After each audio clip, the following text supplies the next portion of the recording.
A money-less, wage-less, and trade-less world will benefit you. The world for all the people and an end to poverty and war. Money must go. And in its place the production of goods for use and free distribution, a world commonwealth of all mankind. And a real civilization.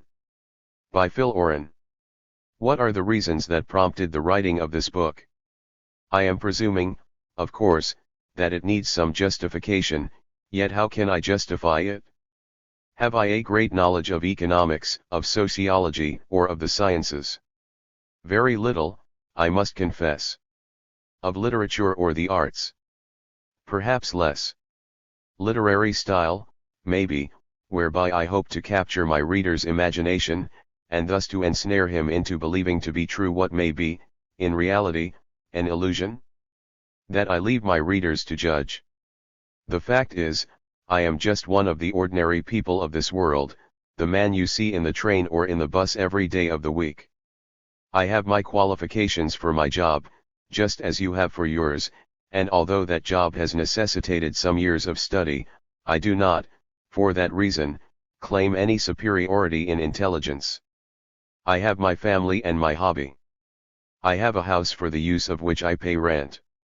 In short, I am one of the men in the street, one of the many, not one of the few, one of the 10 million, and not one of the upper 10, but one who perhaps has taken a shade more interest in the forces mechanical and social that have molded the ideas of humanity into their present-day groove.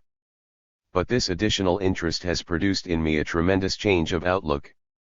It has caused me to regard world affairs from an entirely different viewpoint, from the viewpoint in fact of an entirely different social system, one which could be and must be achieved if we are to survive.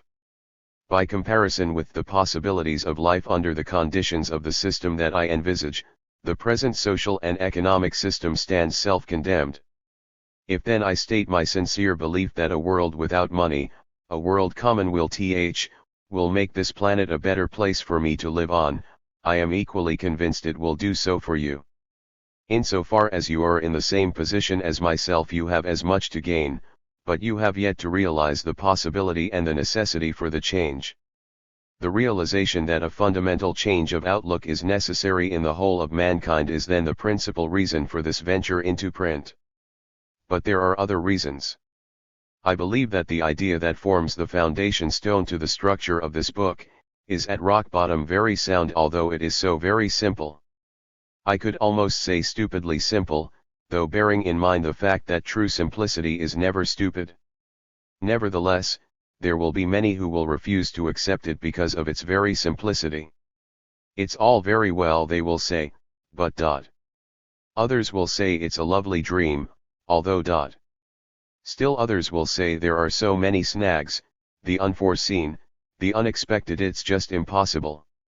To these and other critics I put the simple question, is there any practical alternative solution to the world's problems which offers so much for so little for all humanity? I will be prepared to argue with those critics who reply in the affirmative. That there will be snags I am not going to dispute, but have there not been snags and difficulties in the way of every human achievement, and of every inhuman achievement as well? And were not those difficulties overcome? Could we not by our combined efforts, and with this goal in view, overcome those difficulties that might arise in the development of the world commonwealth? I am sure of it. I am as sure of it as I am sure of the ready acceptance of the world commonwealth ideal by the great mass of the people of this world, would they but take the trouble of understanding the barest essentials of the idea. This, then, is the main purpose, and the only justification for this book. I claim no originality for the idea, merely for its presentation, and if this is the means whereby an ever-increasing number of people become infused with the desire to see such a world in their own lifetime, it will have served its purpose. In this book I am not the professor. I am George. I am you. Philoren. October, 1939, May, 1943. You, the people, have the power to make this life free and beautiful, to make this life a wonderful adventure. Charles Chaplin in The Great Dictator. Chapter I. George wants a blueprint. George and the professor, like many other people, have been discussing thing. George, it's all very well for you to pull to pieces what other people want to do, professor, but something has got to be done. What about social reforms on a very big scale, for example? I mean, a sort of all-in social insurance plan to cover everything and everyone. Don't you think there are people clever enough to find ways of solving all these problems which are upsetting the world? Professor, listen, George. We've had nearly 150 years of social reforms, haven't we? In spite of which we're getting still more plans which are supposed to put all previous ones in the shade. Right. Then let us see what the results are. We'll take the case of poverty first. That's the worst evil. No one who knows the facts can deny that the contrast between riches and poverty is as great as ever.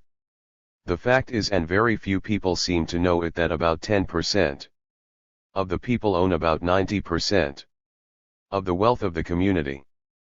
This means that the land, mines, factories, machinery, railways, ships, and all those things that are used to produce and distribute the people's needs of life are in the hands of a very small part of the people. So it doesn't leave very much to go round among the other 90%, does it? Is there then need to wonder that most of them own little or nothing? Why, they're poor to start with, and that's why the great majority have to depend for their living on the wages and salaries that they get for doing the jobs which they call theirs, but which are really loaned to them. The old saying, "He who owns the means whereby I live, owns my very life," is a very true one. Well, it seems that no clever person has yet thought out a social reform to do away with poverty. George, no, but if people work hard, professor, so they do, George. Being poor in the first place, most of them have to get a living, and do you mean to say that hard work makes the poor well off? Why, the people who do the hardest and dirtiest jobs are amongst the worst paid, while those who are rich don't need to work at all, because they can pay others to do it for them and can get back more than they pay in wages and salaries. Besides, anyone who has to work for a living can't very well pick and choose, because he knows that there are, as a rule, plenty of people, whether out of work or not, as hard up as himself, only too willing to take over the job if it is offered to them. That's why most people have to work hard for pay which keeps them poor, and pay on which, as a rule, they can only just make ends meet. But we still haven't a reform that does away with low wages and overwork. You see, George, most people are poor to begin with. They have to stint themselves all through life to make ends meet however hard they work, and they finish up, as a rule, as poor as they started with the help of an old age pension. So much for poverty. George, but, unemployment, professor, yes, unemployment, George. Almost disappeared, hasn't it? No. On the contrary, we've come to regard it as an everlasting feature of our normal social life. The politicians have even given up promising to cure it. The only time unemployment is reduced, or looks as if it is reduced, is in wartime, or when the governments of the various countries are preparing for war. But no clever person has yet suggested everlasting war as a cure. Then there's the slum problem, George, but look at all the flats and houses that have been built in the past. It shows what can be done even now. Professor, and very nice, too, for those who can afford them, but the slum dwellers who can't, still have to stick to the slums of the present or shift to the jerry-built slums of the future. And then what about the people's food? Experts tell us that a large part of the wage-earning class, about 30%, I believe, don't get enough of the right food to eat, and why? Because they are too poor. Starvation, we used to call it years ago. Nowadays it's called malnutrition, but change of name hasn't solved the problem. Then there's the shoddy clothing, turned out for people who can only afford such stuff. And so I could go on pointing out lots of other evils which you and everyone else know, only too well, are hardly touched by the reforms that are supposed to cure them, but it all boils down to the one thing. You see, George, all these evils are part and parcel of the chief evil. Poverty. They are all poverty problems. And they affect the poor only. The rich have no poverty problems, that should be obvious. George, still, you can't blame the rich for being rich. Professor, quite true, the division into rich and poor has its origin in the past, and only by studying history is it possible to understand how it arose. Nevertheless, the rich are getting richer and the poverty of the majority increases by comparison. The rich, however, also have a problem and it's not an easy one for them to solve. George, that's interesting, Professor. What is it? Professor, their chief problem, George, is how to make poverty more bearable by the poor, hence social reforms and charity. Look around you, George, wherever you turn there are charitable organizations of one sort or another, scraping together money to relieve this or that social evil. Why, you could have a flag day for a good cause every day of the year, but the trouble would still be there. George, but they're doing good work, aren't they? Professor, my point is, George, they don't get rid of the problems, and as long as those problems exist there will always be the need for more charity and more reforms. Then, what about wars? Do you know of any social reform that will do away with them? Or do you think they can be abolished by waging them on a larger and still larger scale? George, it seems rather hopeless, doesn't it? Professor, the fact is, George, social reforms can't solve the problems with which they are claimed to deal, however well-intentioned their sponsors may be. They don't reach the root cause of the trouble. All that they do, is to make more bearable by the sufferers, and then only for the time being, the bad conditions of life which arise out of the way human affairs are now arranged. Social reform is merely a means of keeping the poverty-stricken just jogging along on the verge of want, while social insurance is merely an admission that unemployment and want are to be always with us. George, so it seems that there are no real solutions to these problems. I suppose these things always have been and always will be. Why, they may even get worse. It's rather a dreadful outlook for the future, isn't it, Professor? Professor, it may be to you, George, because like many other people with whom I have discussed these questions, you take it for granted that the organization of human affairs, as we know it today, has always existed and therefore will go on forever and ever. I can well understand anyone holding that idea giving way to despair. But do you know, George, that a little knowledge and understanding of real history puts quite a different complexion on the matter? It can, in fact, make one quite optimistic. George, in what way, Professor? Professor, well, just sit back, and listen without interrupting for a little while and I will tell you. You must also bear in mind that when I speak of real history, I mean the story of the way human beings have lived, and made their living, from the earliest known times. Now, I think it is easy enough to understand that in order to make their living, human beings have always had to come together into groups to make the best possible use of their means of making a living. By these I mean the natural surroundings into which they have been born, and the tools which they have been able to devise. It's only the result of human nature that they should do so. You realize that, don't you? Well, it is only a small step further to understand that the kind of tools and other means of making a living that people had, as well as their natural surroundings, such as climate and soil, etc., were the deciding factors in arranging how they should get together and how they should divide up among themselves what they produced. Do you follow? George, yes, I think so. Professor, you don't sound too sure, George, so I'll explain by giving examples. For instance, when men had only spears for hunting and very simple digging tools, they were forced to get together into hunting and collecting packs to get their food, which, consisting chiefly of wild fruits, nuts, roots, and occasionally meat and fish, they then shared amongst themselves as equally as possible. These groups were not permanent. As need arose they would split up and new groups would form.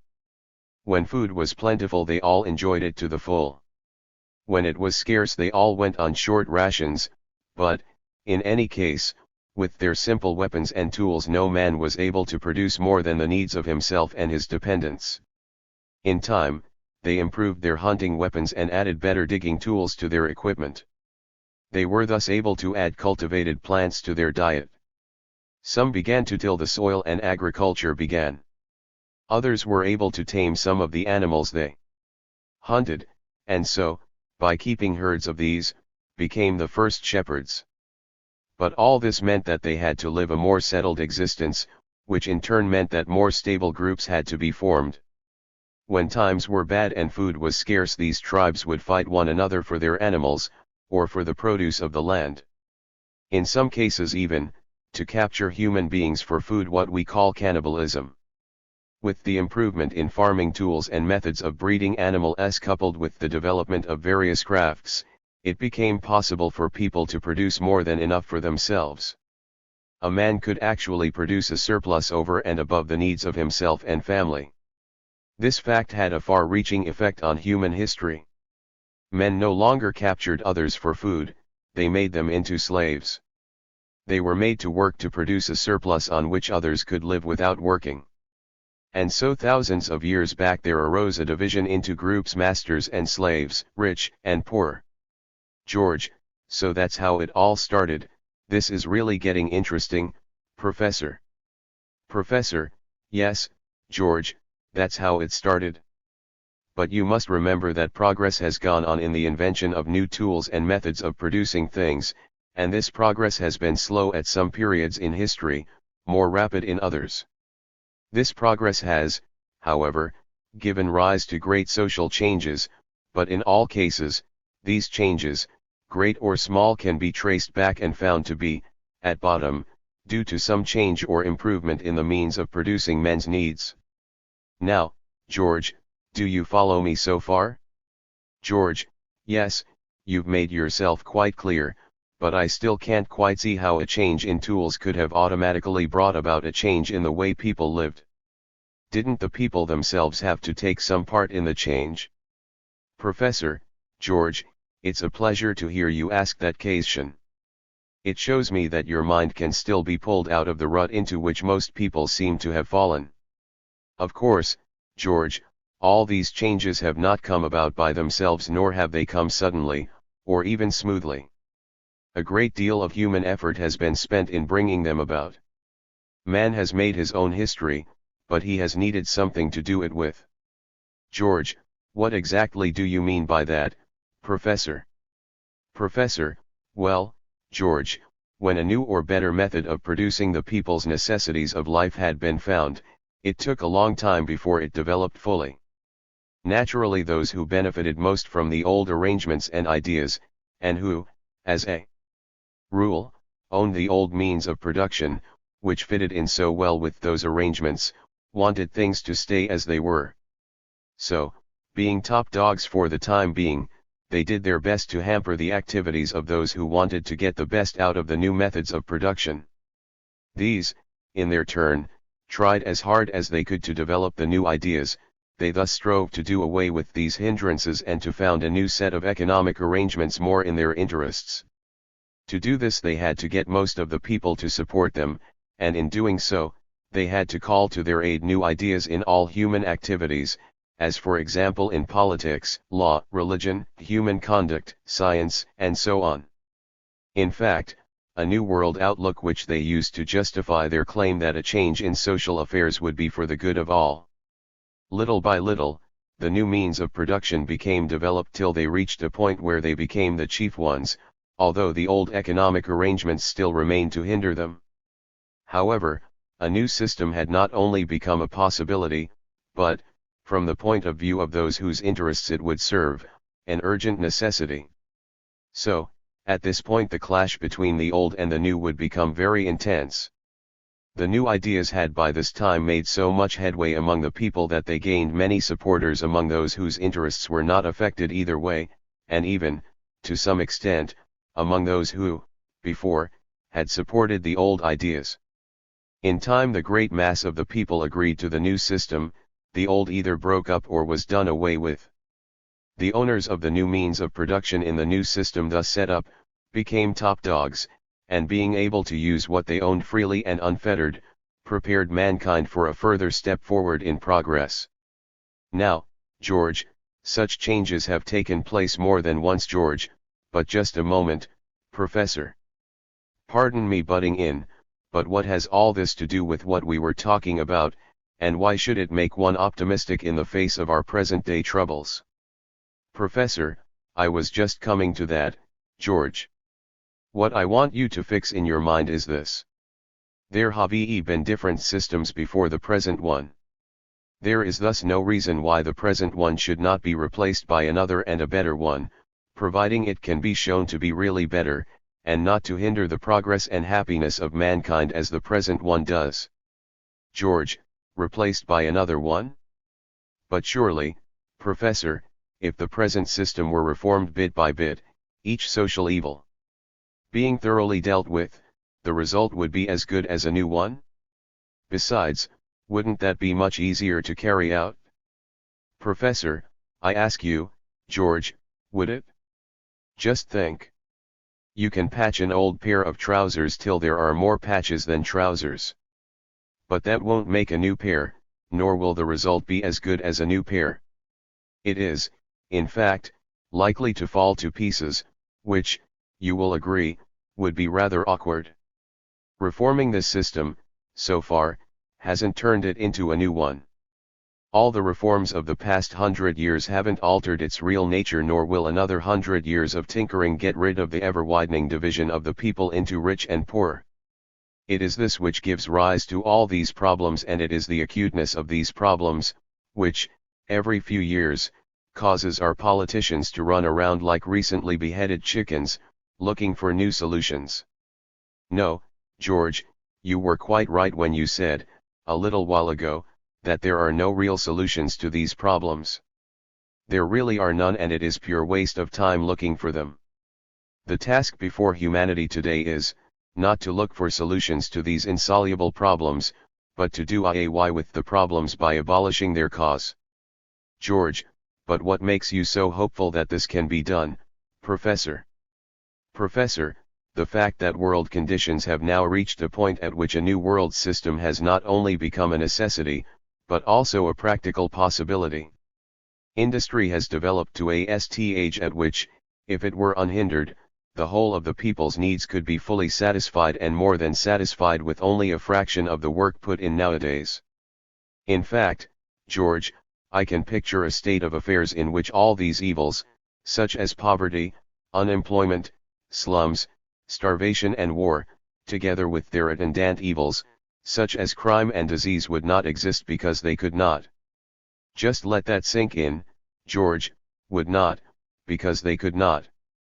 George, what? A sort of utopia, Professor? A never-never land of the far distant future? That won't do, Professor. We want something now. Professor, that's just the point, George. We have got something now. A whole string of things. Let me rub them in once more. Poverty, unemployment, low wages, overwork. Slums, starvation, illness, squalor, wars. Yes, we plenty of trouble now, and plenty of social reforms thrown in. No, George, my idea is not utopian at all. Just the opposite. It is the only practical alternative to the present state of affairs. It would mean a complete change in our social arrangements, which could be carried out by present-day people and with the means of production and distribution which exist today. George, and can you actually visualize such a system? Professor, yes, George, I can actually visualize its main lines, but, what is more important, with your help, we can also fill in some of the details, and in that way get an idea how life could be lived if people only wanted to bring about the change. George, with my help. But I don't know anything about it. Professor, no, but I'm going to tell you all about it, and you're going to pull it to bits from all angles. Now, don't look so alarmed, George. You won't need the knowledge of a professor of economics to understand what I'm going to explain. It's simple enough for even a child to grasp. Just criticize and ask any questions that come to your mind. Jeer at it if you like. I can take it. On the other hand, try and think out some ideas of your own. I believe that 2 heads are better than 1, but more heads are even better. Between us we ought to be able to make a sort of blueprint for the new system, and so get a mental picture of how good life could be in the state of world affairs which I have in mind. Of course, I don't say that we too can plan right down to the last detail how things would be done, because that would be the job of all the members of the community to decide when they had made up their minds to bring about the new order of things. The free expression of the opinions and desires of millions of people would, no doubt, give rise to thousands of ideas which may never occur to us. After all, our own knowledge is limited. Still, we won't let that stop us from trying to work out how we think things could be done under such conditions. George, but you say that the change you're thinking of could be carried out by present-day people with present-day industrial means. That's going to put a limit to our ideas, isn't it? Professor, so much the better, George. That will show that the change is practicable now. Our blueprint can only take into account technical conditions and scientific developments as we know them today. If anything can be done today under conditions which are a hindrance to free development, how much better could it be done under the new free conditions? But we will also have to bear in mind that human ingenuity apparently knows no bounds, and that scientific development in the new system would necessarily be at a much higher level. George, it sounds interesting, Professor, but as it seems this mysterious new world of yours will take about 10,000 years to come, I suppose we shall have to start breeding super beings to cope with the super machines of the time. Professor, the question of time doesn't come into it. Believe it or not, the change could take place tomorrow if the overwhelming mass of the people already understood what it meant and wanted to bring it about. If I can convince you that the idea is practical and desirable, I'm sure you in your turn could convince others, and they in their turn could convince still more and more. So it would not take such a tremendous length of time as you imagine for the people to understand the idea and to become convinced that it is worthwhile, especially in view of the seriousness of the social evils from which we suffer today. Why, George, there is a crying need for a change from present-day conditions, and I should think people would be only too glad to know of an idea by means of which they could relieve themselves of the troublesome burdens which now depress them. George, anyhow, Professor, you've got to convince me first. So let's get down to brass tacks. Chapter 2. Brass tacks. Professor, well, George, first of all, I must confess that the idea itself is not original. Much cleverer men than I have looked closely into the present order of things and have come to the conclusion that such a change as I visualize is the only one which can benefit humanity. I, however, am going to explain it to you in such a way that you can grasp it easily. Now, you've no doubt heard the old saying, hundreds of times, money is the root of all evil. Well, I dare say, if you had lived 100 years ago you would have come across many people who thought, that if all evil comes from money, do away with money and hey presto, you get the ideal world. George, well, I must say if the abolition of money is the basis of your idea, there is certainly nothing original about it. Why, the barter system. Professor, sorry, George, I must interrupt. I am not proposing the abolition of money alone, nor a return to barter. In fact, the abolition of money alone would solve no problems and would undoubtedly create many difficulties. But what I do propose is, that the whole system of money and exchange, buying and selling, profit-making and wage-earning should be entirely abolished, and that instead, the community as a whole should organize and administer the production of goods for use only, and the free distribution of these goods to all the members of the community according to each person's needs. How does that idea strike you? George, phew. What an idea. But one thing does strike me right away, and that is, such a system would have to be worldwide. Professor, naturally, that is self-evident. Besides, the need for it is worldwide. George: But, Professor, the idea is so childishly simple, it seems too simple. Professor: Too simple to be possible. George: I agree that the idea is simple, stupidly simple, but that is all the more reason why people should get to understand it quickly, and why it should be easy to apply. George: But the whole thing is too fantastic for words. Why, in 5 minutes I could put so many holes in the idea it would look like a sieve. Professor: Not a very good way of making sieves, if you don't mind my saying so. Still, as you seem anxious to get down to the job of destructive criticism, suppose we get down to brass tacks. The important point is, does the world commonweal idea fill the bill? Would the present-day primary problems of humanity be eliminated? Could there be rich and poor? Obviously not. Would there be poverty, insecurity, unemployment, wars? Would there be need for pensions, social insurance, and all kinds of charity organizations? The answer is obviously an unqualified no in each case. George: Just a moment, Professor. Not so fast. Aren't you taking too much for granted?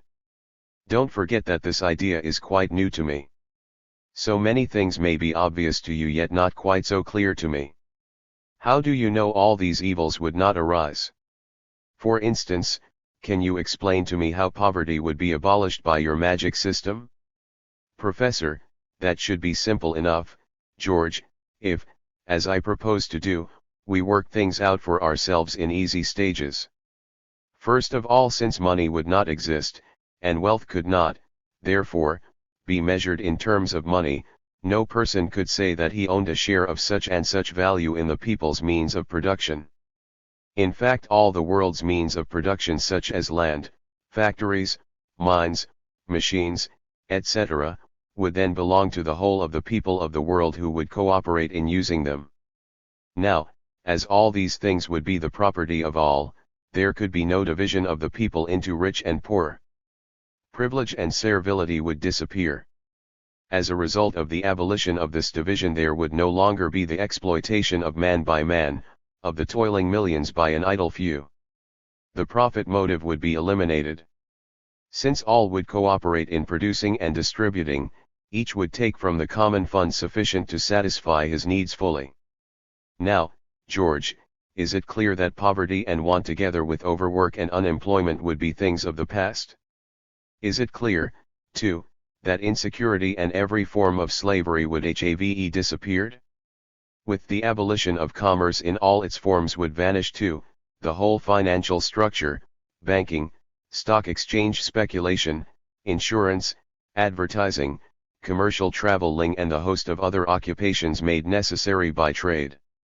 By the transfer of all those in these redundant occupations to the necessary social work of production and distribution, the amount of time spent by each person in working would be greatly reduced. Spending less time in toil and more in leisure, people would be able to develop themselves, physically and mentally.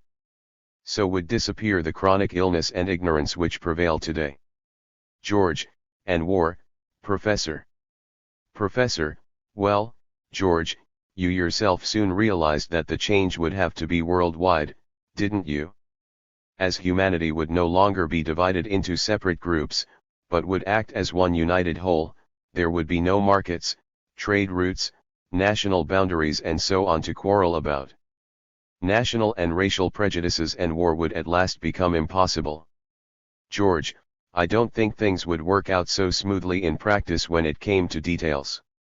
Professor: Possibly not, George, but we can say with certainty that these broad effects would result from such a change and from such a change only. As I have shown, they arise out of the nature, out of the very basis of such a social system. Each effect follows logically as a direct result of the change in the running of affairs. The actual details of how life could be lived, given these favorable conditions, could be worked out, but of course, ideas would vary with the imaginativeness, temperament, wishes, and knowledge of those who undertake the task. George: There's one thing you've left out of consideration, Professor, and that is the human element. Professor: Well, it would certainly be interesting to know why human beings should object to such a social system. Still, I am prepared to learn. George, first of all, there's this free distribution of goods. Wouldn't there be some grabbing? And then, what inducement would there be for a fellow to do a week's work without his pay packet at the end of it? Professor, if you don't mind, I'll answer your second question first, since it will make clear considerably more than you have in mind. In the first place, have you ever heard of anyone eating his pay packet or using it, in the manner of Adam and the fig leaf, as an article of clothing? George, no, I can't say I have. Professor, then you will agree with me when I say that under present conditions, most people do a good week's work and at the end of it get back a limited amount, sometimes very limited, of food, clothing, shelter, beer, tobacco, etc., depending on how much can be bought with the money in the pay packet. George, it's a funny way of putting it, but I suppose it is true all the same. Professor, all right, then, in the moneyless world commonwealth, all mankind between the ages of, say, 16 and 50, to give a figure, would perform their periods of duty, each according to his or her ability, and having produced all the goods and other things that the community needs, would each take from the common fund all the food, clothing, etc., that they require, each according to his or her needs. George, but what inducement? Professor, the question of inducement to work could not arise in the world commonwealth. How could it under conditions so open and above board? There would be no mystery about things, no rabbit in the hat. Just plain common sense would show any and every man and woman that they could not consume until they had produced, that they could not enjoy the good things of life unless they had previously spent some of their energy, working freely with their fellow human beings, in first bringing those things into existence. On the contrary, George, I think there would be every inducement to reduce the length of the period of duty in order to do away with tedious work as much as possible. Thus, with the establishment of a world commonwealth, many labor-saving ideas and processes, known today but shelved and neglected because they would not yield a money return to someone, will be put into use. In addition, people with the ability would get busy devising new ones. Think what an impetus would be given to invention and research. George, I can't see how. Professor, you see, George, there would be a different outlook on things. Work would be considered a necessity imposed by nature, necessary to produce the things needed to live and to enjoy life. Working is really preparing the means to live, and we usually enjoy life best when we are not working. As, in the world commonwealth, people would work to live, and not just live to work, as they do today, they would, in order to have more leisure for enjoying life, want to reduce to a minimum that part of their time that they spend working.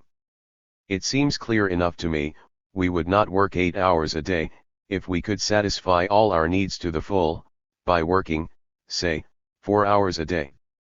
Even then, we could still make our work to a great degree pleasurable.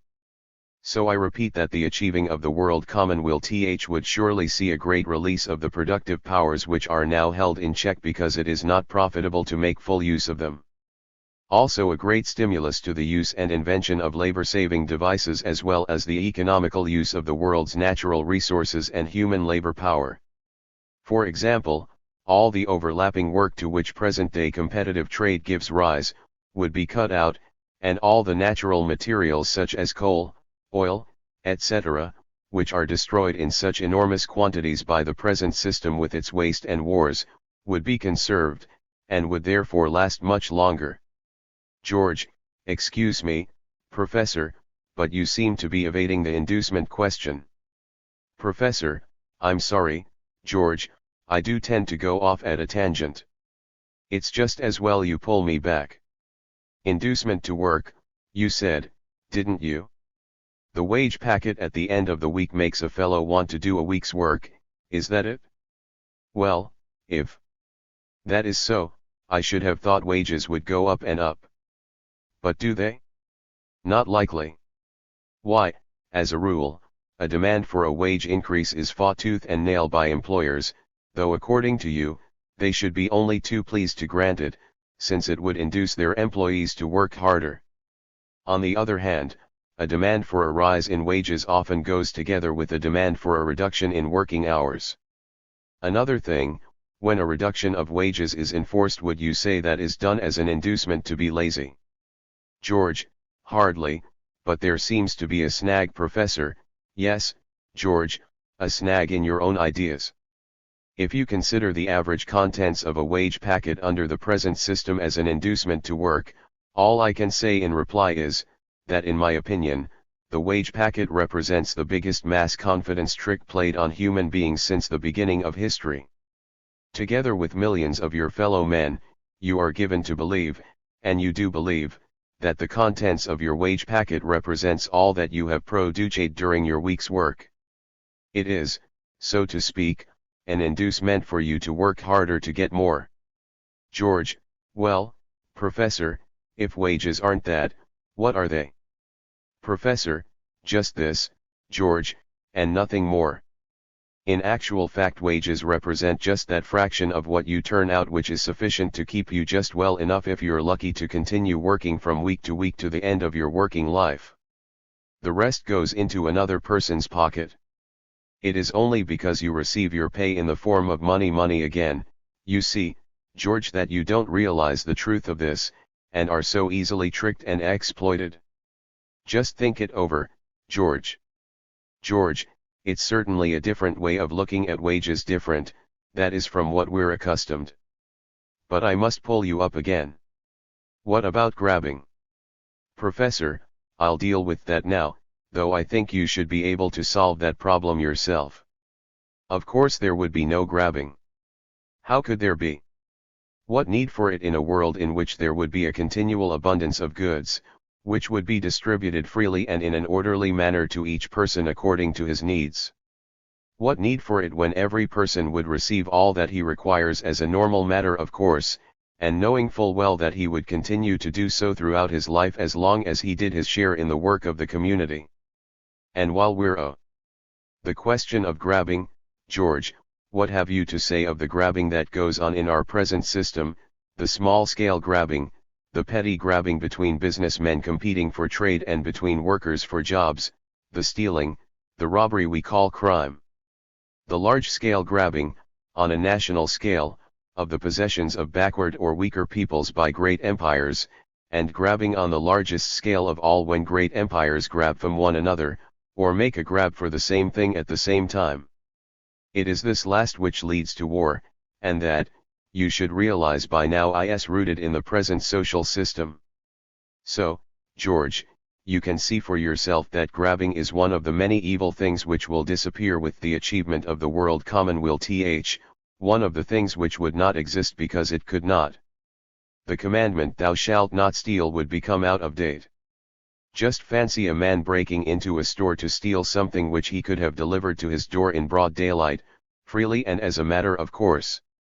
It would seem silly to you, wouldn't it, George? So would the eighth commandment under the conditions of plenty that would exist in the world commonwealth. George: all right, Professor, I'll give you best on that point, but how would the world commonwealth be run then? Professor: let me take a deep breath first. Now then, suppose the new social system were to start tomorrow, the great mass of people having already learnt what it meant, and having taken the necessary action to bring it about. Everybody would carry on with their usual duties for the time being, except all those whose duties, being of an unnecessary nature in the new system, were rendered idle, for example, bank clerks, commercial travelers, salesmen, accountants, advertising and insurance agents, etc. These people would, in time, be fitted into productive occupations for which they considered themselves suitable. Periods of duty would then be regulated so that overproduction would not ensue. Some sort of shift system would be necessary in some industries to begin with, and it would be as well to add that duty periods could not be reduced very much at the beginning. George: why not, Professor? Professor: obviously, George, because there would be need for an immediate increase in the volume of production of many kinds of goods to relieve those people who were suffering from the evil effects of the old system and to supply the needs of those who were in the process of transferring themselves from obsolete to useful occupations. For example, it would be necessary at once to produce lots of clothes of all sorts to be distributed to the millions of poverty-stricken people who always lack them nowadays. The agricultural parts of the world, freed from the restraints of the present money-based system, would pour out the abundance of health-giving foodstuffs to feed the half-starved populations of the world, not, as often happens nowadays, to be burnt, thrown into the sea, or otherwise destroyed because they cannot be sold at a profit.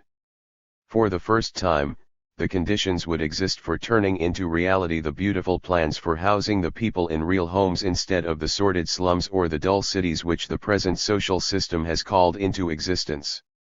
These plans exist today on paper and will remain so, while it is necessary to have money to get a decent home.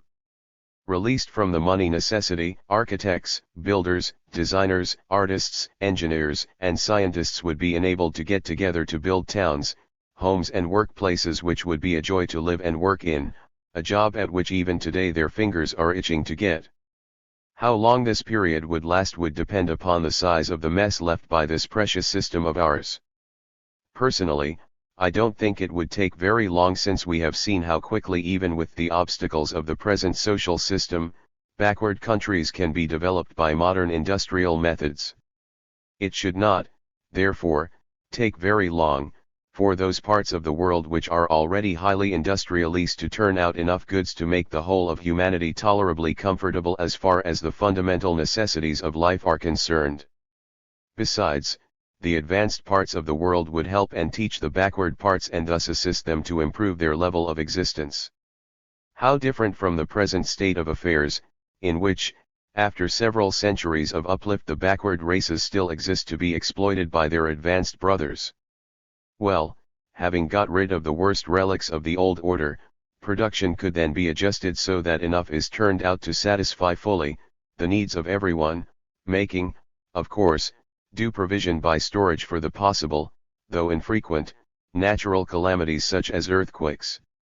So, it is obvious that in a comparatively short time, duty periods could be comfortably reduced to an average of, say, 3 or 4 hours a day, or, who knows, perhaps less.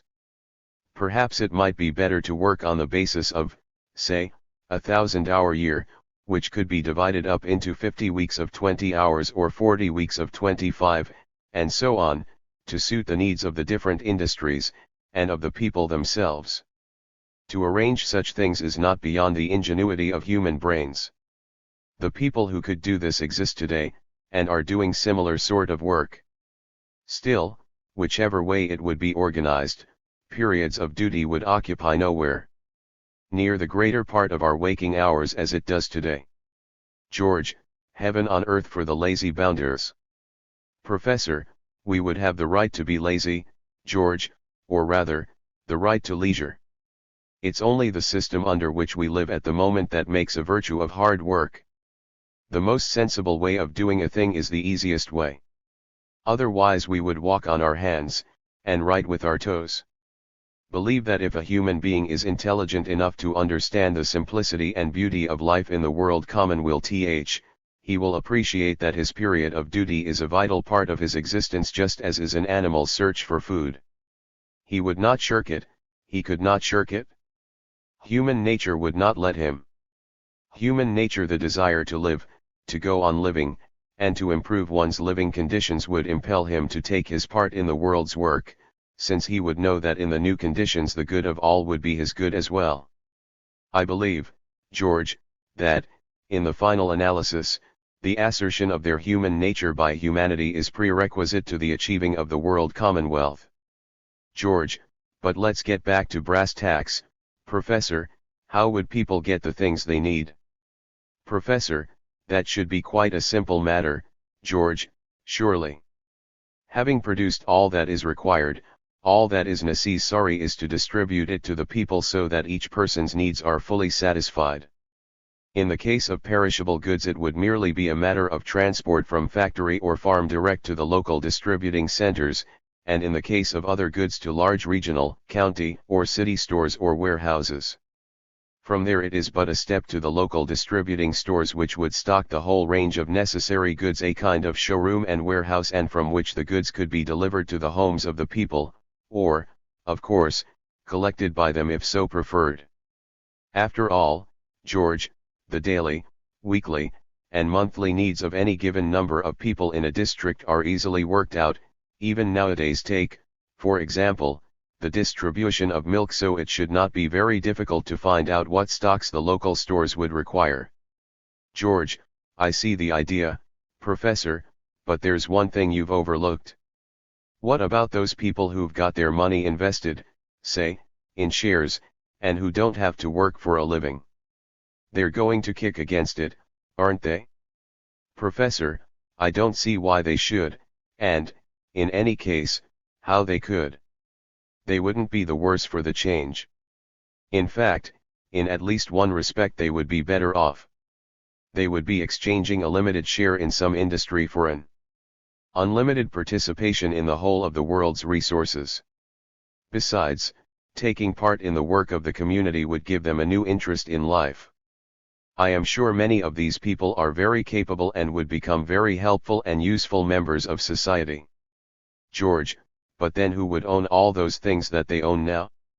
To whom would belong the land, the factories, the mines, the railways, and all those things that humanity needs for its existence? Professor, as I explained to you before, they wouldn't belong to anyone, George. Look at it from this point of view. The air is necessary for our existence, isn't it, but nobody owns it, yet everybody is able to use it and get as much benefit as they can from it. Well, the means of life would be regarded as belonging to nobody, but everybody in the community would be free to take part in using them, and in enjoying freely of their fruits. George, in a way, then, they would really belong to everybody. Professor, that is, perhaps the best way of putting it. You see, George, belonging to nobody means belonging to everybody, so in the world commonwealth the means of life would belong to the whole community and not to any one person or group of persons. George, it's a big idea, Professor. But you'll have a job to convince people that it can work. For one thing, it's too big a change. Professor, of course, it's a big change, George. It must be a big change. In fact, if we want to get out of the mess that we're now in, we've got to make the greatest complete change that humanity has ever carried out. It has always been my opinion that, if you are in a mess, get out of it as quickly as you can, putting all your energy into the process. It's no use floundering about, getting deeper into the mire, hoping things will improve. Trying to pull yourself out by your own shoelaces is just wasted effort. George, then you think you can cure all these evils, Professor? Professor, no, George. I can't cure them, nor can any one person, nor any small group of people. It isn't a job for a dictator, neither is it a job for leaders. It's a job for the whole, or at least, the great majority of the people to carry out for themselves, because in the world commonwealth each person would take a conscious and responsible part in running it. But a system that's going to be run by the people will have to be got by the people. Before they get it, they'll have to want it, and before they want it, they'll have to understand it. And before they understand it, they will need to have it explained and described to them in such a way that they can easily see the great benefits to be derived from the change. This should not be difficult in view of the wretched prospect in life that the present social system offers. This, George, is what am I doing, but what's more important, it's what you and any other person can do, once the main features of the world commonwealth are understood.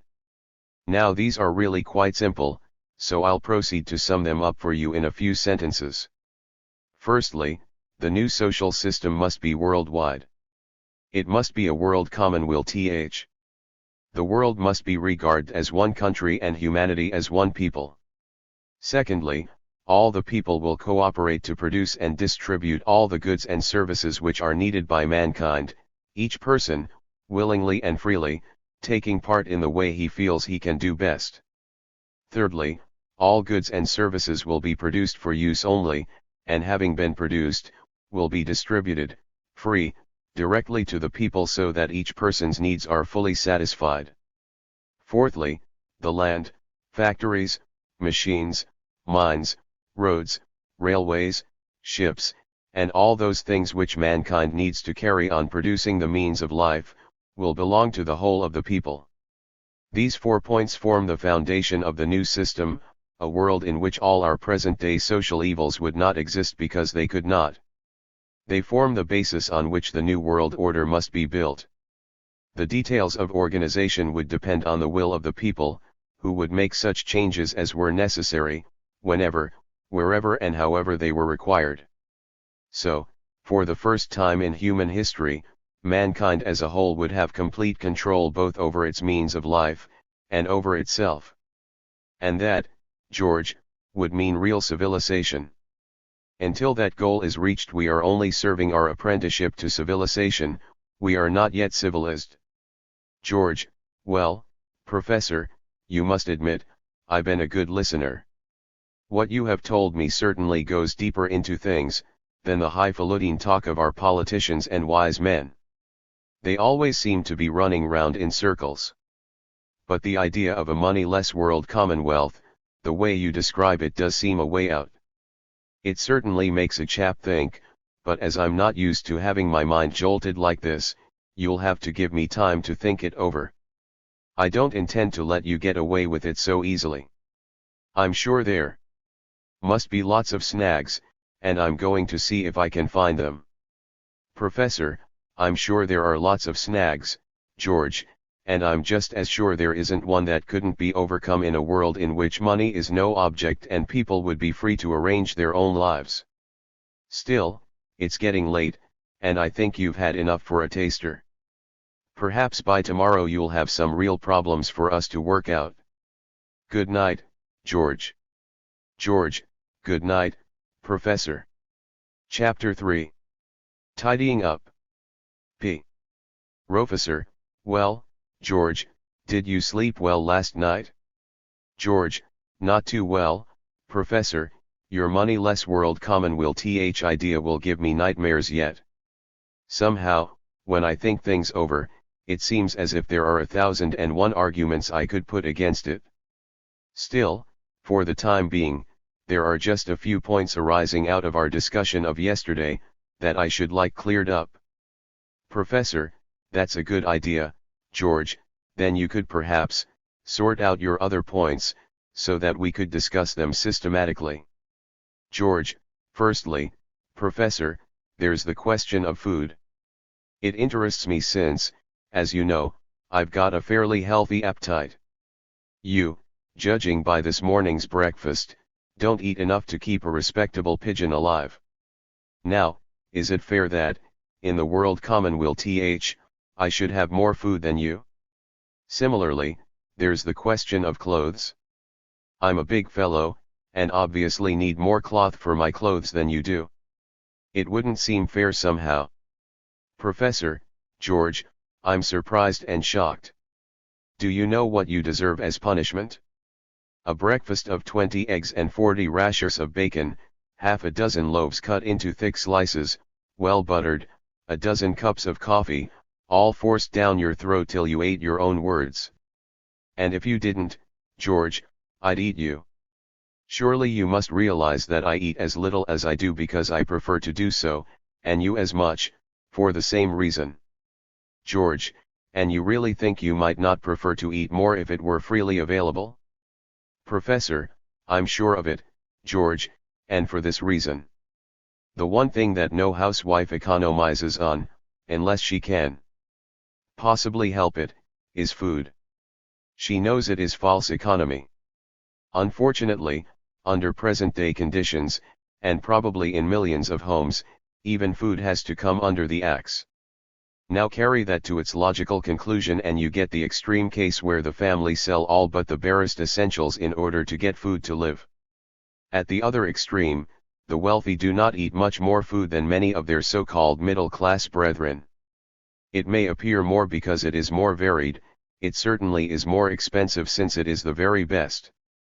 But speaking generally, and apart from the occasional banquet, people who can afford to eat as much or as little as stomach capacity and habit permit.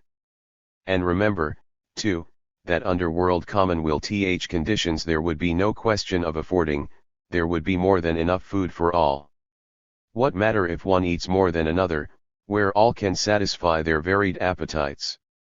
George, it does seem, though, Professor, that there would be a tendency to hoarding, especially with clothes, and that would upset the calculations of the distribution depots.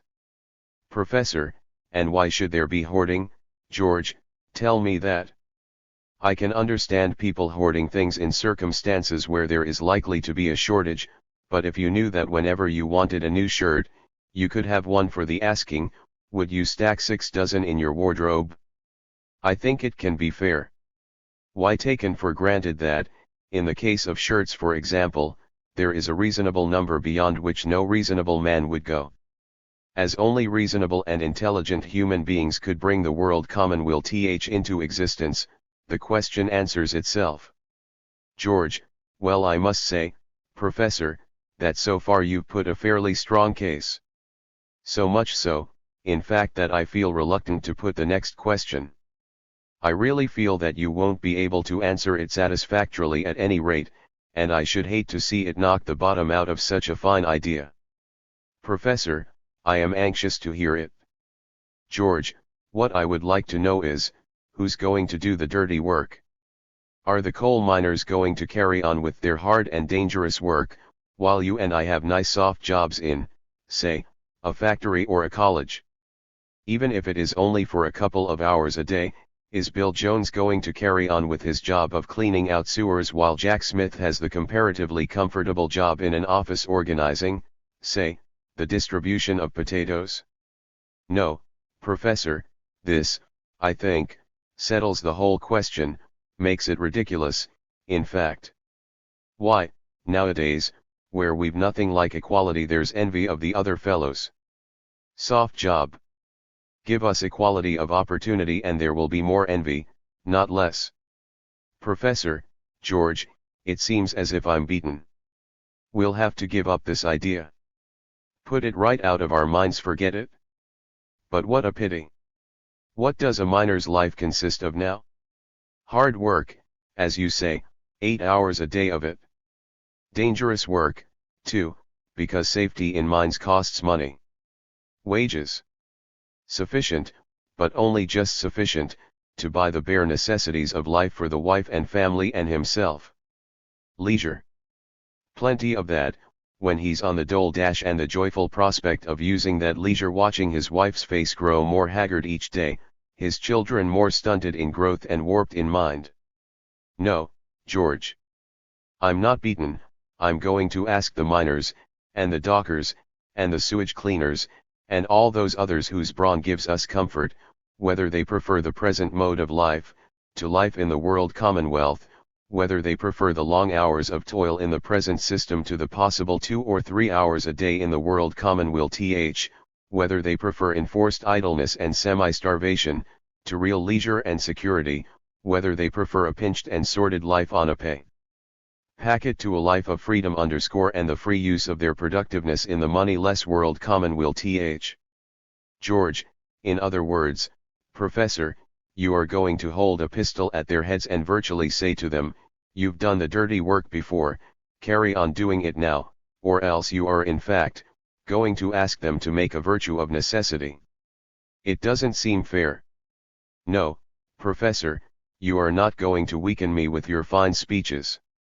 Professor, I had no intention of doing so, George, but you must bear in mind this very important fact.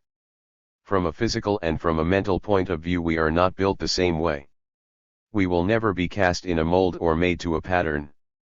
In our makeup we each have characteristics that enable us to do one kind of job more easily than others. The muscular man will always find easy the heavy physical work that his weaker brother calls difficult. The mentally nimble person will laugh at knotty problems which are apparently insoluble to others. Under present conditions, the great majority of people have very little opportunity of choosing their job when they leave school.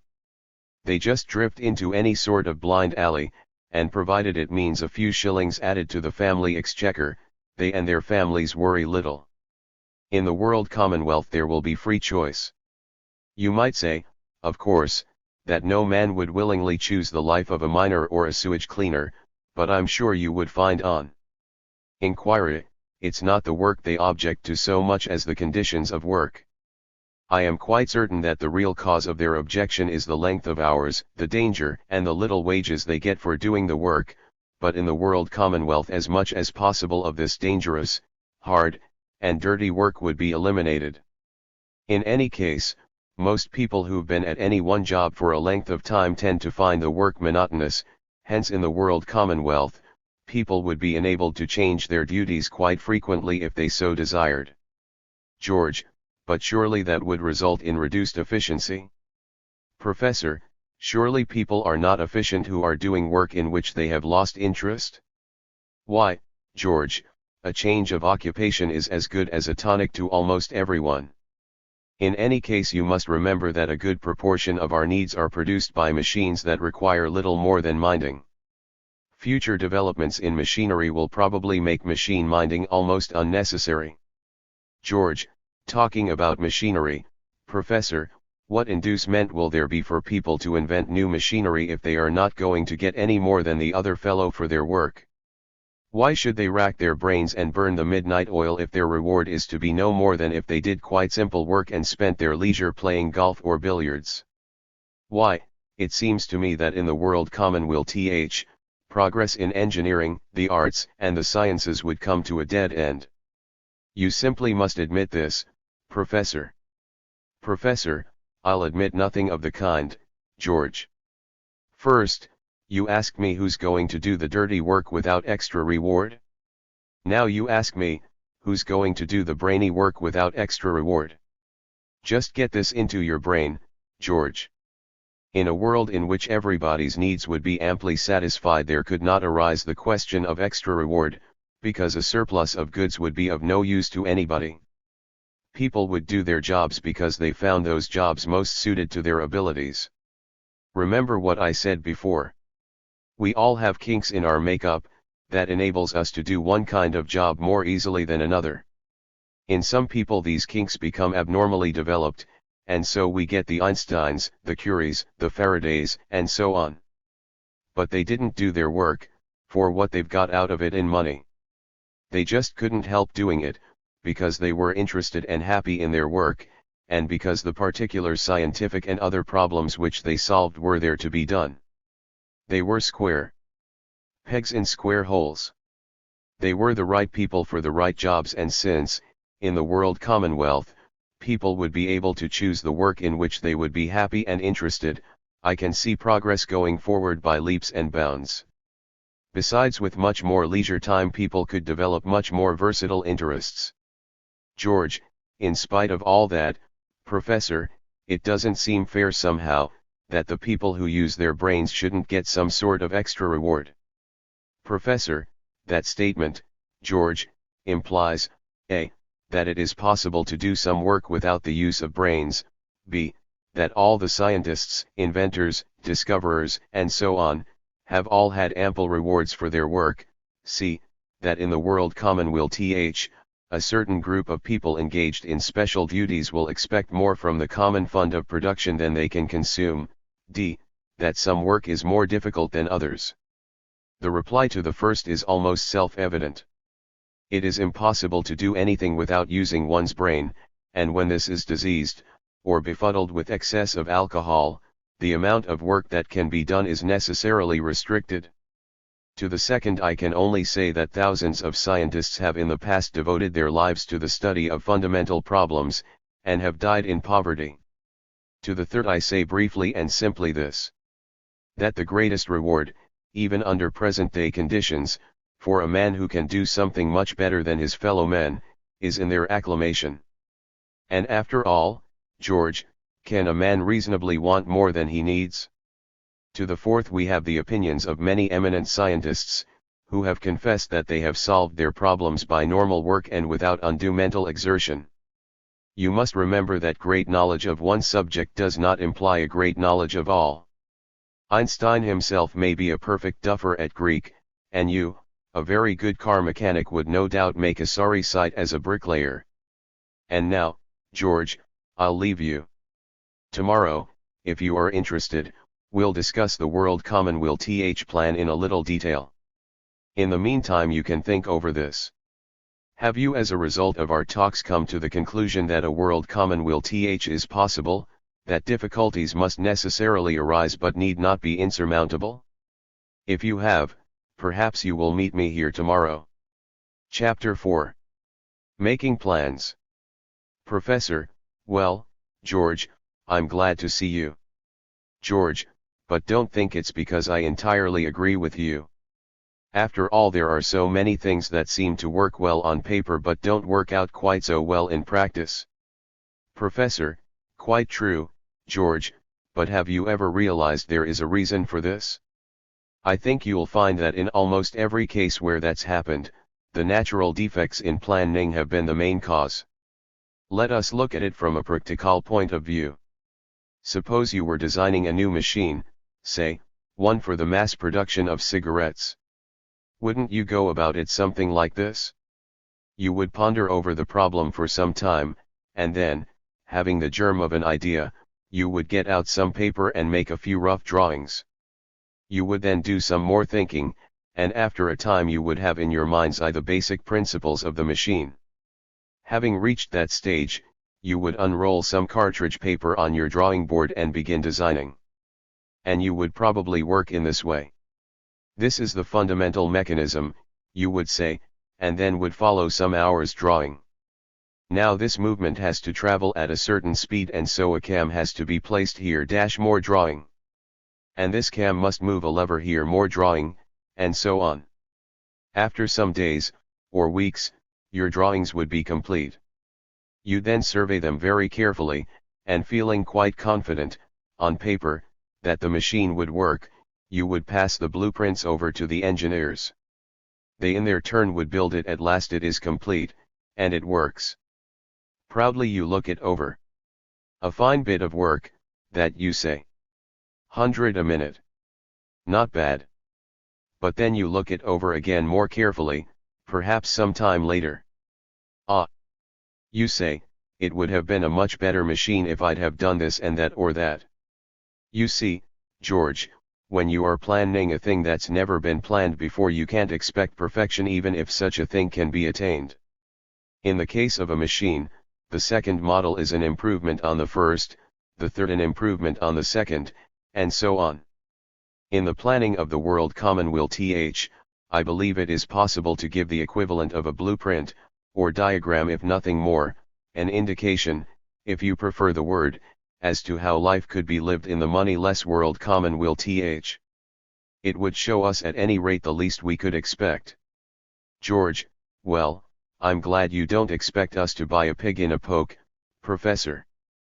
But seriously, do you mean to tell me that you have the World Commonweal completely mapped out? Every detail of it? Professor: Yes and no, George, would answer you completely. In my mind's eye I can visualize almost every detail. Almost, I said, mark you, just as the inventor designing his machine has almost a complete mental picture of his machine at work. But I'm fully aware of the difficulties we are up against, hence the no. You see, it's absolutely useless visualizing a perfect world with its tablettes, winged inhabitants, ninth dimension, and perfect bliss. It's been done before, by novelists and others, and the results are precisely nothing. The planning of the World Commonwealth must start from now. The present time is to be our 0 hour.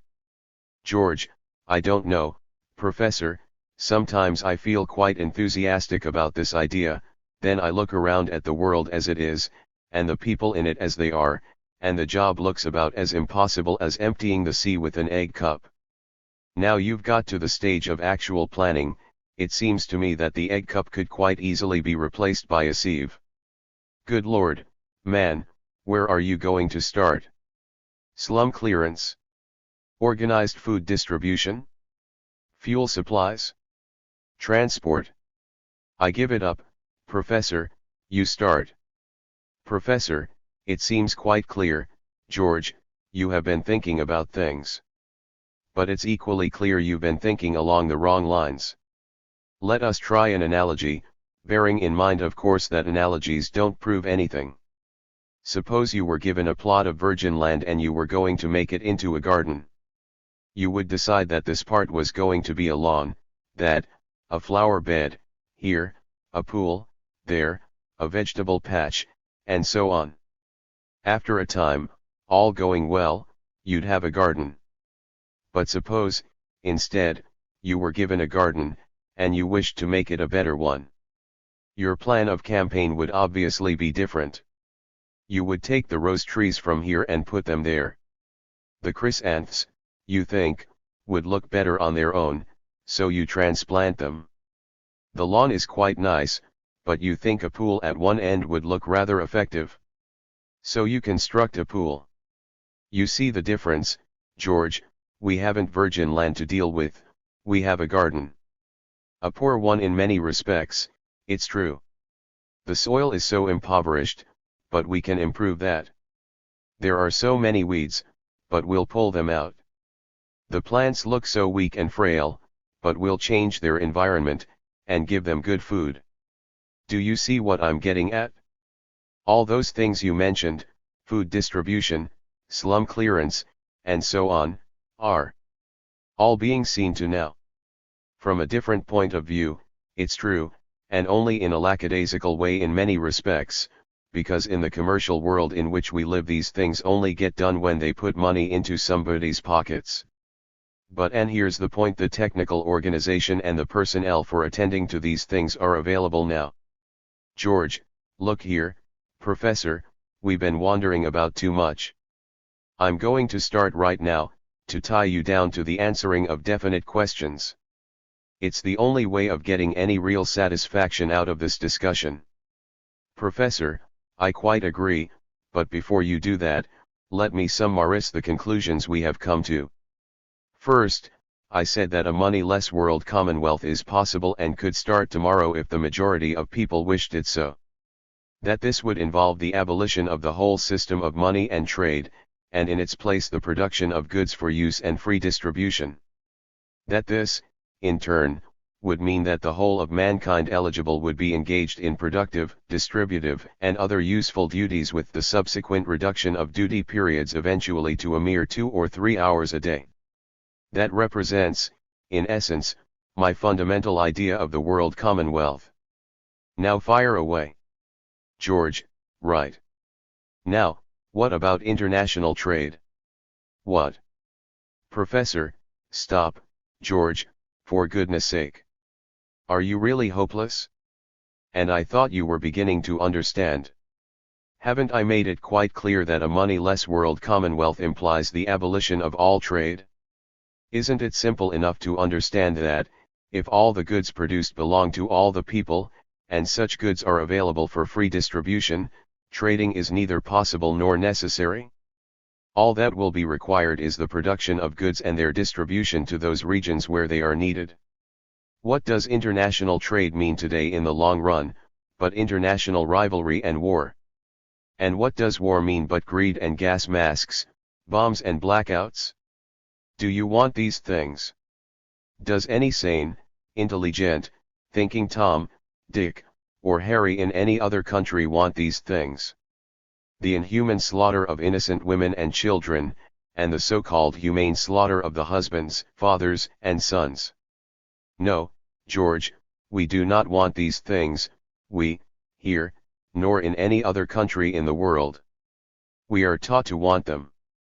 We are taught to believe that our interests are at stake, that we will lose our freedom if our trade rivals win the war. There is only one thing worth fighting for today, George, and the weapons are words. The world commonwealth must be the aim, the only goal for which humanity must strive, and in the world commonwealth there would not be war because there could not. George, but you will admit that war does bring out the best qualities of a people. Professor: Yes, George, the best and the worst. A little of the former, but a devil of a lot of the latter.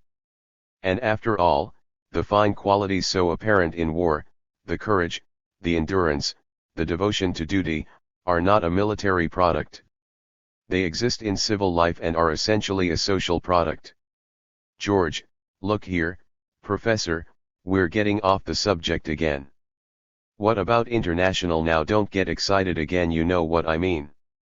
I won't call it trade - let's say exchange, instead. After all, some parts of the world will be predominantly exporting and others will be importing. Professor: International exchange? No, George, I won't get excited again, I am just thinking. International exchange, boundaries, frontiers, outposts of empire. This is your country, this mine, pretty colors on the maps, nation against nation, race against race, patriotism, jingoism, Bolshevism, Nazism and all the other isms. Embassies and diplomats, exchange rates and currencies, F.O.B and C.I.F.O. George, if only for the getting rid of all this nonsense, the World Commonwealth is worthwhile. We won't want boundaries and frontiers in the World Commonwealth, nor the hundreds of rules and regulations that go with them. The World Commonwealth rule will be fitness for purpose, and it will be solely that, whether it be man or mankind with which it is concerned. Just as the man most fitted for a certain duty will do it because he wants to, and not through bureaucratic compulsion or unfortunate necessity, so will those regions of the world most suited for the production of certain goods be used for their production, because it would be stupid to do otherwise. In the World Commonwealth, goods will be distributed, not exchanged, neither exported nor imported but transported, just as if the whole of the world's goods were pooled and then each region were to draw what it required. To give you another analogy, just consider the present international postal services. Letters and parcels from all parts of the world are distributed or transported to other parts irrespective of number. Great Britain probably sends to USA only a fraction of the packages which USA sends to Great Britain. Nevertheless, the USA does not demand an equal number in return. So would it be with goods under World Commonwealth conditions. George: In other words, Professor, there will have to be some kind of regional planning. Russia and the Argentine, say, would be the granaries of the World Commonwealth, England, iron and steel, Germany, glass and lenses, and so on. Professor: In a very crude way you've got the idea, since in actual fact, and to some extent, that is the state of affairs that normally exists. It is only present-day conditions, that is, a money-based world and the possibility of war, that makes some countries try to produce things for which they are not really suited. George: But look here, Professor, aren't you assuming an ideal human nature in the World Commonwealth? Suppose, for example, the people of Russia don't want to send us our quota of wheat for one period, because during that period they don't need so much of our iron. Suppose they decided, instead, to give it to their pigs or use it for fuel. It would be rather awkward for us here, wouldn't it? Professor: Do you see what you've done, George? Quite unthinkingly, I dare say, you have again abandoned the World Commonwealth idea of free distribution and gone back to the present method of exchange. Surely, by now, you can appreciate the difference. Directly or indirectly, exchange requires a money standard or its equivalent. Free distribution means exactly what it says. The fact that all would benefit from such free distribution is surely the only justification needed for its existence. In any case, your statement presupposes a shortage, both of food for pigs and fuel for fires. Can you justify that statement? You see, George, when I say that production will be planned, do not make the mistake of imagining some super bureaucratic organization or world state imposing such a plan. This would not be necessary, as the process would be so simple. The average requirements of a person are known, say X pounds of this, Y pounds of that, multiply by the number of people in the locality concerned, and you have on an average the total amount necessary to be shipped to that place for local distribution. Now, isn't that, though in a difficult and more complicated way, exactly what's being done now? Doesn't Mr. Brown, the wheat importer, know almost exactly how much wheat he can distribute to his factors, and doesn't he import accordingly? Why should things be different in the world commonwealth? Tell me that. Though perhaps I'm being somewhat hasty. Things will be different, but only in a small way. Whereas now you have dozens of importers for wheat, eggs, butter and so on, in the world commonwealth there will be a food control or administration. George, there is nothing new about that, Professor, it's the usual thing in wartime. Professor, quite, George, but with this difference. The function of such a control in wartime is the rationing of supplies due to the possibility, or the actual existence, of a shortage. The World Commonwealth Control will have no need to concern itself with either rationing or shortage. Rather the reverse. Its function will be to organize production so that there is no excessive surplus, and distribution so that the demands of the people are satisfied. George, but who's going to do the organizing, Professor? People doing that work get good money nowadays. Professor, oh dear. You just won't learn. First you asked who's going to do the dirty work. So I answered that. You then wanted to know, who was going to invent the machines, and I believe I satisfactorily answered you that. Soon you'll be wanting to know who's going to drive the trains, who make the books, the pens, and the pills. Now, George, for the very last time. In the World Commonwealth, those people will do those duties for which they are best fitted. They will do so because their abilities, their physique, their inclination, their intelligence, in other words their whole make-up fit them best to be trained for that particular duty. Each person will himself determine the direction in which his inclination lies. If I have to repeat that, sorry, Professor, let's get back to the food control. Professor, I was saying that production will be planned, I should have no need to add, it will be planned for plenty. The food control in each region will arrange for the satisfaction of the needs of that region, and will in addition plan for the distribution of its own products in excess of its needs, to other regions. There will no doubt be need of a central world organization, probably a statistical body to control the whole output of the world commonwealth, but I can foresee few difficulties in that direction. I believe I have already explained how the distribution would proceed from this point. From place of production to distribution depot, and from there to local depots. From the local depots there would be daily delivery of perishable foods, much as we have today for milk, and possibly weekly and monthly deliveries of other foods. That's all, George, simple, isn't it? George, it is, truly, and not very much different technically from nowadays. Professor, that's the point, George. It shows quite clearly we are not planning a utopia. We are taking the people of today and the world of today and simply changing the methods of working, the organization for use instead of for money making. George, but what will happen to the shops, Professor? Wouldn't it be possible to make some use of them? For clothes and other odds and ends, they will serve some purpose. Professor, there will be no need for retail shops, George. They would be a very wasteful and uneconomic method of distribution. In many respects they are that, even nowadays, as evidenced by the gradual elimination of the small shopkeeper in the development of the present social system. Clothes and other goods not required frequently or regularly, would be obtained at large stores somewhat similar in layout, I should imagine, to the present-day Selfridges or Gamages. These will be placed at points in the various localities according to the needs and convenience of the local population. At these stores people will do their shopping without money, much as they do today, but, of course, with this difference. Whereas they would be able to obtain all their requirements without money, most people nowadays are unable to do so because their purchases are limited by the amount of money they get as wages. George, I see, and the people who get to the stores first will also get the pick of the goods. As nowadays, the early bird will get the fattest worm. Professor, do you know, George, when you make remarks like that, I realize the difficulties that confront me in spreading the world commonwealth idea.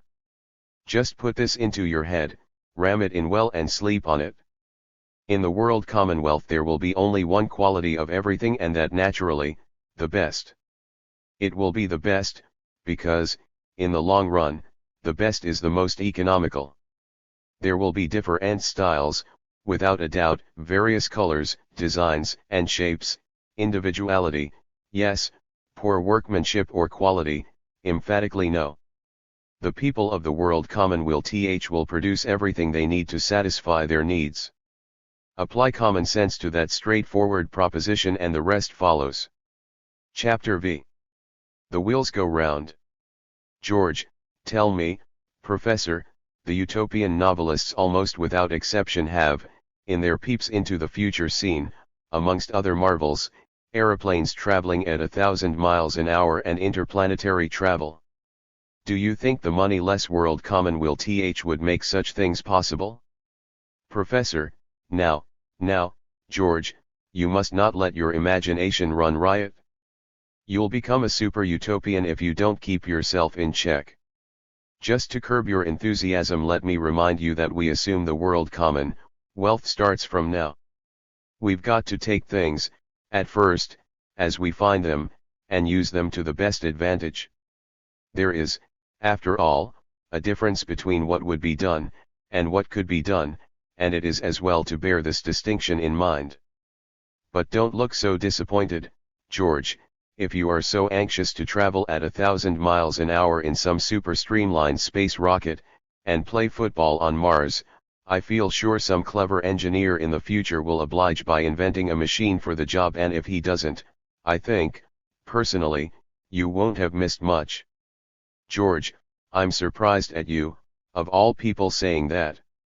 Why, with your advanced ideas, I'd have thought you would be the first to be interested in such an idea. Professor, perhaps I ought to make myself clear, or you may misunderstand me.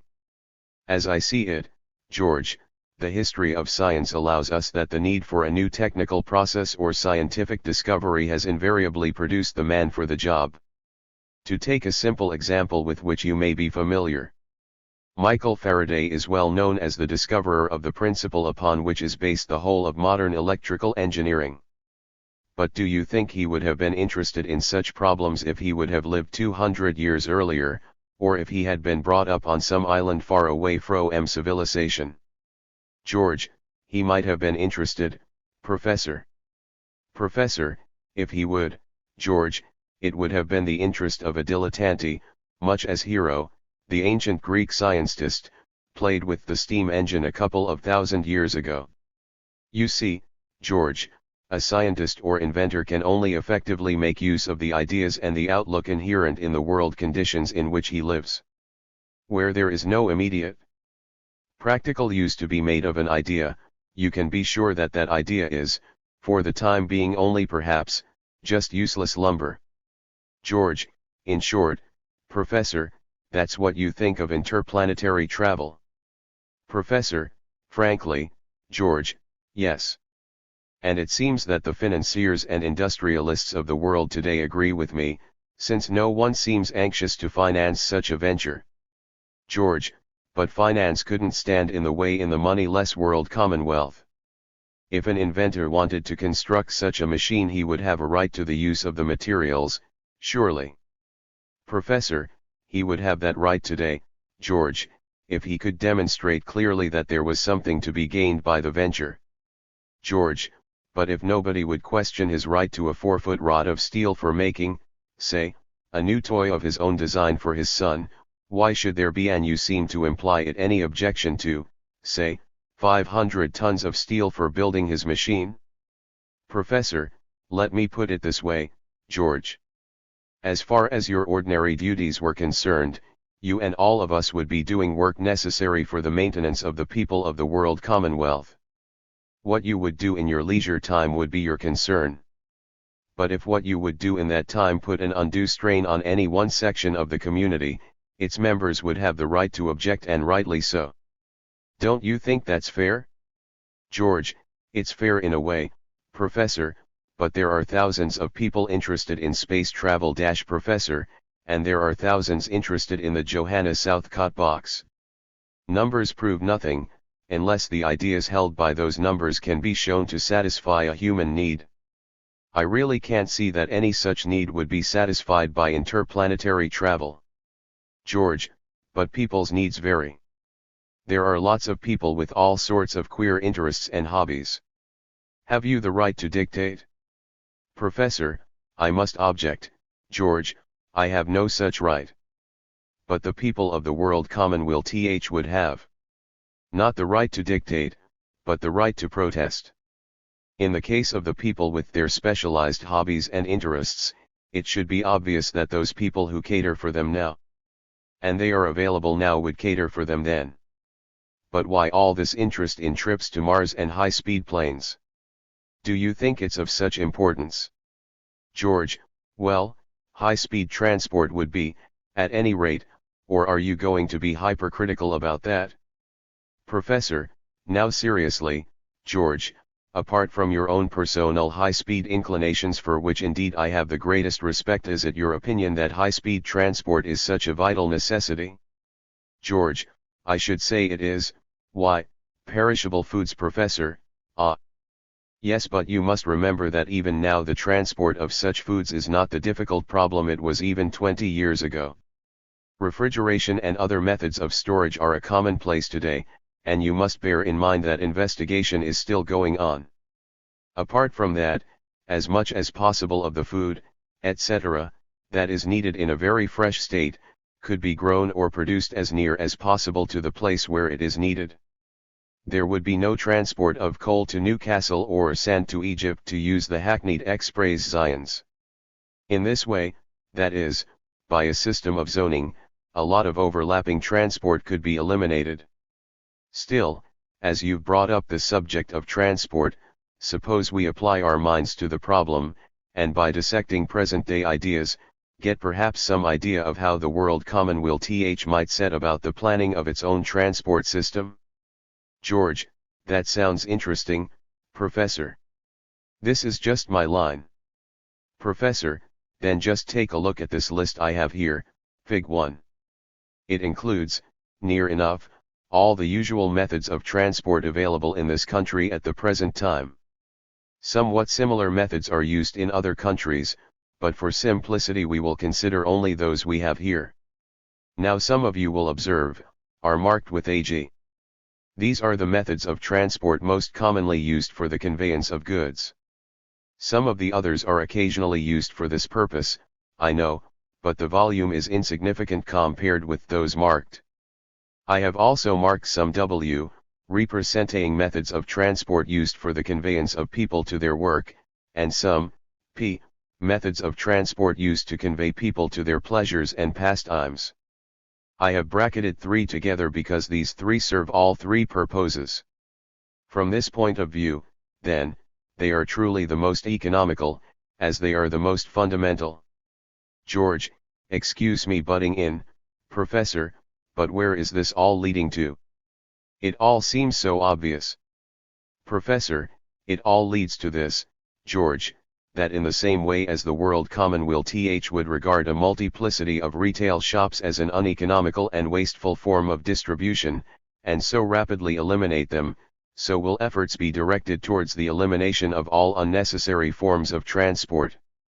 This would not only economize human energy but would also probably reduce road accidents through the reduction in volume of road traffic. What I am attempting here is a simple analysis, which may be useful in giving an idea as to possibilities. George: really, Professor, now I think you are going too far. Why, if you had to wait for a bus in the city, sometimes in heavy rain, you might say as I do, that we could do with a little more transport, not less. Professor: quite right, George, but you see, that's now, most of us nowadays, who go to work and are lucky enough to have work to go to, have to get in at some time between say 7:30 am and 9 am. We all leave work at some time between, say, 5:30 pm and 6:30 pm. So for 2.5 hours a day practically the whole of the city or town transport system is working at high pressure. In fact, isn't it just this, the thousands of people having to travel all more or less at the same time, whether it be to their job, or on holiday, that's the cause of the transport manager's big headache, the peak periods. Hence the recent discussions about staggered hours and staggered holidays. George, a very good idea, too. Professor, I agree, but in the world commonweal the use of staggering will be so obvious and natural that discussion about it will, in a sense, be unnecessary. After all, the basic arrangements of the duty periods will almost automatically bring about staggering. George, you mean, of course, that variable hours of duty will automatically bring about different times of beginning and finishing work. Professor, exactly, but enough of this digression. Let us get back to the PWG chart. I was saying that the World Commonweal transport organizers will eliminate unnecessary forms of transport. How can this be done? Suppose we take a look at present-day tendencies, and see what happens when we take those tendencies to their logical conclusion. You will, no doubt, agree that there has been a marked inclination for manufacturers to build their factories out in the suburbs. This inclination has had to be modified in some cases, owing to the difficulty of obtaining local work people. Quite apart from this, you will also agree that there has been a marked migration to the suburbs of people who work in town. Combine these two facts and the problem is solved. Is that clear? George, about as clear as mud. Professor, can't you see what happens when these two tendencies are developed further and still further in the world commonwealth? Can't you see, George, that there's no reason why quite a number of small, and preferably clean industries should not be conducted in ideal country conditions? And why not more and still more people, who now live in the cities, living in the suburbs and country? George, more nightmares in solving the housing problem. Professor, one thing at a time, George. We'll deal with that when we come to it. In the meantime, look over this diagram I have here, Fig 2. Now, can you see what happens to W transport under these conditions? In the main it will consist of short distance travel radially from points A in diagram. In brief, George, this is the plan as I, rather crudely perhaps, see it. Light industries now carried on in town will be transferred out of town. Those people engaged in these industries would naturally move with them. They will live at short distances from the factories, and thus practically all W traffic along the lines marked .- will be eliminated. George, eliminated? Why? Professor, because, George, the majority of people who travel from town to country and back again day by day, are clerks, thousands of them, agents 101 varieties, businessmen big and small, shopkeepers, and their assistants. These people in their present-day capacities will no longer be required. They will take up productive and distributive duties, that are really useful to the community. George, some clerks will be wanted surely. Professor, some, yes, but comparatively few. Have you ever thought of the enormous number of invoices, bills, and receipts made out in the course of a year? There will be no need of these in the world commonweal The immense number of business letters and circulars. There will be no need for these. The millions of checks, bills, bank notes, coins. What a terrible waste of time, energy, and human endeavor. George, coming back to your cartwheel, Professor. It looks very pretty, but it seems to me more of a theoretical ideal, than a practical possibility. Professor, that's because I have not yet finished. I still have to fit in the PWG chart. Look at this chart again. As I said earlier on, trains are a fundamental feature of transport. I doubt whether much in the way of reduction could take place here, nevertheless, The fact that improvement is necessary, in the way of rolling stock, railway stations, etc., is obvious, and needs no further comment. Ships would obviously be required for the transport of goods between countries, but here again improvements, especially in the living conditions of seamen, are a necessity and would be attended to very quickly. That ships would also be used for pleasure - well, perhaps I'd better leave that to your imagination. The horse and cart is an archaic method of transport and, in all probability would not be used at all. Lorries would be used much as they are today, for transport of goods from trains to depots and between depots. Barges, especially those motor-driven, are very useful for some goods and would no doubt be retained. Now, at the top of the chart, George, I say, Professor, you've forgotten aeroplanes, etc. Professor, bring your thoughts down from the clouds. I was saying, George, at the top of the chart we have 6 methods of transport which need very careful examination, as here I believe, very drastic reductions can be made.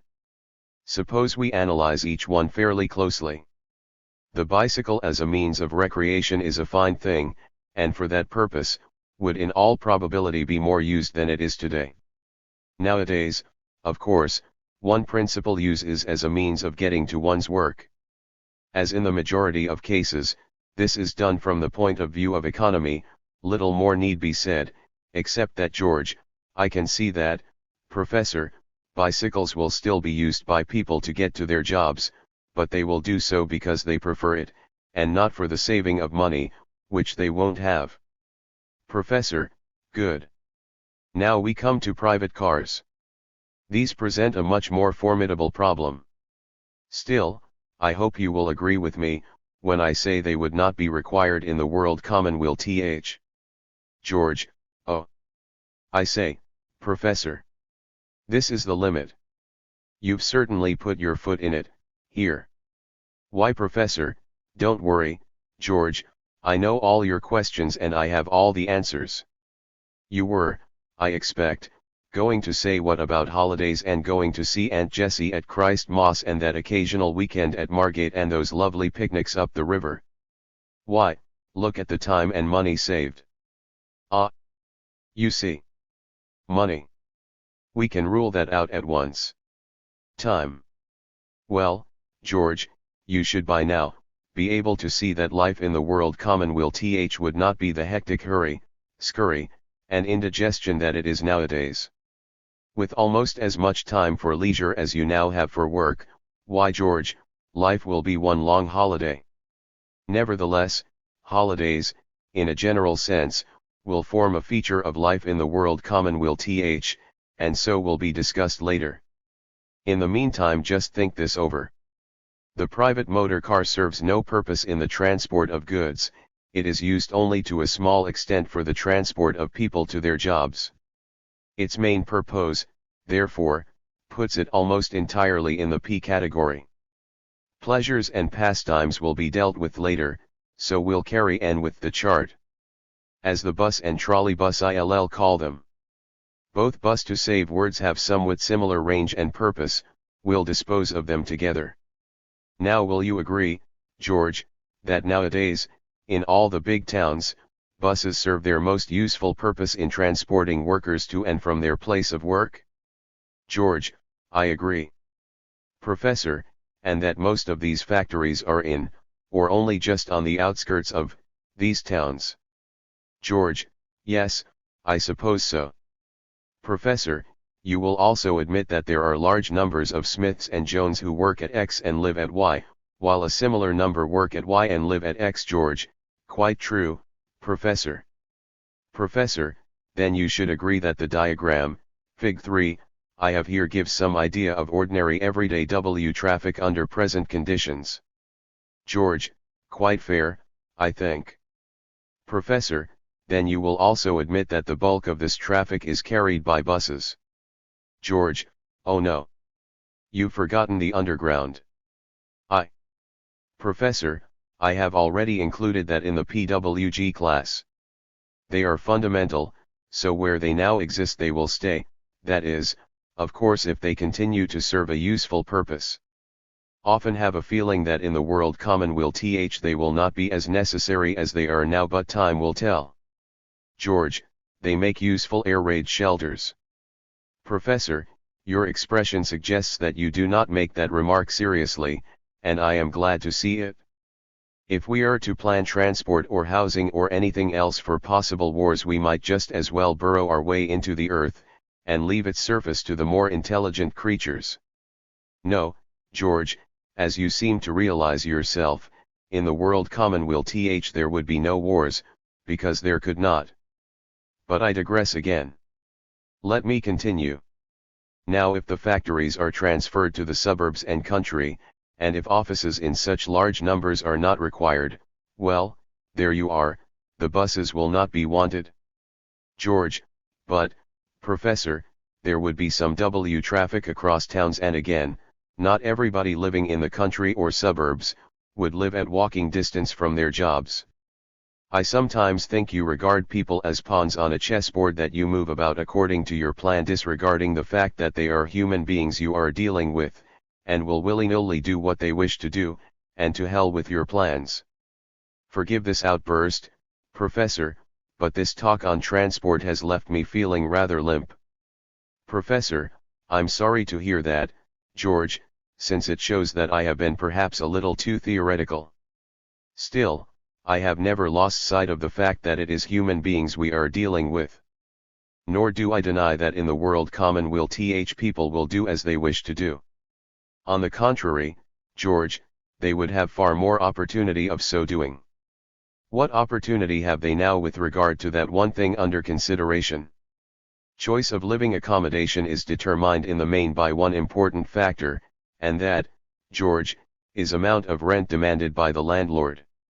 George, yet, in spite of that, lots of people do live close to their work nowadays. Professor, yes, George, so close that they eat, drink, and breathe the filthy smoke belching out of the factory chimney. But enough of this for the moment. We still have 2 items on our chart, and these 2 will, I believe, solve your problem. Taxis and coaches.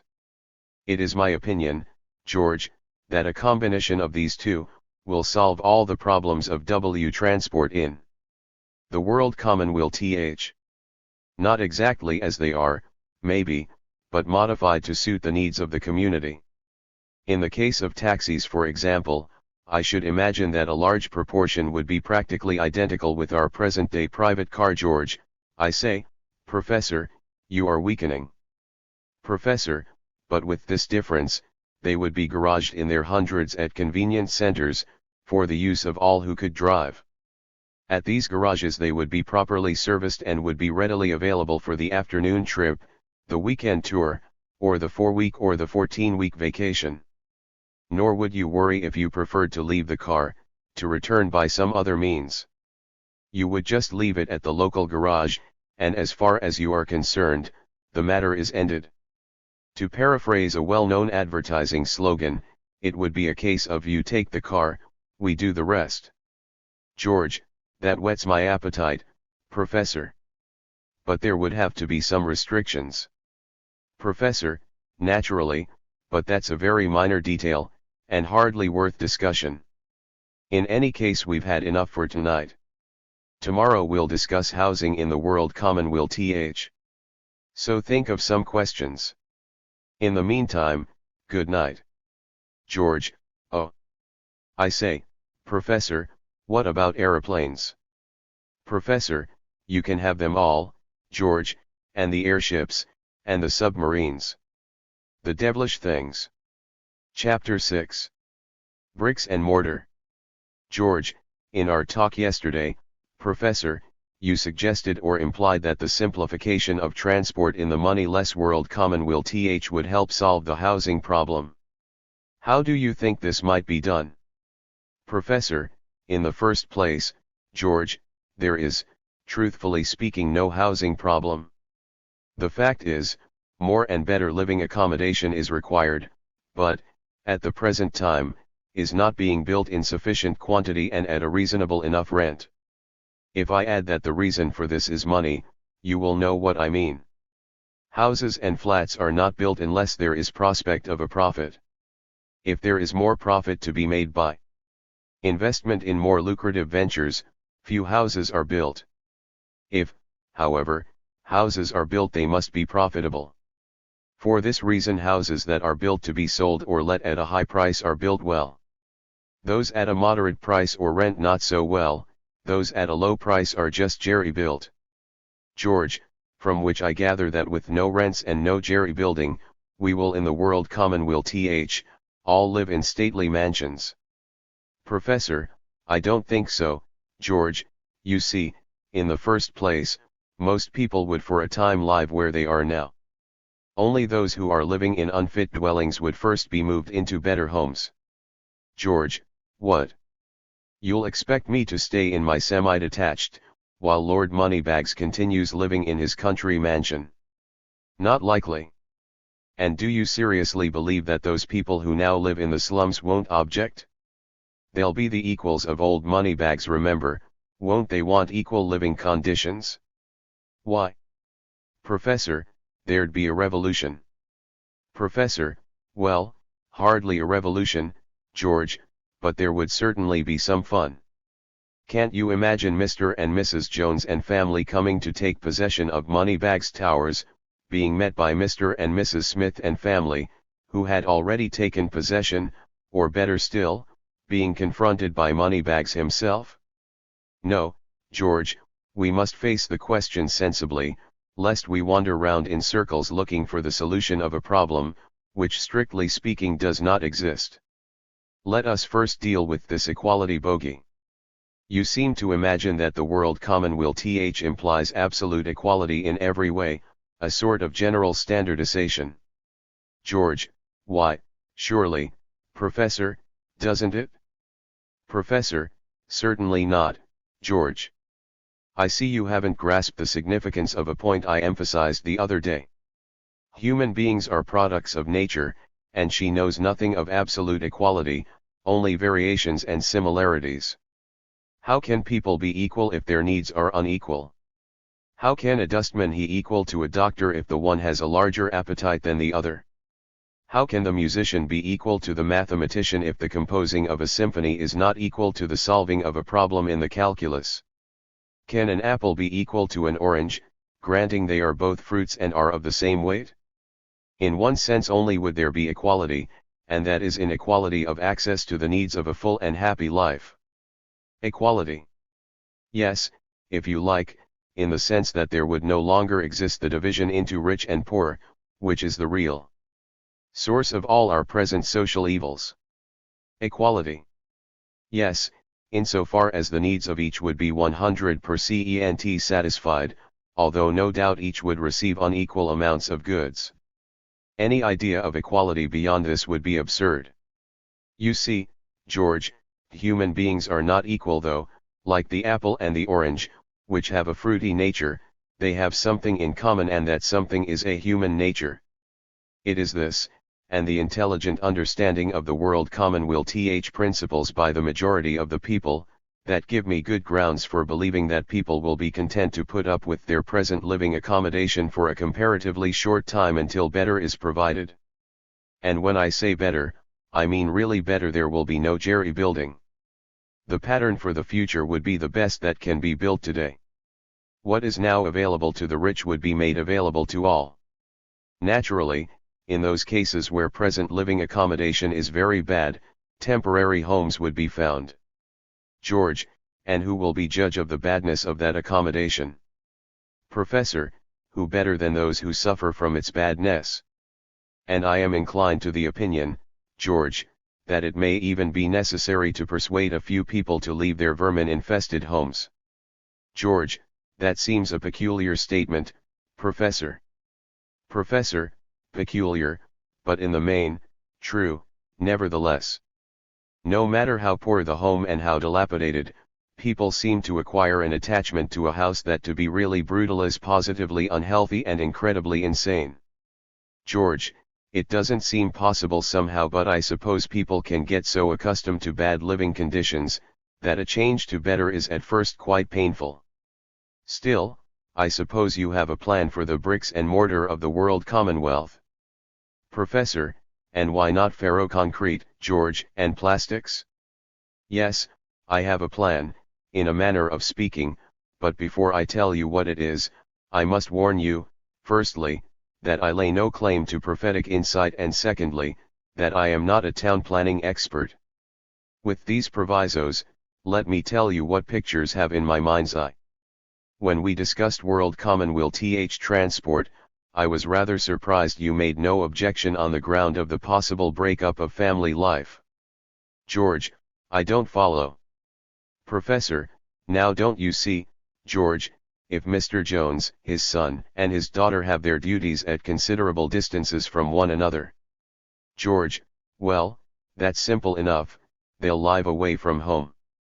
It's not an uncommon thing even nowadays. Professor, true, George, but I prefer putting it another way. They won't live away from home, they'll live at their own homes but away from their parents. George, but that wouldn't suit everybody, Professor. Professor, I had no intention of suggesting that it would. If I have inadvertently given that impression, it is because I am strongly of the opinion that in the world commonwealth it would suit the majority. After all, George, the family is the economic unit under present-day conditions, simply because it is the economical unit. It makes it easier on the family exchequer. But with the elimination of money, and so of the cost factor, I really believe most parents would even prefer to see their grown-up children going their own way.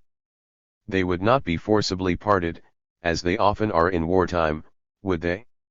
George, but surely, Professor, there's something about family life that does make it different. It's hard for me to explain what I'll mean but different, say, to club life. Professor, not really all that different under average conditions. Though I agree there are times, such as occasions of great stress and strain, severe illness for example, when family ties become closely knit. Still, the comparison with club life is a useful one. Take the Jones family for example. Father arrives home at 6:30, tired and hungry. Got my slippers, Ma. Ma, preparing supper in the kitchen, sighs, leaves her pots and pans, gets said slippers. Pa puts them on, sinks into armchair and reads newspaper for a few moments. Ma brings in supper, Pa puts down paper, makes remark that soccer ain't what it used to be, eats supper, and returns to armchair for quiet smoke. Ma clears up. 7:30.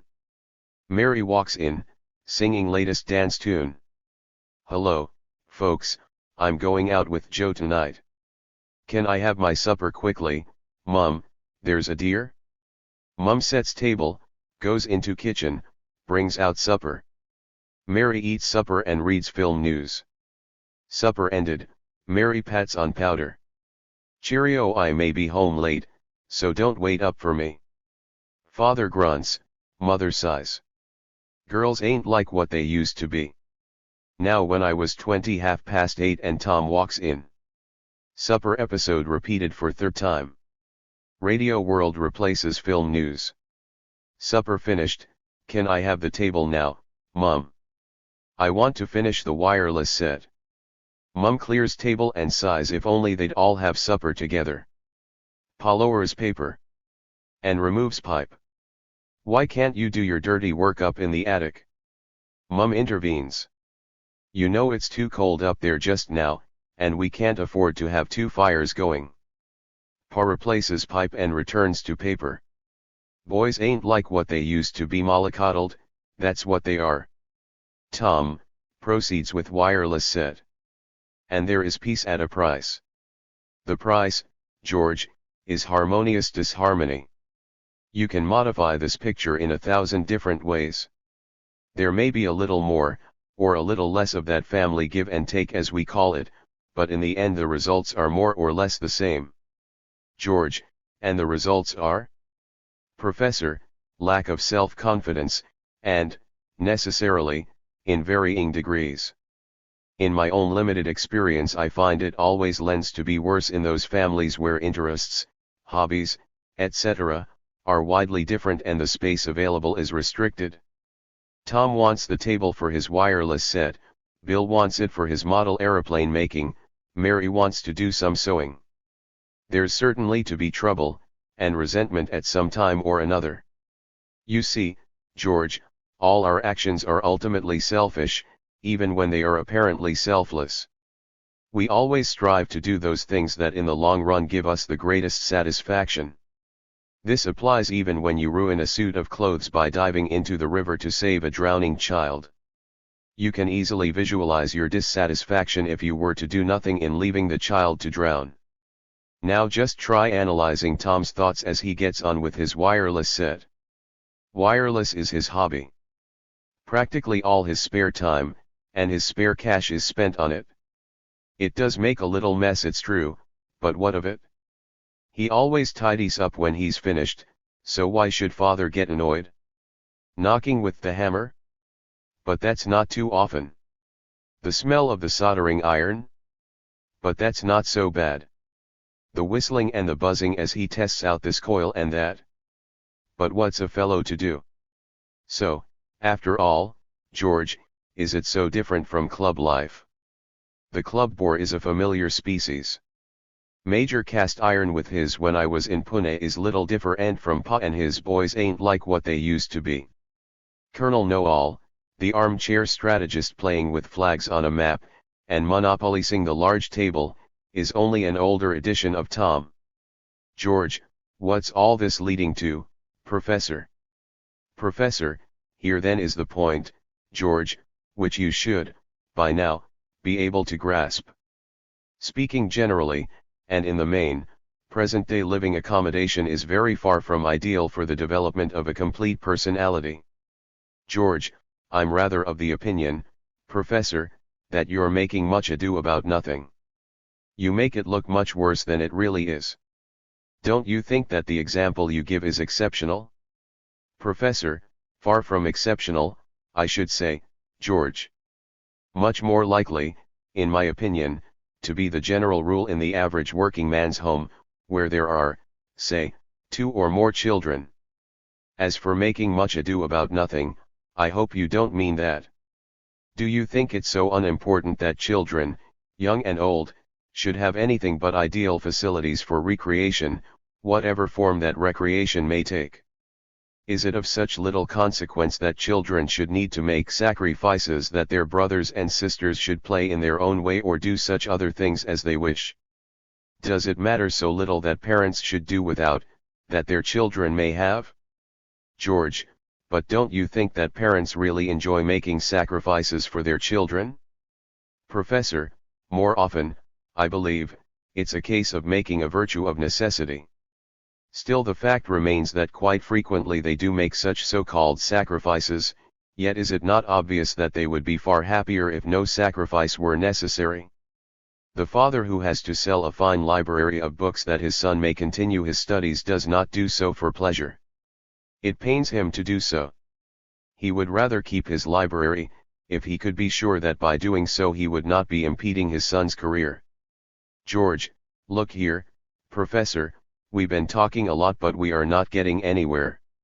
What has all this to do with the housing problems of the world commonweal? Professor, just this, George, that family life as we know it today, and satisfactory though it may appear in some respects, would probably, please note that I leave it open, be quite different in the world commonweal. I believe that the natural outcome of the change in human relations, due to the abolition of the money system, would be a desire for a more communal life. That this in turn would lead virtually to a world of flat dwellers, such flats being used principally as dormitories. George, I know, and communal kitchens. I wondered when you were coming to it, bah. Professor, why communal kitchens, George? Why not communal restaurants, such as those in the luxurious service flats enjoyed by the rich, today? In any case, who would be there to compel people to make use of them? They would be perfectly free to cook their own meals in their own kitchens if they so desired. And I don't doubt for a moment that there would be as many doing the one as the other. Why, George, even the wealthy, who nowadays have their clubs and first-class restaurants, do quite often have meals at home. Don't you think it would be possible to have a really large local recreational center in which a restaurant would be available for the occasional and perhaps frequent use of the local population? George, exactly what do you mean by a recreational center? Professor, I mean a building beautifully built, one it will be a pleasure to look upon, and surrounded by ample open space, a building in which there will be available facilities for one's hobbies, games, cultural interests, gymnastics, dancing, studying, and so on. A place where people can come and go as they choose, where they can meet their friends and discuss mutual interests, where they can dance and dine, play chess or darts, drink beer or tea, develop their films or their physique, just as fancy or whim dictates. A home from home, George, where people could sleep, should it be necessary or should they desire. George, it seems rather utopian to me, Professor. Professor, then why should it be, George, tell me that. Why, I doubt if 20 such would cost as much in human energy and material as a battleship. And need I add that they would serve much better purpose? I feel quite certain that such centers would serve a very useful purpose, in the world commonweal for would they not form a center, a hub if you prefer it, from which the homes of the local community would radiate? George, I can just imagine it, a temple of pleasure with barracks all round it. Professor, no, George, not barracks. You wouldn't give that name to Park Lane Flats, would you? Or to the super-luxury flats that you see in some parts of the country? Why, even the working-class flats of today are an improvement on many of the old type of slum tenement. In some parts of the world they are a tremendous improvement. And can't we improve on those? Why not beautifully laid out gardens, with deck chairs, tables, garden seats, hammocks, swimming pool, and so on? But there I go again, imagination running riot. Let me continue. The recreational center would form the hub of social life for the 1,000 or so families living around it. They would live either in flats or in the usual type of semi-detached house beloved by the suburbanite. We must not forget, too, the possibility of smaller blocks of 4 or 6 flats which can be quite pleasing in layout and would be no more obtrusive than ordinary houses.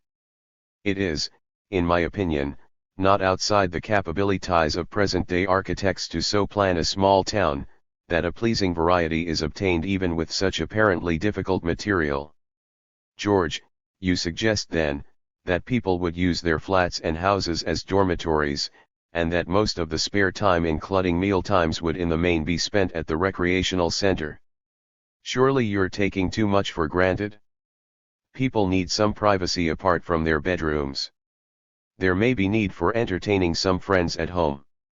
Professor, I believe, George, that such a simple problem can safely be left to the architects and interior decorators of the world commonwealth. Remember, we have seen tremendous changes in the furnishing and layout of rooms even during the past 50 years. There is no longer that desire for the multitude of rooms, seldom or never used, nor is there that cluttering up of rooms with the knickknacks and other odds and ends beloved of the Victorians. I'm rather of the opinion that there will be much more built in than there is even today in many of the modern houses and flats. In any case, the personal possession of furniture would be quite unnecessary because all flats and houses would be complete with furniture. It is not beyond the power of my imagination to conceive of bed-cum-sitting room as a standard, modifiable, of course, by the occupants, should they so desire. And apart from bedrooms, kitchen, and so on, there would be one reasonably large room to be used as a living room. George, and a playroom, or day nursery for the children. Professor, will be communal to the advantage of all.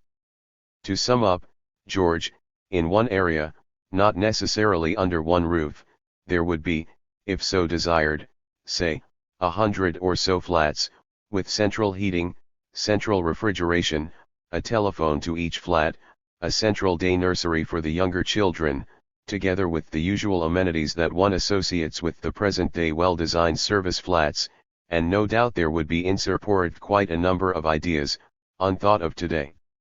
George, it certainly sounds very attractive, Professor. I suppose the young men and women whose duties were local would live at the flats most convenient? But suppose they wish to visit their parents, and perhaps stay overnight?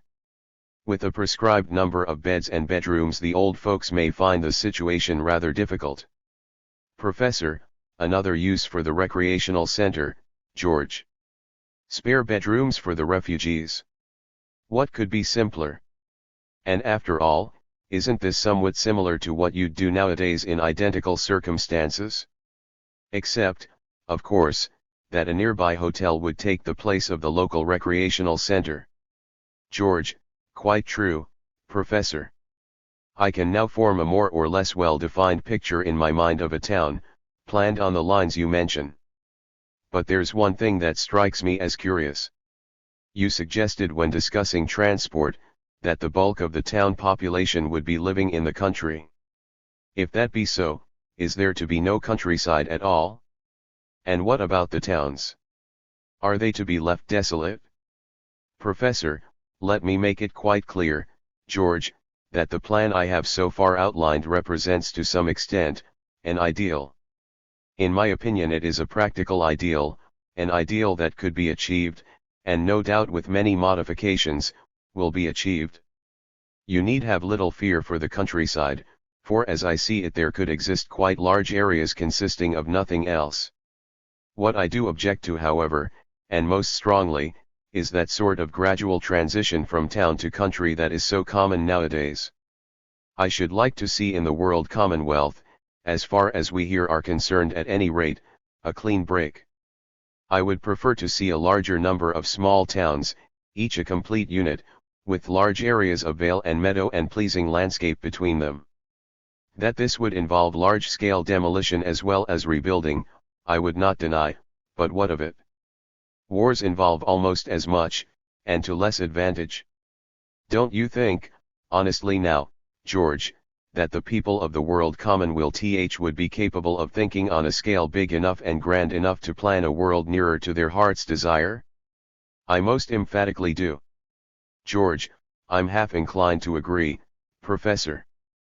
But when I think of the raw material, in the way of human beings, I begin to wonder how long it would be before new slums would arise even under such ideal conditions. Why, look what happens when present-day slum dwellers are moved to better surroundings. They've every opportunity for starting afresh, and do they? If, for the first time in their lives, they have a bathroom of their own, they use the bath for coal. It's no use, Professor, you can't change human beings by just moving them into better homes. Professor, your last sentence, George, is the crux of the matter, and let me tell you, what you say in that sentence is quite true. The fact is you can't change human beings by moving them into better houses. But don't you see, George, they'll be doing far more than that, they'll be moving themselves into a better world.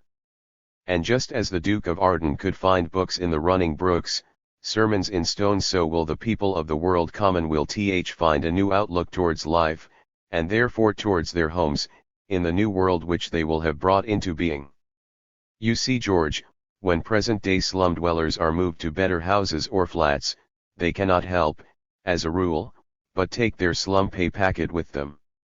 And that same pay packet may have to cope with greater expenses as a direct result of the move. The result, therefore, is in many cases even greater impoverishment. Apart from this, they are still living in the same money world, a world of insecurity, possible unemployment, ill health, undernourishment. What can you expect in such circumstances? The surprising thing is, that there is any improvement at all. George, why, is there any improvement? Professor, undoubtedly, and in so many cases, according to the town planning experts, that I am full of optimism for the towns of the world commonwealth. It is the money world that has made the slums and the slum dweller. The moneyless world commonwealth will unmake both, as it will the other evils now manifest. As for the coal in the bath story, George, many housing experts are agreed that it is little more than a legend that has grown up from maybe one or two cases. Nevertheless, and granting its truth, I cannot conceive of people being intelligent enough to bring a world commonwealth into being, and being at the same time so stupid as to do so preposterous a thing. There may be a few, a very tiny minority, who will need to be educated to the new standard, but what better textbook than A New World? Think it over, George.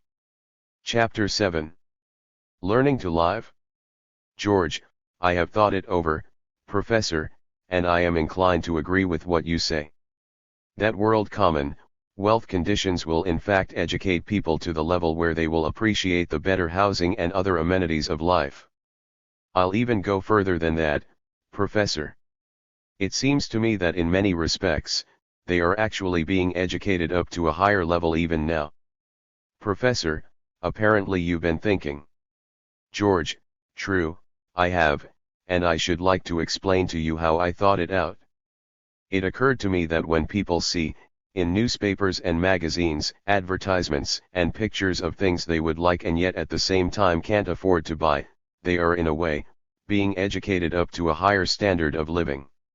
If for example they see pictures of beautifully appointed homes, they can't help but make comparison with the homes they actually live in, generally, not to the advantage of the latter. Professor, and yet, George, in spite of such striking evidence of their poverty, they accept as inevitable a world in which such poverty exists. How do you account for that, George? George, I suppose yes, I must admit it, they re-taught that such poverty always has been, and therefore always will be. Professor, that's the point, George. They are taught to believe it. The greater part of our present-day education is directed towards that end. And not only education, but in addition most of the forces of environment tend to have that effect. George, what do you mean by that, Professor? Professor, I mean this, George. While we live in a money-based world, we can only think in terms of money values. We therefore take for granted conditions in which wealth calculated in terms of money is unequally divided. Bill Jones, for example, looks with something akin to envy at Tom Smith, who perhaps is earning £1 or £2 a week more than he is, and Tom Smith in his turn may cast equally envious eyes at Jack Robinson who, with a car and a maid, gives some evidence of an even larger income, and so on till we come to the very large incomes of the comparative few. In a similar way, George, all the other implications of ordinary, everyday life tend to mold our ideas into accepting as a natural thing the existence of poverty on the one hand and wealth on the other. That the press, for example, creates such an impression may not always be obvious, but it is there nevertheless. George, I must say, Professor, that when I look back at my school days, I can appreciate now, how much I was taught that is practically useless to me now, and in addition how much that was, to put it mildly, distortion of the truth. History for example was a subject I particularly disliked, not only because we had to learn a lot of facts in parrot fashion, but also because we were not taught it in a manner which suggested any relevance to present-day conditions. And then again, why? Were we given the impression that we, the British people, were always right, and the foreigner invariably in the wrong? Professor, I'm rather of the opinion that you've forgotten more than you think, George. It's more than likely that even in your school days, a little spice was occasionally added to the history lessons, in the form of just a little wrongdoing on our part. Otherwise, even your simple childish brains might have become a little suspicious. Still, it is a fact that history is taught in every country from the point of view of that country's preeminence. In the schools, at any rate. In spite of that, however, there has been a little progress. Ideas on education are in a far healthier state nowadays than they were, say, 50 years ago. George, in what way? Professor, well, George, there are quite a number of people, in different parts of the world, who are interested in education not only as their means of livelihood, that is to say, as teachers, but are, in addition, taking education seriously from the long-range point of view. They are, in fact, beginning to realize that education is concerned with far more than mere schooling, and that alone is a step in the right direction. It means, George, that such people are links, though perhaps not conscious of it, in the chain of world commonweal education. Their ideas may be good or bad, right or wrong, useful or otherwise. I am not sufficient authority to praise or condemn, but it is really of little consequence. The important thing is that those interested in education are beginning to think, and are discussing amongst themselves, the new education, which in a sane world would develop sane people fit to live in it. George, I suppose you have some ideas on education yourself, Professor. Professor, if I were to say that I have, George, it would be doing some injustice to those whose ideas I've read and inwardly digested. Yet at the same time, if we are to discuss education, it would not be out of place, to discuss those ideas in terms of the world commonweal And remember, George, we start off with one tremendous advantage over those who would like to make changes in educational methods within the structure of the present system. We start with a new world, in which there would be no encumbrances to the introduction of such methods, in which intelligent parents, obviously intelligent since they would have brought into being the moneyless world commonweal would cooperate with the teachers more readily and with more leisure to do so, and in which education would have a different significance from what it has today. George, I would never have thought I should have been so impatient to learn something about learning. Carry on, Professor. Professor, has it ever occurred to you, George, that human beings are the only animals that go to school? George, well, I suppose human beings are the only animals that do all sorts of queer things. What of it? Professor, I am only concerned with that one queer thing, schooling, so suppose we forget the others for the time being. I am concerned with it because we are discussing education, and because it is, in my opinion, the most vital factor in the future development of mankind. George, that's rather a steep statement to make, Professor. Professor, I could justify it, but for the moment let this suffice. Those countries of the world and those periods in history in which progress has been very slow, are those in which schooling has played a very small part. Less than 100 years of compulsory education has, in this country, done quite a lot, and that in spite of its many deficiencies. What immense possibilities there would be in the world commonweal should be obvious not only to you, George, but to all those teachers and parents, who know and appreciate the difficulties of educating the child of today. Look at young Tommy Jones as a fair sample of the present-day child. He is 5 years old and the middle one of 3 children. He lives in a district which, though not quite slum, is yet not far from it. The street is his playground, as there is little better within reasonable reach. His father's wages are just sufficient to enable them to enjoy a modicum of comfort, but in no way approaching even minor luxury.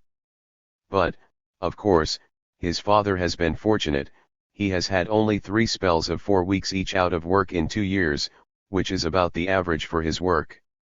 Mrs. Jones, between bouts of cooking, washing, sewing, darning, sweeping and shopping, does her best, a poor best at times, to keep the children, all under 8, as tidy as her pocket, and sometimes her patience, will permit.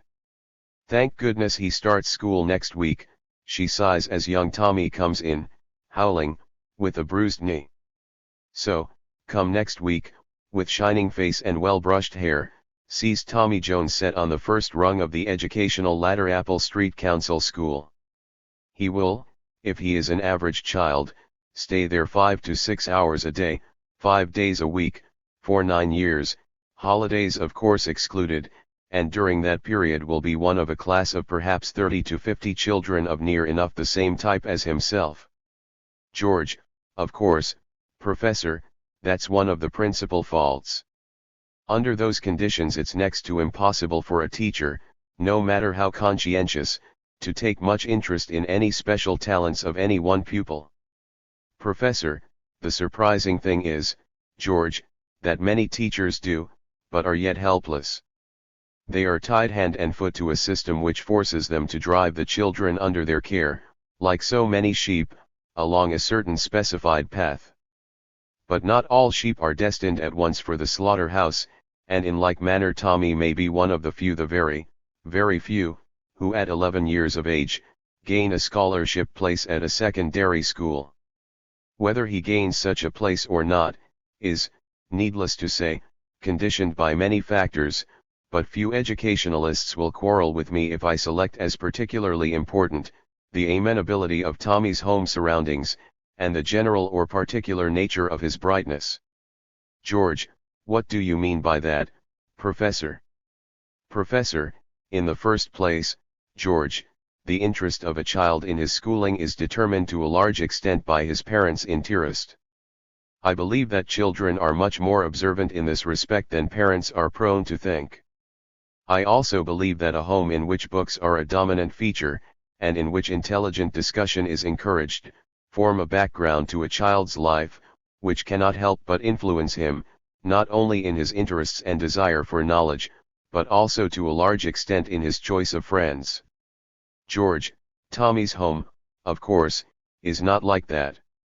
Professor, I'm afraid not, George, but even if it were, he might still fail at an examination which is, after all, merely a test of general knowledge and equally general capability. It is not outside the bounds of possibility that Tommy might be a particularly bright lad at one or two subjects that he likes, yet a perfect duffer at others that perhaps do not interest him. Still, he may gain a place in a secondary school. His parents then have to consider the sacrifices they will need to make in order to keep him at school till 16 years of age or even longer. Can they do it? If he leaves school at 14, he could help out the family exchequer to the extent of a few shillings a week. And he would be paying for his keep. Dare they gamble their present sacrifice against a possible professional career for Tommy at a much later date? I will leave the Joneses to solve that problem themselves. But if Tommy does not reach secondary school standard, he still has opportunity of a little more advanced education at a central school. Here, his education may be directed more or less along commercial lines to the age of 15 or so. The important fact that we derive from this study of Tommy Jones is just this: that, broadly speaking, the educational system of today is a means for producing workers of three types. The industrial, with knowledge of little more than the 3 R's, the commercial, who by virtue of his black coat and suburban outlook considers himself superior to his industrial brother, and lastly the professional, who belonging to the group of the moderately high income, there are exceptions to this, of course does not prefer to include himself in the working class in any circumstances. So you see, George, that fundamentally, education nowadays is a means toward an end, and that end, the production, I could say mass production of workers for different types of job. The fact that one gets £4 a week and the other £1,000 a year is really of little consequence. They are both still wage workers. Their different levels of income are decided by what it costs to train and maintain their different kinds of skill, while supply and demand is the principal factor that regulates fluctuations from time to time. George, well, Professor, you've been somewhat destructive in your criticism of present-day schooling. Let's have some constructive ideas. What are your ideas for world commonwealth education? Professor, I wasn't aware that I had been particularly destructive. But, all the same, what is more constructive than destructive criticism? The one naturally presupposes the other, for is destruction ever an end in itself? Clearly, George, destruction is the necessary prerequisite to construction. George, very interesting, no doubt, Professor, to the philosophers, but what has all this? Professor, I know, George, what has all this airy philosophy to do with the problem of education in the world commonwealth? Just this: that in order to get something of an idea of the new education we must appreciate fully the defects of the old. If I say, therefore, that the principal defect of our present system of education is in its objective, that is in the production of useful workers, you will, I hope, not misunderstand me. All the peoples of the world commonwealth will be doing useful work, that is obvious, but the important difference as far as we are concerned is that education will not be directed towards the sole end of producing workers.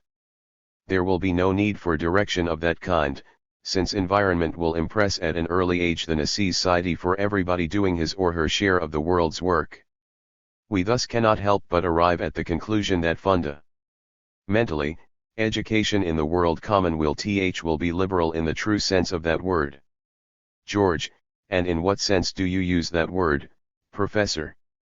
Professor, the old idea of a liberal education was equivalent to that education befitting a gentleman, but in its wider sense it was used to include those subjects having little, or no bearing on trade or profession. I like to think of education in that wider sense. I like to think that in the world commonwealth, education will be considered as an end in itself, not as a means towards an end. That children will go as happily to school as they do to play. That education to them will be akin to listening to a fine symphony orchestra by an intelligent adult. Something they will enjoy for its own sake, not something to dread as a necessary evil. Something that will help them to get some fun, interest, and pleasure out of life, not something which will enable them to become fitted to a lifetime of toil.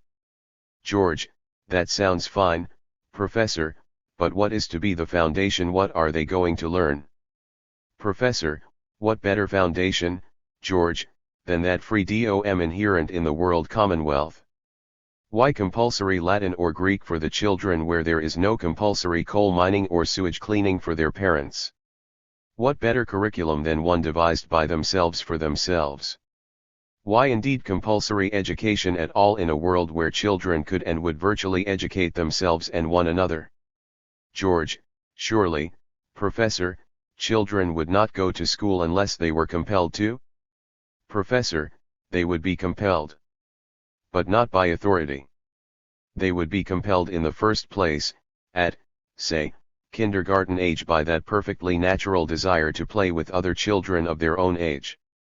They would be compelled to continue by the encouragement of teachers who were enthusiasts, and who loved their work, by teachers who were more concerned with the fostering of the desire for knowledge than by knowledge in itself.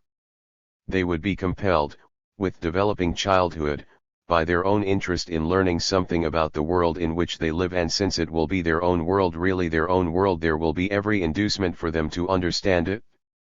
In short, George, I believe that in the world commonwealth education would consist in the development of that which is essentially inherent in every child: curiosity, the understanding and the mastering of environment. I believe that a child could be encouraged to take some interest in every subject, but should be further encouraged rather than penalized if one subject interests him more than another. Finally, I believe that education as thus described would be quite distinct from, though running a parallel course with, vocational training, but that both would cater for the individual rather than the mass. George, that seems to suggest there would be more specialization. Professor, not quite, George. Specialization has its dangers. It is only a half-truth that a little learning is dangerous, since he is a better specialist in his own field who has roamed through the pastures of general practice. The specialist often tends to too narrow an outlook, not only in his own field of study but also in the generalities of everyday life. I may be biased, George, but I would much rather converse with a person having a reasonably intelligent understanding of the many interesting things in life than the erudite professor with his encyclopedic knowledge of one subject. The latter has his place in the world, I dare say, but a community of such would to me be intolerable. So, when I described the education of the world commonwealth and the vocational training as catering for the individual, I had in mind the possibilities of perfect freedom of choice in study, the possibilities of the youngster of 5 going to school because he will be able to do certain things there that he could not do so well at home, and of continuing to attend school to acquire knowledge and understanding of the world he lives in, for the rest of his life if he be so inclined. I can envisage the examination system going the way of the other archaic features of the money world, and in its place a system of marking, which, unknown to the pupils, would enable the teachers to determine their particular aptitudes. George, have you thought of the possible shortage of teachers, Professor? Professor, I certainly have, there will, in the early stages, be a serious shortage, I have little doubt of that. But what better method of countering that difficulty than students teaching one another? Suppose, for example, half a dozen students of one class in, say, chemistry, each volunteering to coach 3 or 4 students in the class below them. I may be optimistic, but I'm inclined to think they might learn more that way than by the orthodox method. After all, they would have access to these helpers at all times, and I venture to suggest they would be more inclined to worry these helpers, where a particularly knotty point arises, than they would dare to with proper teachers. I claim no credit for the idea. It has been tried before, with quite useful results. I merely suggest it as a means of obviating the difficulties of a possible shortage of teaching staff, and perhaps as a means of encouraging to teaching duties those who find they have a liking for it. George, and vocational training? Professor, let us consider again the case of Tommy Jones, but, of course, in the World Commonwealth this time. By the age of 14 or so, Tommy will have shown a definite bent towards, say, science. So from then onwards he will quite naturally devote the greater part of his time to science and less to other subjects. At, say, 16 years of age he may have decided on electrical engineering as his forte. He will then begin part-time civil duties in that industry, but his education will continue side by side with his vocational training to, say, the age of 18. George, you don't seem anxious to fix definite age limits, Professor. I suppose that Tommy won't be compelled to begin part-time civil duties at the age of, say, 16, and presumably full-time duties at, say, 18. Professor, you seem anxious to find some example of compulsion in the World Commonwealth, George, but believe me, you won't. Apart of course from the necessity of cooperating with one's fellows in the production and distribution of the needs of mankind. But that necessity is inherent in life. There may appear to be risks in freedom, but there are few aspects of life free from risk. I am confident that the people of the World Commonwealth will face such risks just as they will, in the early years, face the other many and varied problems of the change. Tommy will begin his civil duties, part-time or otherwise, just as soon as he feels inclined to. I see no reason why he should be compelled to do otherwise. He may, for example, have an urge towards research. Would he then be better employed in, say, telephone maintenance? George, that would be one way of avoiding one's responsibilities. Professor, I refute that, George, most emphatically. Research is by its very nature a great responsibility, and the desire for such work is not so common as you seem to imagine. That there will be more interested in science, I do not for one moment doubt, but that is all to the good. It will be a scientific world. George, so scientific, Professor, that the time will come when there'll be no need to work at all. Then what will we do with our leisure? Professor, so many things, George, that it would be as well if we discussed it another time. In the meantime, however, give this subject of education some attention. It warrants it, since you or your children will have some voice in the direction that World Commonwealth education will take. He would be a brave man to become prophet, but then I am no coward. In the new world you will not only be learning to live, you will also be living to learn. George, why not living and learning? Professor, excellent, George, excellent. Chapter 8. They spend their time. George, our discussion on education seemed to suggest that you anticipate that that alone will solve the problem of leisure. Do you think you can justify that? Professor, you assume too much, George. If I have given you that impression, I apologize. World Commonwealth education will, I believe, solve many problems, including to some extent the problem of leisure. But we cannot afford to look too far ahead. That there will be no such problem after 1 or 2 generations in the new world is to my mind perfectly clear and obvious. An intelligent and educated person is never bored. What we ought to consider more carefully is this problem from the more immediate point of view. Whether in fact, there will be such a problem in the early stages, soon after the changeover. What is your opinion, George? George, frankly, Professor, I am not at all optimistic.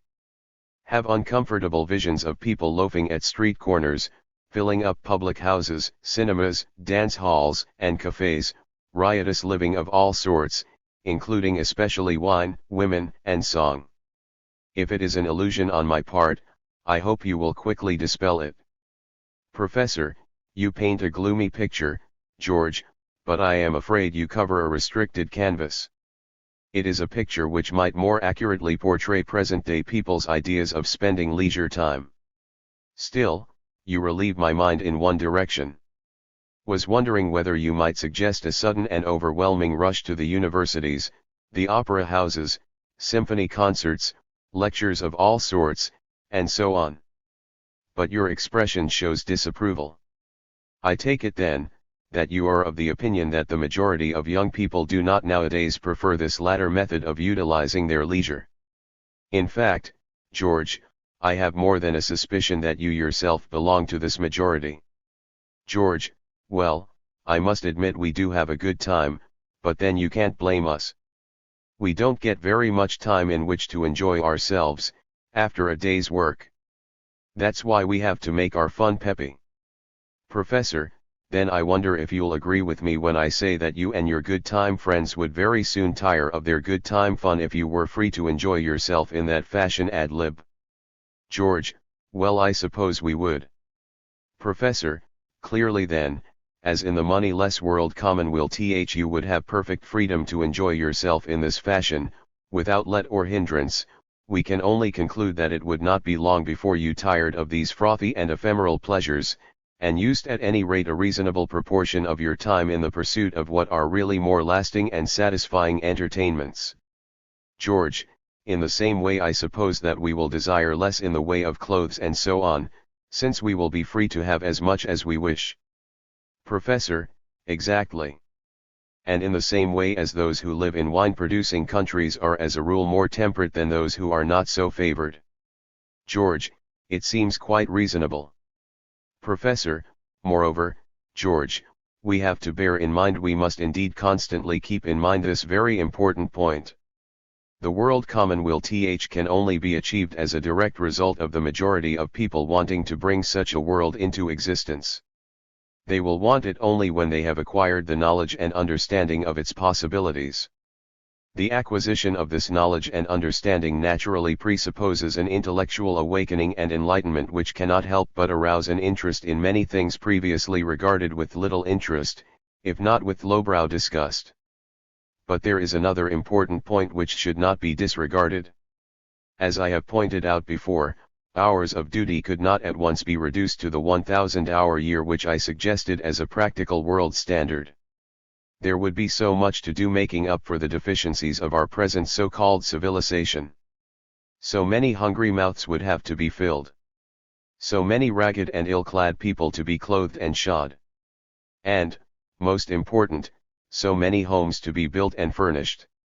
If I am an optimist in saying that this period, which I prefer to regard as a clearing up period, will not be of undue length, it is solely because I have confidence in the inventive genius, faith in the resourcefulness, and assurance in the courage to face difficulties of my fellow men.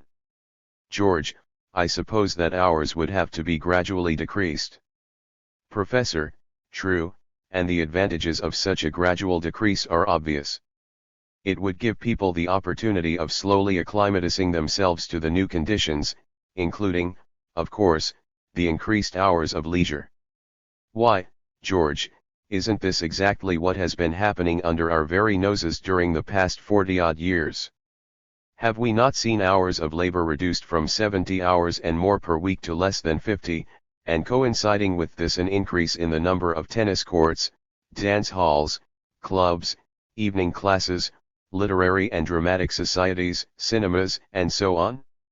Was it merely coincidental, or am I right in saying that these forms of utilizing leisure arose as a direct result of the increased hours of leisure? I see no reason why this process should come to a full stop. Indeed, I am of the opinion that this expansion of leisure activities could be extended considerably. I can even visualize the possibility of new leisure activities arising. There is even the possibility of a Bureau of Leisure, organized for the purpose of advising on this leisure problem, just as there are today organizations which arrange holidays. George, what, more bureaucrats? Professor, you do not like the word George, and I have affection for neither word nor specimen. But we must not lose sight of the fact that in a money world they have both power to enforce obedience and money to ensure your subjection. In the world commonwealth they will have neither. We will not be their servants, in a sense, they will be ours. Those people with that particular flair for organizing entertainment, with that skill and imagination and knowledge that form the essential characteristics of those who would undertake such a duty, those people, I repeat, would be no better and no worse off than their fellows. They would take freely from the common fund of production as much as they need. I don't doubt, George, that amongst your friends there are one or two who could fill such a duty admirably. George, why, yes. Jimmy for one, which reminds me. There'll be no bookmakers, no backing horses or dogs, no gambling of any sort. Say, Professor, life is going to be rather dull without a little flutter. A man can't gamble unless he's got a few shillings in his pocket. What do you propose doing about that? Professor, the problem of gambling is interesting, and I should have referred to it even if you had not. It is sometimes difficult for one who has not succumbed to a particular vice to understand those who have. If I say then that I do understand the gambling fever, you will, I hope, not misunderstand me. I believe that the fascination of gambling lies in the combination of two factors, the desire for gain and the desire for excitement. I must emphasize that these two factors cannot be separated if we are to understand gambling correctly. It is obvious that the desire for gain may result in loss, consequently the uncertainty produces the excitement. Conversely, the desire for excitement may create the desire for gambling and gain. However, it may produce other desires, such as women, wine, or war. Or it may produce healthier desires such as football, running, swimming and the kindred sports. It may also produce such diverse desires as research and road racing, skiing, and stamp collecting. But to return to our gamblers. It should be clear that with the elimination of the gain motive due to the abolition of money, there would be no desire for gambling. George, just a moment, Professor, it would still be possible to use counters. Professor, but that would not be gambling. The counters would surely represent little more than a scoring device. Without the possibility of material gain, we cannot accurately describe a game as a gamble. There may be interest and excitement, but that is natural to all games and sports where there is competition. I see little reason for concerning ourselves with the possible lack of excitement in the world commonwealth. There will always be people who consider they can do something a little better than the next man, even if it's something as stupid as shooting Niagara Falls in a bathtub. The competitive element in sport and other activities will not be eliminated. Rather, I think would it be fostered. There will still be pot hunting of a fashion, in spite of the fact that the pots would have no value apart from their indication of superiority. George, you seem to have covered rather a narrow field in this talk on leisure. Frankly, I don't feel satisfied. Professor, perhaps then my conclusion will remedy that. Let us face facts. In the money world of today, leisure, as far as the majority of people is concerned, is badly used, in fact, wasted. But as a money world is a bad world in which waste of all kinds is commonplace, that is not surprising. Consider for a moment just one aspect of a money world, and one of its particularly bad features: war. How do some members of the various armed forces spend their leisure when they are not killing one another? George, sex and so on. Yes, I see what you're getting at. Professor, they are trained to become efficient killers, and no one will deny that killing can only appeal to the worst, to the most beastly elements in human character. With his reduction to a beast in this one aspect, it is not surprising that many a man will exercise a primitive and innate function in a beastly manner. But they are more to be pitied than blamed. True blame attaches to those who, while excusing and approving and blessing the beastliness of war, condemn the activities of those who have become demoralized by the beastliness they have been taught. George, but then, this brings us back to my first contention, that the kind of education people will get will decide, in the main, how they will use their leisure. Professor, quite true, and being as I anticipate a liberal education in the widest sense of the word, a drawing out of intelligence and a fostering of that natural curiosity innate in all human beings, I expect that leisure would be used in a leisurely and satisfactory way, in a manner that would be both healthy and interesting. George, what spare time occupations do you think would be most popular? Professor, so many, that it would be difficult to enumerate them. Age, temperament, sex, physique and mental alertness are the principal factors that would determine choice of recreational activity. If you would like a rough idea, consider some of the possibilities. Firstly, there are the quiet activities, rest, meditation, reading, writing, conversation, indoor games such as chess and drafts, and so on.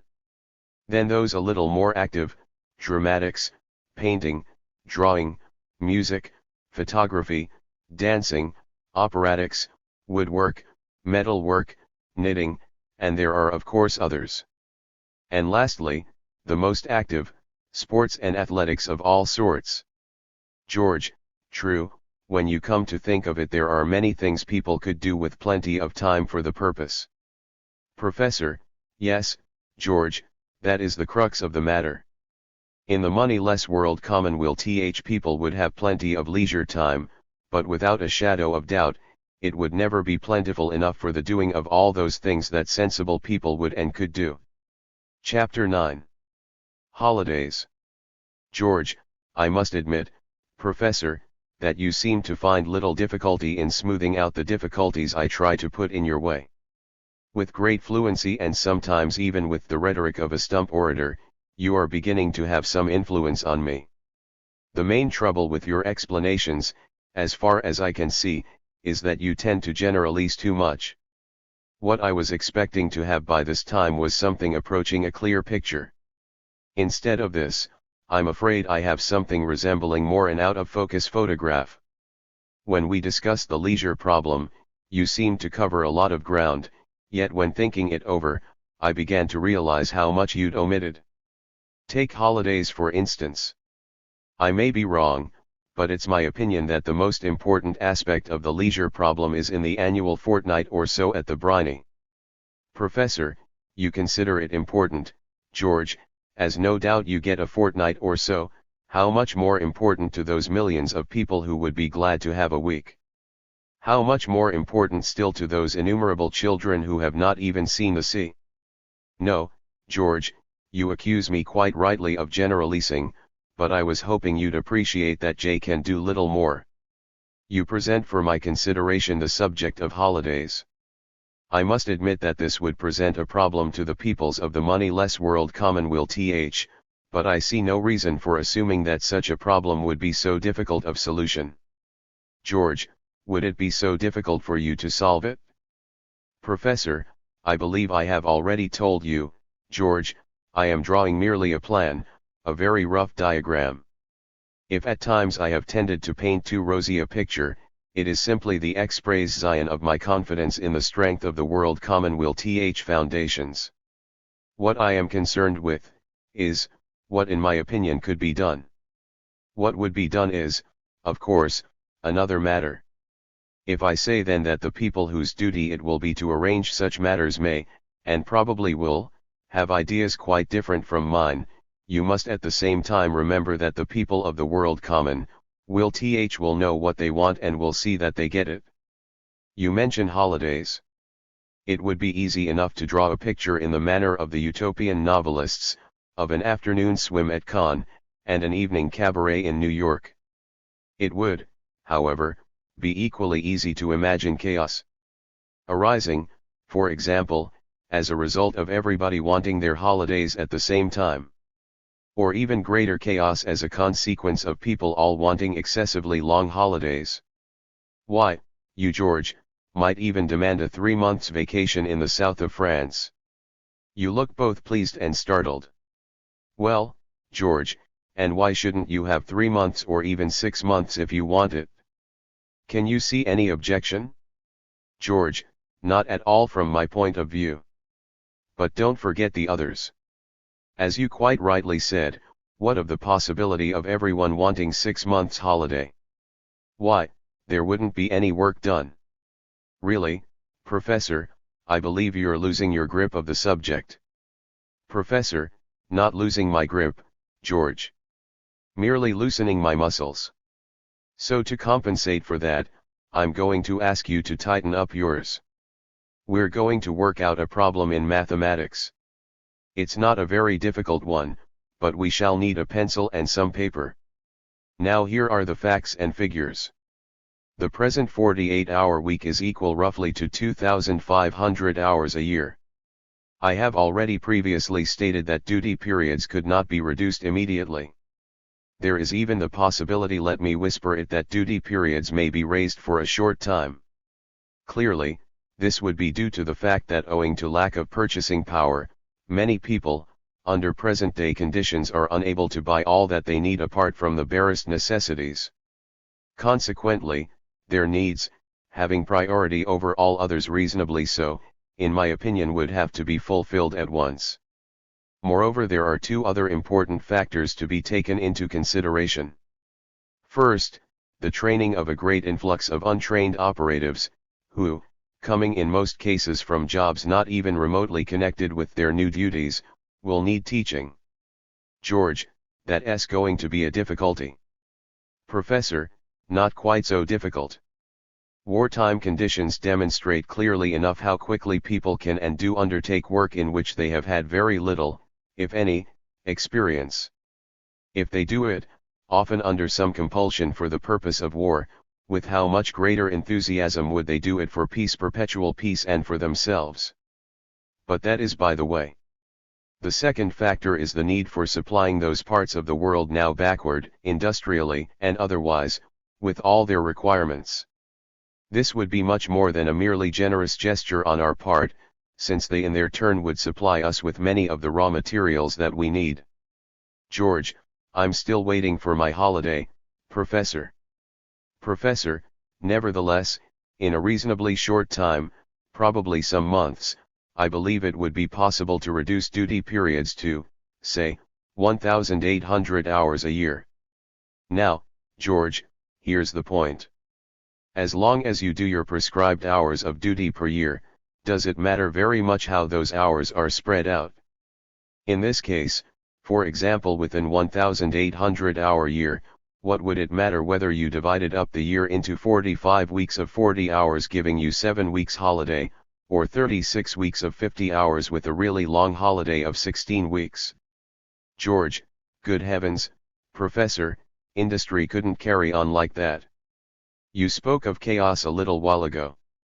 Why, if such an arrangement as you suggest wouldn't lead to chaos, nothing else would. Professor, you have then, George, the courage to suggest and the audacity to imply, that there are not available in the industrial and commercial organizations of today, people, who, given a free hand in the world commonwealth, could not so organize production and distribution, so that everyone could have and enjoy the holiday they desire. An outrageous and preposterous suggestion, and I do not apologize for my righteous indignation.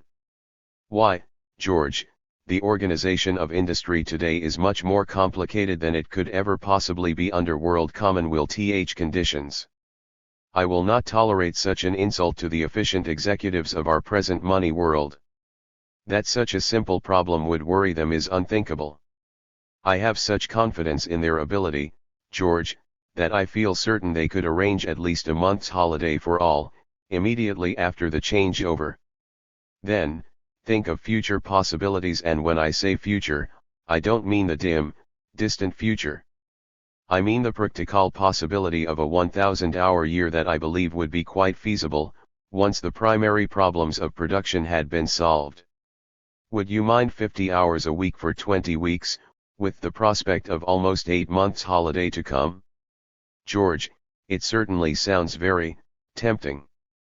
Professor, I believe that such an allocation would suit a number of industries quite well, though naturally not everyone would take kindly to work at this high pressure in spite of such an inducement. But then, there's the possibility of dividing up the year into 40 weeks of 5 hours a week, leaving 12 weeks holiday, and so on. It's really quite simple, isn't it, George? George, even then, there'd be some unlucky people who will have to take their holidays in the winter. Professor, although that sounds more like a grumble than a criticism, I will treat it as an objection. The objection is hereby declared null and void.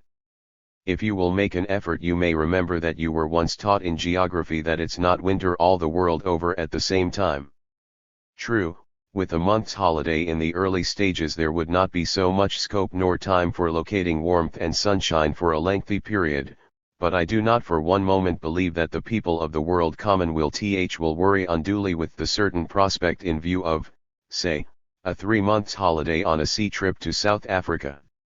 George, tell me, Professor, will we still have our weekends and bank holidays? Professor, such optimism. It makes me feel that the world Commonwealth is already in sight. Will we have indeed? Yes, George, we will if we want them. Weekends of any length. What does it matter, provided the work is done? And bank holidays? With no banks? Why concern ourselves with such piffling problems? I'm surprised, really. During the course of our discussions, I have shown you quite clearly, I believe, some of the possibilities inherent in a world organization based on the production of goods for use and for free distribution. I have indicated that this and the consequent abolition of the money system will free mankind, once and for all time, from the horrors of war, poverty, malnutrition, unemployment, and their attendant evils. I have also made clear that such a change would not only free mankind from the slavery of the machine, but would also produce such a revolution in human relationships and in human ideas, that one's imagination tends to run riot. And you, George, worry about bank holidays. George, I'll admit, it's not all that important, Professor, but it's rather difficult to draw the line. You might, for instance, consider the question of hotel accommodation unimportant, though to my mind it seems as big a problem as housing. Professor, you are thinking of it as a problem in connection with the bed and breakfast 10 minutes from sea type of place, versus the deluxe hotel on the esplanade. You must not lose sight of the fact, however, that the former exist merely as a means towards making a living on the part of a small family with 1 or 2 spare rooms. They would not do that in the world Commonwealth, though they might make welcome such friends and relatives, who wish to stay with them. In my opinion, the problem of holiday accommodation in the world Commonwealth is being solved for us now. George, now. Professor, there are 2 movements, both expanding, at a rapid rate, which give me not only a firm basis for my opinion, but a definite clue towards possible trends. I refer to the youth hostel movement for one, and the holiday camp for the other. George, they only cater for people who want a cheap holiday. Besides, such a holiday wouldn't suit everybody. Professor, I will not dispute the latter statement, but I will, the former. The fact remains that generally speaking, hiking holidays and holiday camps do suit the younger people. I feel sure they would suit the majority of young men and women under the ideal conditions prevailing. There could be no snob element, which I believe does sometimes detract from the pleasure of such holidays. The extension of such camps on a very large scale would be neither a difficult nor a lengthy task. In the meantime, plans could be made for the erection in the future of more elaborate holiday camps, probably on the lines of the town recreational centers we have already discussed. The orthodox hotels could, I believe, be used mainly by elderly people who would appreciate and would naturally deserve the extra comforts that such places provide. And so, George, every body should be reasonably satisfied. At youth hostels, at holiday camps, on sea trips, visiting other countries, all will be free to live their holidays as they live their lives free from worry, anxiety, and fear. Secure in the knowledge that their fellow men are using their energy, knowledge, and skill in making such holidays possible, and knowing that they in their turn will enjoy theirs. Chapter X. The Arts and Sciences. George, one thing does seem clear to me, Professor, and that is, the people of the moneyless world commonwealth will put a different interpretation on the word freedom from what we do nowadays. It's something that I can feel rather better than I can express. We have freedom of a sort at the present time, yet I cannot help thinking that there is something artificial and cramping in this, our present-day freedom. I suppose your talks have been the cause of this. Professor, if that is so, I am pleased. If my talks have made you feel that a world commonwealth is to be preferred to our present mode of life, even if only from this aspect of a greater and a grander freedom, then my voice has not been used in vain. But what have you in mind? George, it occurred to me that even the possession of great wealth under present conditions does not necessarily ensure against insecurity. Otherwise, why do people who are already extremely wealthy keep on piling up more and more when they could comfortably retire on what they already have? Professor, it's a vicious circle, George, really little more. Or perhaps I could more aptly call it a pernicious disease. People of great wealth are not in the habit of walking about with thousands of pounds in their pockets. Their money is invested in companies of one sort or another. It exists in reality in the form of land, factories, machinery, railways, and so on, the things that the community needs in order to carry on its existence.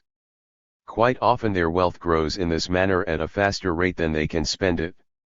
Apart from this, there is a fascination, to some people, of accumulating wealth, which is in effect little different from the fascination of stamp or coin collecting. George, it isn't only people with investments who get large incomes. Look at the tremendous incomes of the film stars. Which brings me to the point I should like you to talk about today, that is the position of the arts in the world commonwealth. Professor, what do you mean by position? George, I have just mentioned film stars, but apart from these, whose incomes are in the main extremely large, there are quite a number of other people who have fairly high earnings by virtue of the fact that they are supreme in one art or another. Composers, orchestra conductors, novelists, artists, sculptors, and so on. These people are celebrities. They have a status in society. Are they likely to give that up, apart from their large incomes, to become just units in a world commonwealth? Professor, in asking the question, George, you have yourself almost answered it. If these people you mention are celebrities now, why should they be less so in the world commonwealth? What magic power would be evolved that would take their skill from them? And for what reason? Could their status in society be lowered by a change in the organization of society for the purpose of abolishing the evils of a money world? Unless of course by society you mean the exalted planes of cocktails, caviar, and champagne. Society with a capital S. I am loath to believe that those who are artists now, in spite of the inducements of money and Mayfair, will not be so without such incentives. That they will now accept, and may at times even bargain for large salaries, is nothing more than an effect of a money world. Our money world is a trading world, and, like most other people who have to work for a living, artists have to trade their abilities in order to live. Naturally, the celebrities, being in greatest demand, can get a much higher price than the others. They will take as much as they can get, but then, don't we all? Our present mode of life makes imperative such an outlook, for who knows what the morrow may bring. George, your explanation is interesting, but it's not quite all I had in mind. Seeing that you have so far stressed the words production and distribution, I was wondering how the arts fitted into your scheme of things. What goods are produced by an orchestra? Where the utility of a fine painting or marble? Are artists to be a privileged elite, or will they take their part in the workaday world, using their spare time in the practice of their interest or recreation? Professor, that sounds like a challenge, George, which I feel bound to accept. You ask me to justify the usefulness of fine music, exquisite paintings, and so on. I might just as profitably ask you to justify the usefulness of jazz, third-rate picture papers, films, and comic cuts, but I have not done so, nor will I. In my opinion they are of some use as a contrast. You must remember, George, that work, although a necessity imposed by nature, will be the least important part of life in the world commonweal. People will work in order to live fully, happily, and completely. If to live thus involves the employment of dance bands, symphony orchestras, comic cuts, artists, and sculptors, they will need to have people whose duty it will be to satisfy them in these ways. Obviously then, those people who are so gifted or inclined would be more profitably thus engaged than in other duties for which they had no such inclination. If you still insist that such duties are non-productive, I may feel inclined to commend your accuracy but to invoke your clemency. The functions of musicians, artists, etc., may be regarded as service to the community, thus qualifying them to participation in the common pool of production and services. You must realize, too, that the increased hours of leisure would spontaneously bring into existence a large and increasing number of keen devotees of the arts, who might prefer to regard their art as a hobby or recreation. Needless to say that should public acclaim convince them of their more suitable employment, they would, if they so wished, adopt that art as their duty. Just think of the possibilities of the recreational center from this one point of view alone. Studios for the artists, sculptors, and photographers. Theaters for ballet, opera, and drama. Music rooms for the musicians, and so on. George, all sound insulated I hope, but seriously, Professor, don't you think there would need to be some rationing system in art materials, if in nothing else? There must be a good deal of waste in such materials, under present conditions. Would there not be very much more when money's no object? If artists can have canvases, photographers their plates and papers, and amateur sculptors their marbles, why, the demand for such materials would be enormous. Apart from this, think of the possibility of the sudden and immediate demand for expensive cameras, violins, pianos. The factories of the world simply couldn't cope with such an overwhelming demand, even with a 24-hour day. Professor, you make an assumption that I think you will find it difficult to justify. Why should there be a shortage of such materials? You talk of waste. Why, George, our present-day world thrives on waste. In war, waste is raised to a fine art, the waste of human lives, the waste of raw materials. It would need an enthusiasm for the arts on a colossal scale to see waste equivalent to an insignificant fraction of the waste involved in war. And even if it were miraculously equal, it would be waste to better purpose. Let me remind you too that in spite of the possible shortage of materials that you are so eager to envisage, almost every manufacturer is anxiously trying to persuade, by means of advertisement, more and more people to use his products. His salesmen travel throughout the world, often with the injunction that the sky is the limit. Would you agree that they are in a better position to appreciate the possibilities of a shortage of raw materials?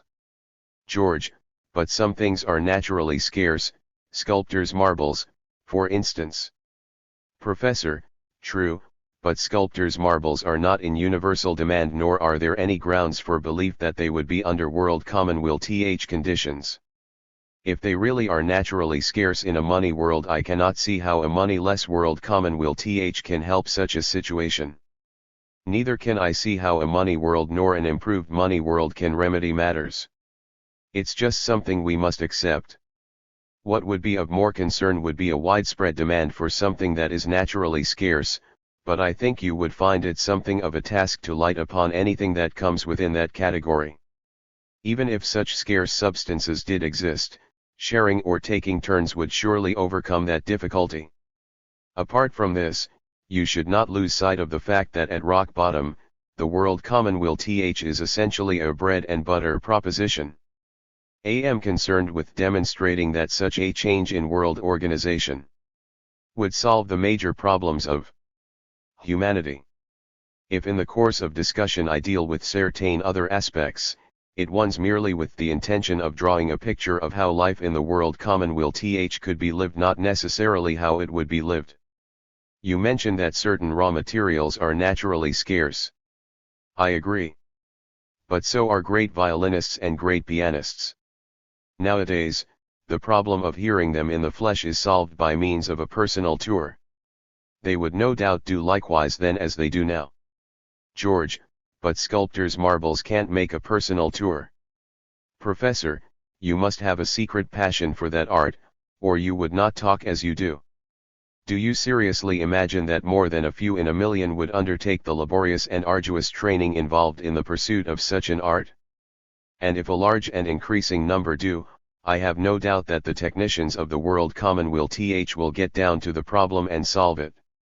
George, but if everybody wanted to become an amateur sculptor? Professor, nonsense, George. No statistician would allow for such a contingency. Our interests and artistic ambitions are as diverse as our temperaments. Could a change in world organization possibly alter that? It is unthinkable. George, would people take as much care of, say, expensive musical instruments, as they do now? After all, Professor, if a person pays, say, £20 for a violin, he naturally treats it as a valuable possession, and looks after it, since he is well aware that he may not be able to afford another for perhaps many years. If, however, in the world commonweal he could have a new one whenever he felt so inclined, he would probably not be so careful. There would be here the possibility of terrible waste of really expensive material. Professor, tell me, George, have you ever observed that people, as a very general rule, will take more care of articles loaned to them, than they will of their own? George, I wouldn't say it's a general rule, but I'll admit there is a tendency in that direction. Professor, it's more than a tendency, George. Libraries offer an outstanding example. The percentage of books misused is remarkably low.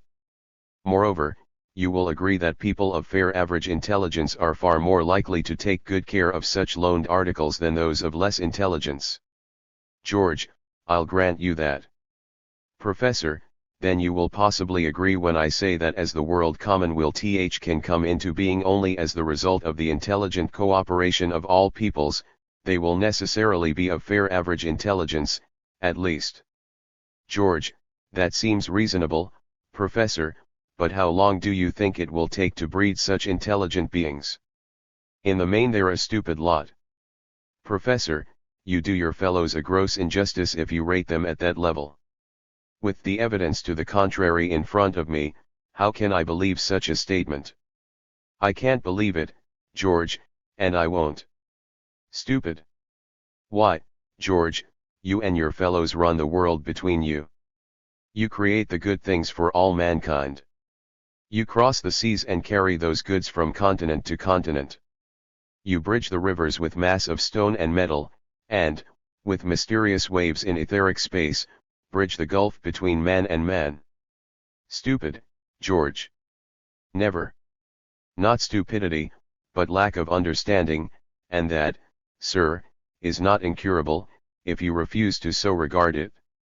I believe that people who are intelligent enough to understand the need for the world commonwealth will understand their responsibilities in it. Such people could not help but take reasonable care of violins, cameras, pianos, etc., loaned to them. George, loaned.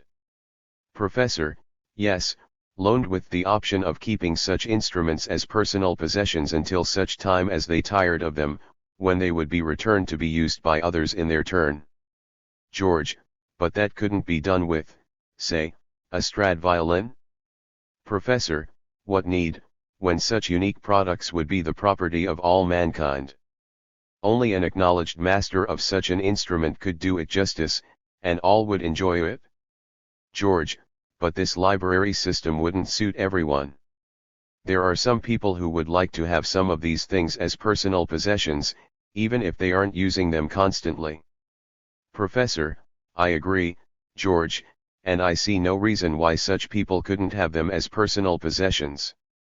You would, no doubt, find that these would be the real enthusiasts, whereas the dabblers would try out one complicated instrument after another, get indifferent results, and after giving it up in disgust would revert to a simpler instrument.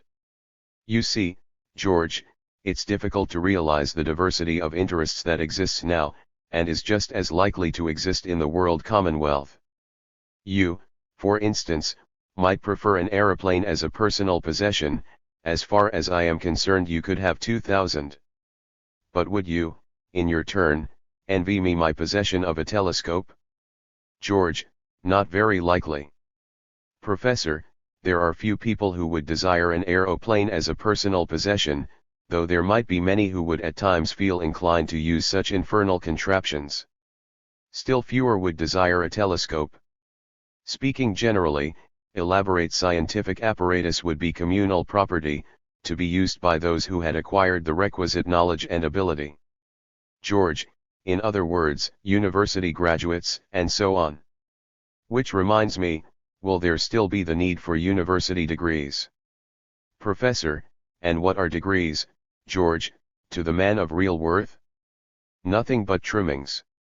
Just a mere array of letters added to one's name, and usually acquired almost in passing. To the lesser fry they have a snob value quite out of proportion to their real value.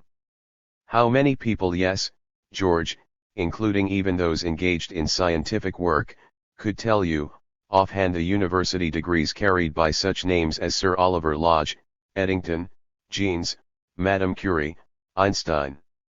These scientists are known for their work, their achievements, their contribution to human knowledge, not for their scraps of diplomas or silly ornamentation.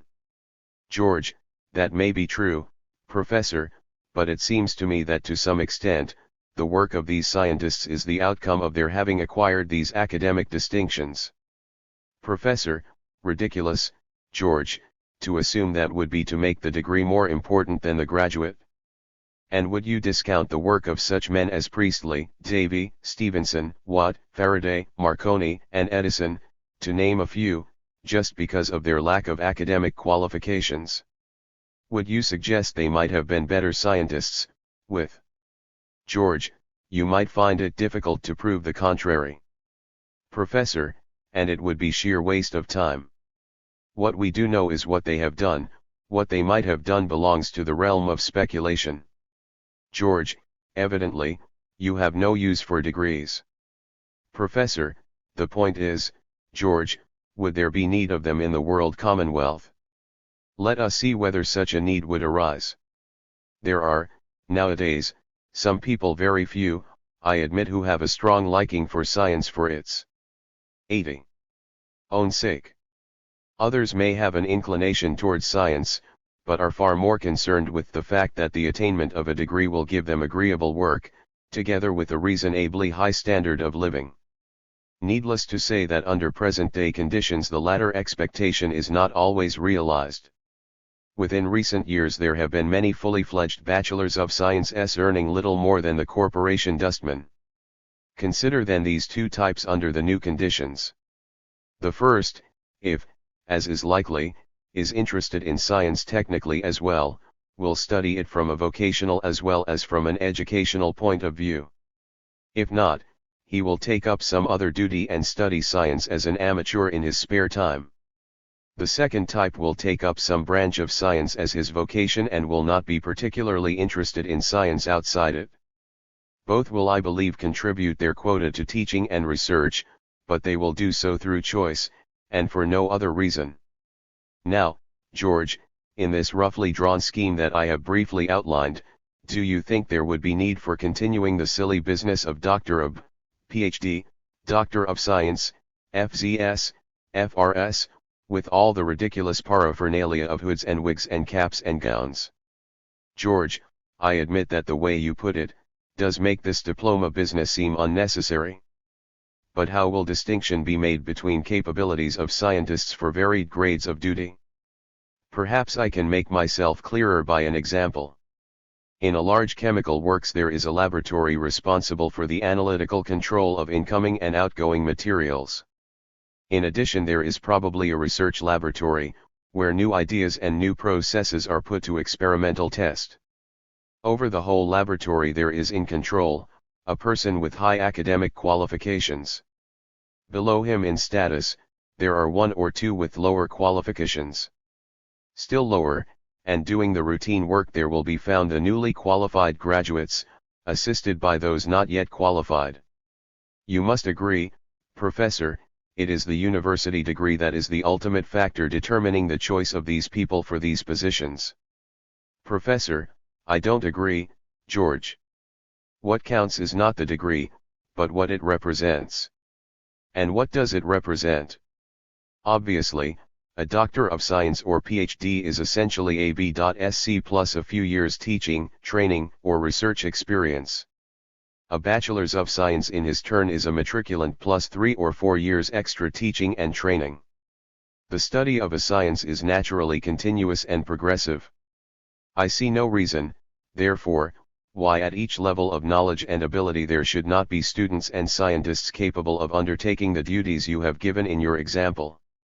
As with increasing ability they find themselves capable of undertaking more responsible work, they will do so.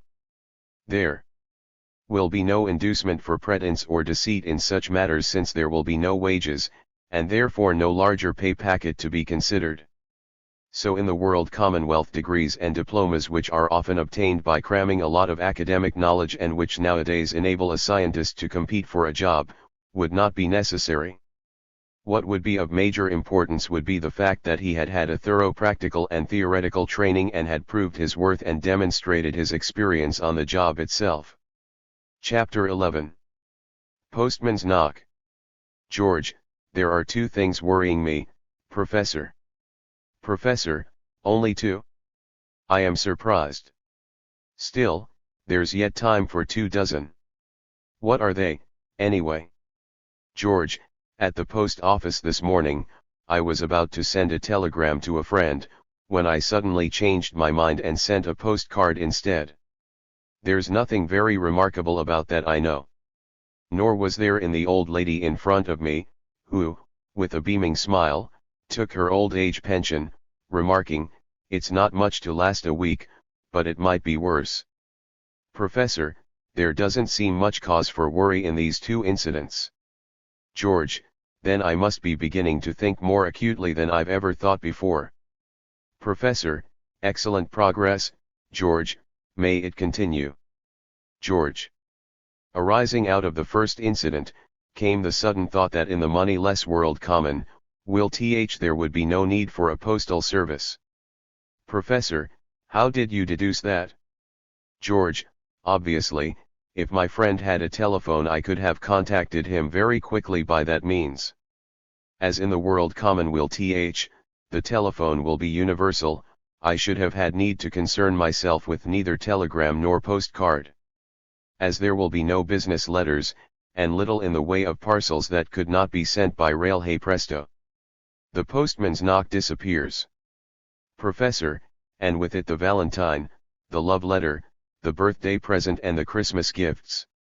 George, that's too bad, especially the love letters. Hadn't thought of that.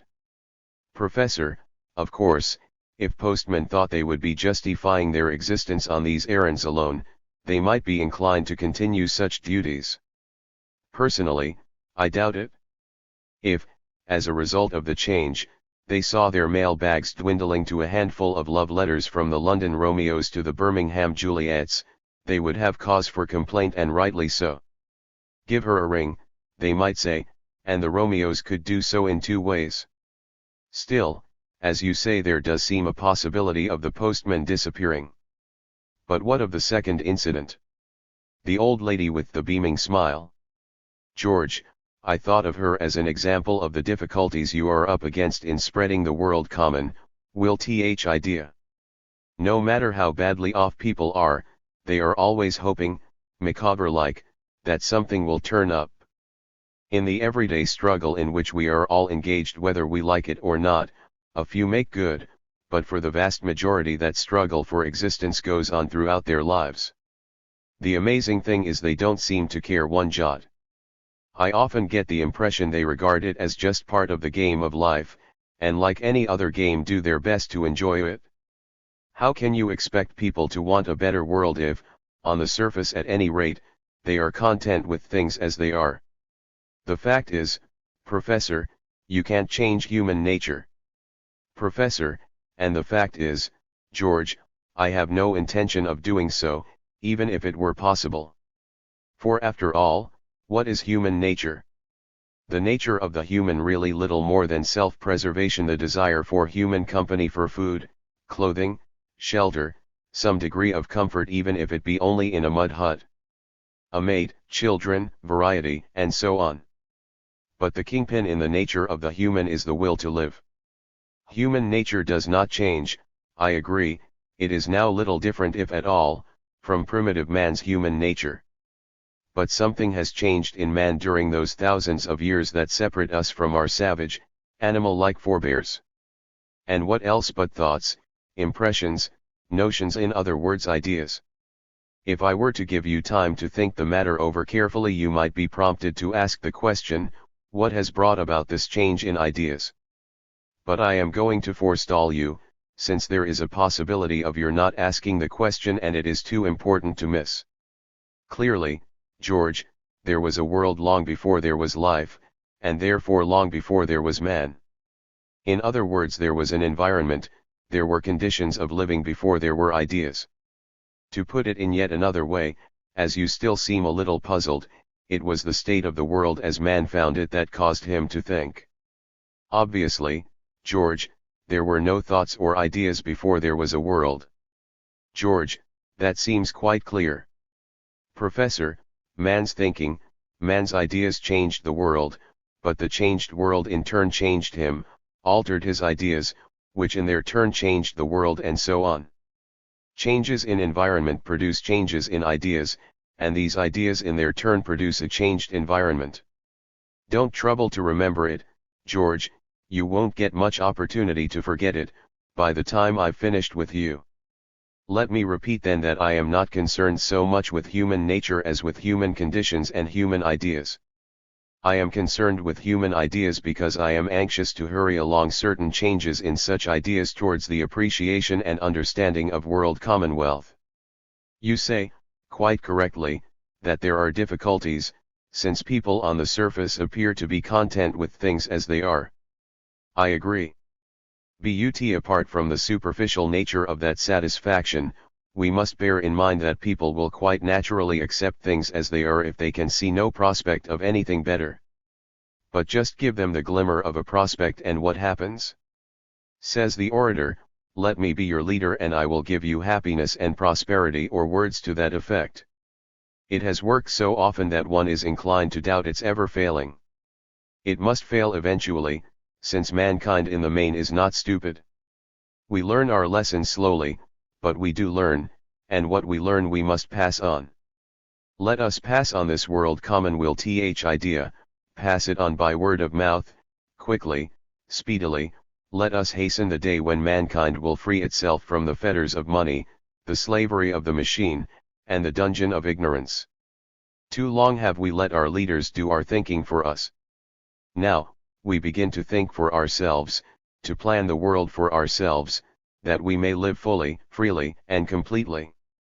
George, your long speeches are all very well, and sound very convincing, but they tend to lead away from the main issue.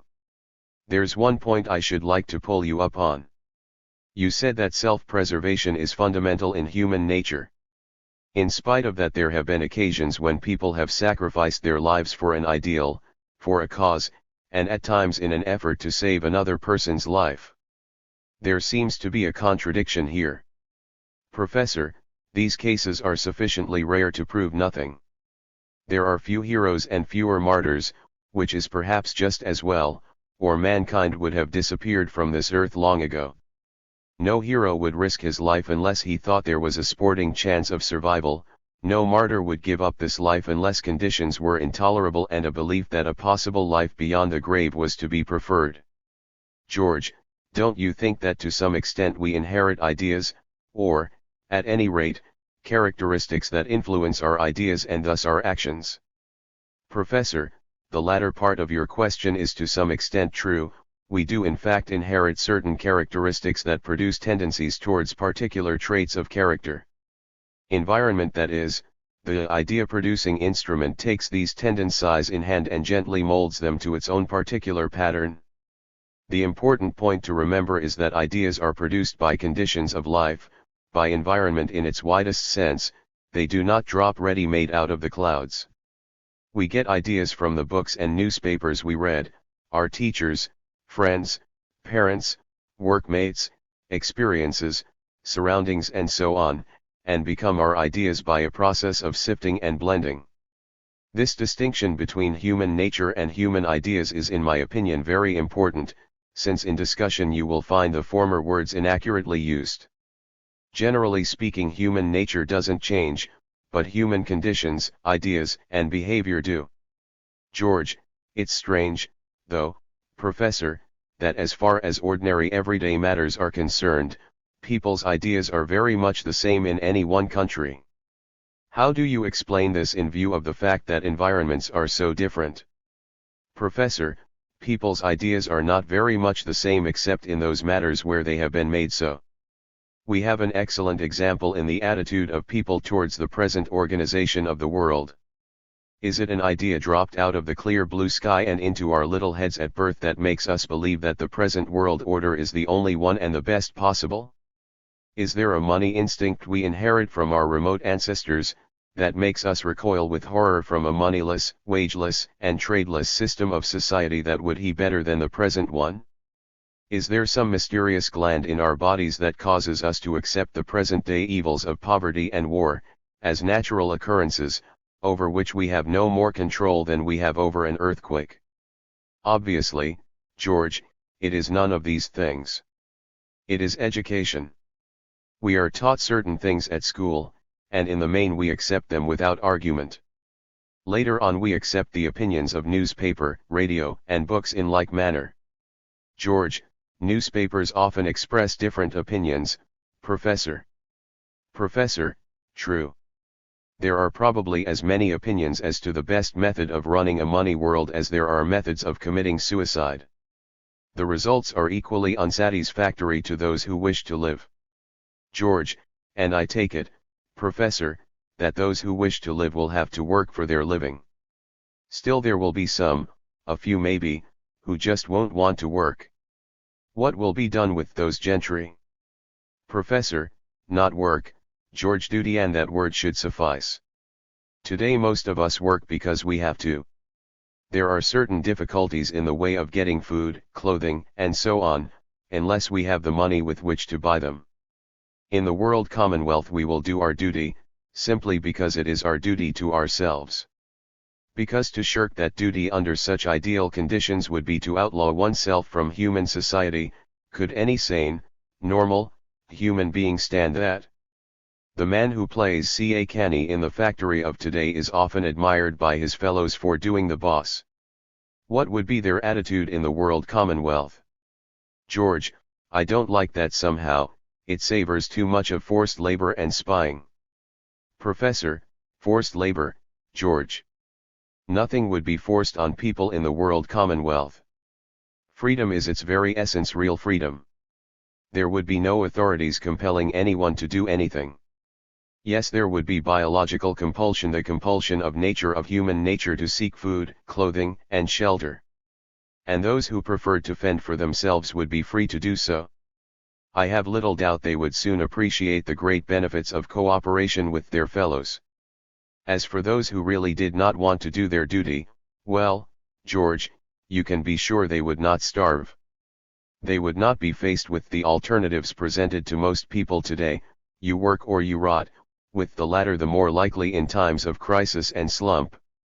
George, and the greedy people, those who insist on a wardrobe full of new clothes, who insist on a new pair of shoes for every day of the year? Professor, it's a difficult problem, George, and like most difficult problems is best answered simply. I'm afraid such people, no doubt few in number, would have to be tolerated until such time as their own experience and good sense taught them that what they were doing was antisocial and not in the best interests of the community.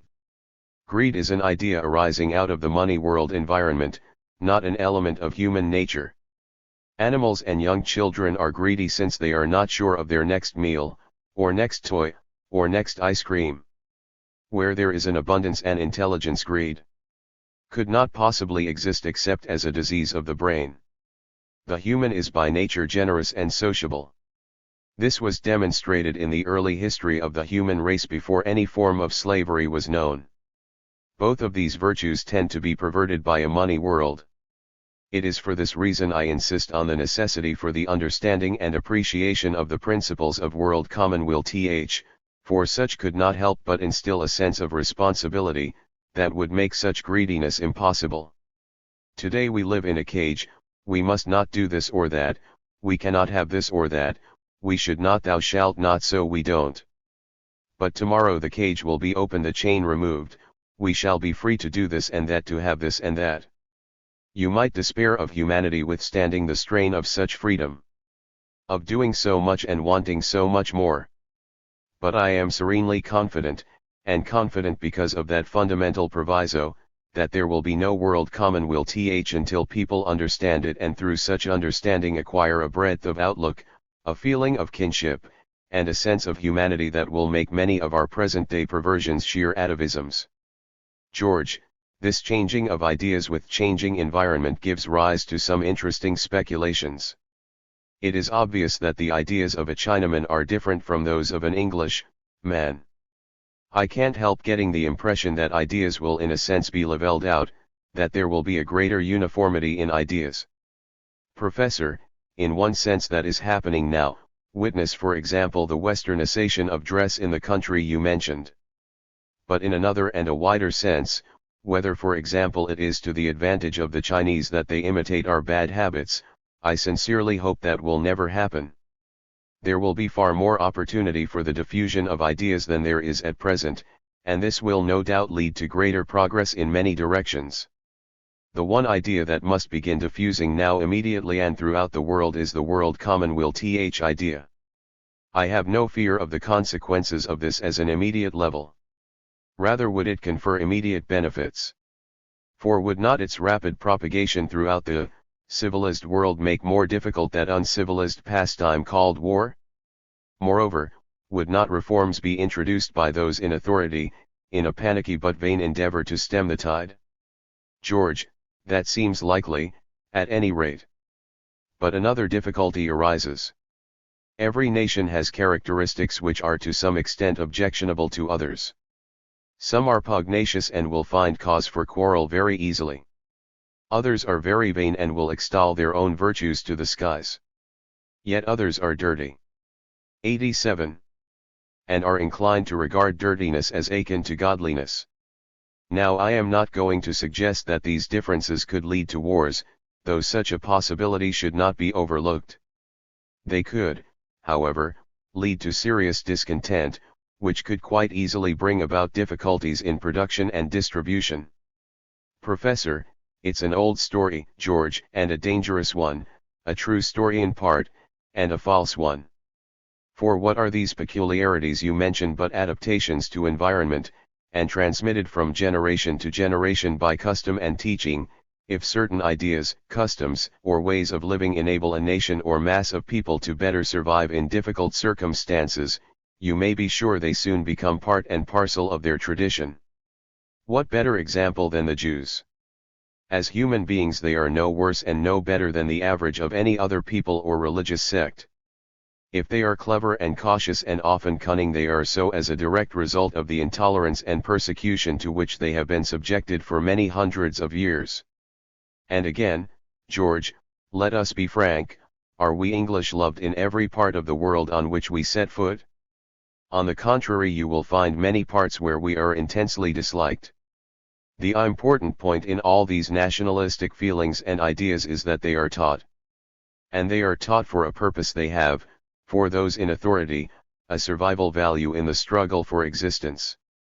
There is thus, in principle, little difference between the Jews handing down the tradition of their fathers, to their children, and the wealthy, in possession of power and privilege, handing down their traditions to those whom they wish to accept as inevitable, a world in which poverty must exist because it always has. I do not for one moment believe there is any instinctive hatred between peoples. Hatred is taught when it serves the purpose of those who have something to gain or lose. The people of the world common will not be angels, they will be human and humane. They will even be taught to hate. But only those things worthy of hate, disease and pestilence. They may even quarrel as husbands and wives do, occasionally, and their children. There will be sufficient vain people, the egotistic, the miserable, the happy, and the 101 other varieties to take the monotony off the physiognomical landscape. But they will not be taught to stick a bayonet in the bellies of their fellow men, to wear a gas mask, to destroy cities by bomb and shell. War is the trade of barbarians, said Napoleon, and he must have known. And we do.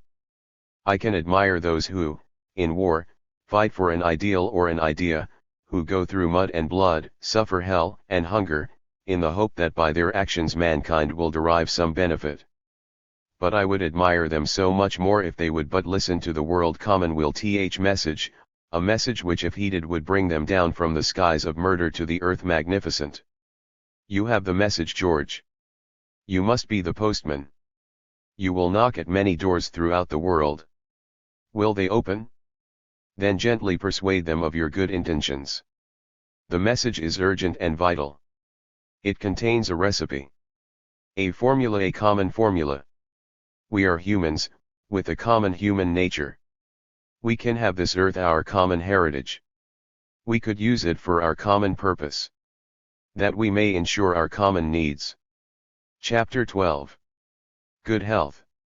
George, when I referred yesterday to the possibility of the greater uniformity of ideas, I rather had in mind that arising out of a universal language.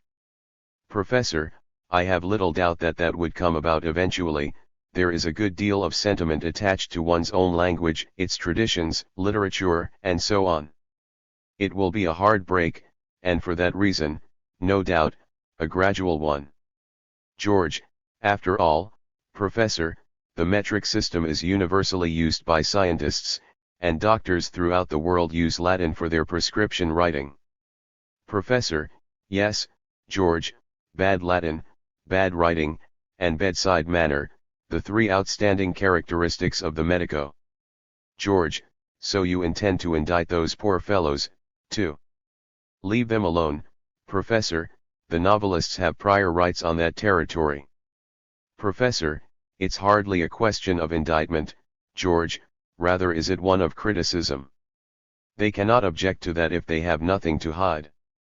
Mind, I am not denying the good intent ions, the devotion to their profession, and the hard work of the majority of general practitioners, but if the road to hell is paved with good intentions, the road to heaven is paved with devotions, and the road to world common will with hard work. It is the last which concerns us. George, one curious thing, Professor, doctors depend for their living on the existence of disease. Can there be much sincerity in the preventive measures introduced into the science of medicine? Professor, so George, you do medicine the honor of including it the sciences. Do you think you can justify that? George, that shouldn't be difficult. Why, look at the subjects they study at college: chemistry, zoology, physiology, Professor, and so you solve the problem. They study chemistry, zoology, and so on, but they practice as doctors. So you see, George, medicine is a practice or profession which deals with disease, its manifestations, and treatment. In the course of his training, the student acquires an elementary knowledge of some of the branches of science and a more advanced knowledge of others. In the main, however, these are subsidiary to his medical training, accurately speaking. The trouble arises as a result of the existence in each of these sciences of specialists who make discoveries which have some bearing on medicine. George, not only scientists, Professor. I've read that lemon juice as a preventative against scurvy on ships was discovered by a ship's captain, over 200 years before it was officially recognized by the medical profession. Professor, that is quite true, George, and there are many other examples. Medicine progresses by what it learns from the layman on the one hand, and by what it is almost forced to learn from the sciences on the other. Quite logically, any discovery which betters the health of the community, affects adversely the pocket of the medico, that is the crux of the matter. Scientific discovery is ever progressing, and medicine, like other professions, must needs take note of these advances or else confess a biased attitude which public opinion would not tolerate. When, however, its interests are threatened by some new and fundamentally different form of treatment, it will fight tooth and nail for the protection of what it considers to be its vital rights. Osteopathy and its fight for recognition is a case in point. George, but there are some forms of preventive treatment, immunization for example, that requires the skill of the doctors. They justify their existence here, surely. Professor, I am not so sure, George. There is a large and a growing body of opinion, yes, including medical opinion, which is beginning to doubt the preventive benefits of immunization. George, you surprise me, Professor. Why, I thought it was as much scientific fact as Darwin's theory.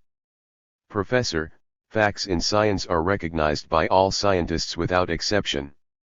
Theories are continually being tested by experience and experiment. Basically, a theory may be sound, but time may show need for amendment. Immunization is based on the theory that germs are the cause of disease, yet there seems to be considerable evidence that the theory is not sound. What concerns me, and is seriously concerning others, is not the possible truth or otherwise of the germ theory, but the fact that immunization is still carried on while the theory is in doubtful acceptance. After all, the injection into the body of foreign substances, though it may do no immediate damage incidentally, it frequently can have some injurious effects later on. Only with difficulty could symptoms arising perhaps weeks or months later, be connected directly with immunization. George, certainly very interesting, Professor, and information that I shall have to digest at my leisure. It is evident, though, that you have no great liking for the medical profession. Professor, no, George, I have the greatest admiration for all those doctors who do so conscientiously strive to alleviate the ills of mankind, and I have even greater admiration for all those anatomists, physiologists, and biochemists who in their endeavors to assist their medical confreres, have sought so much but have discovered so little. George, Professor. This is sacrilege, surely. Professor, no, George, just plain fact. From the common cold to cancer, what have these scientists to show in the way of results? A cure is announced in glaring headlines, and within a year or so another cure follows. Cancer is a particularly frightful example. Deaths from this disease have been increasing at an appalling rate, yet there is probably more money spent on cancer research than on any other disease. Think, too, of the millions of bottles of medicine dispensed during the course of a year. Do they really cure the conditions for which they are prescribed? In my opinion, the patient recovers when he does, in spite of, and not because of the physic, but such is the influence and power of suggestion that the credit is given to the bottle rather than to the body. George, in a way then, Professor, the doctors are not really to blame. Professor, true, the doctor is not entirely to blame. He has to compete with his colleagues, though perhaps not openly. A money world necessarily demands such competition. Bedside manner and advice may be useful, but a public with little understanding of the nature of disease, and its positive aspect, good health, expect and often demands something more tangible. Hence the bottle. But does this satisfy them? The increasing profits of the patent medicine manufacturers gives the answer. George, and don't the doctors know it, Professor? And how annoyed they must feel at all that money passing them by. Still, Professor, money doesn't enter into all the health services. I believe there's a lot of good work done at the hospitals, welfare clinics, and so on. Professor, the hospitals of today serve as very useful training schools for medical students. They also serve a useful purpose in attending to the major accidents of modern industrial life, including of course the accidents arising from transport. I have yet to be convinced that the training received by the average medical man is the best possible.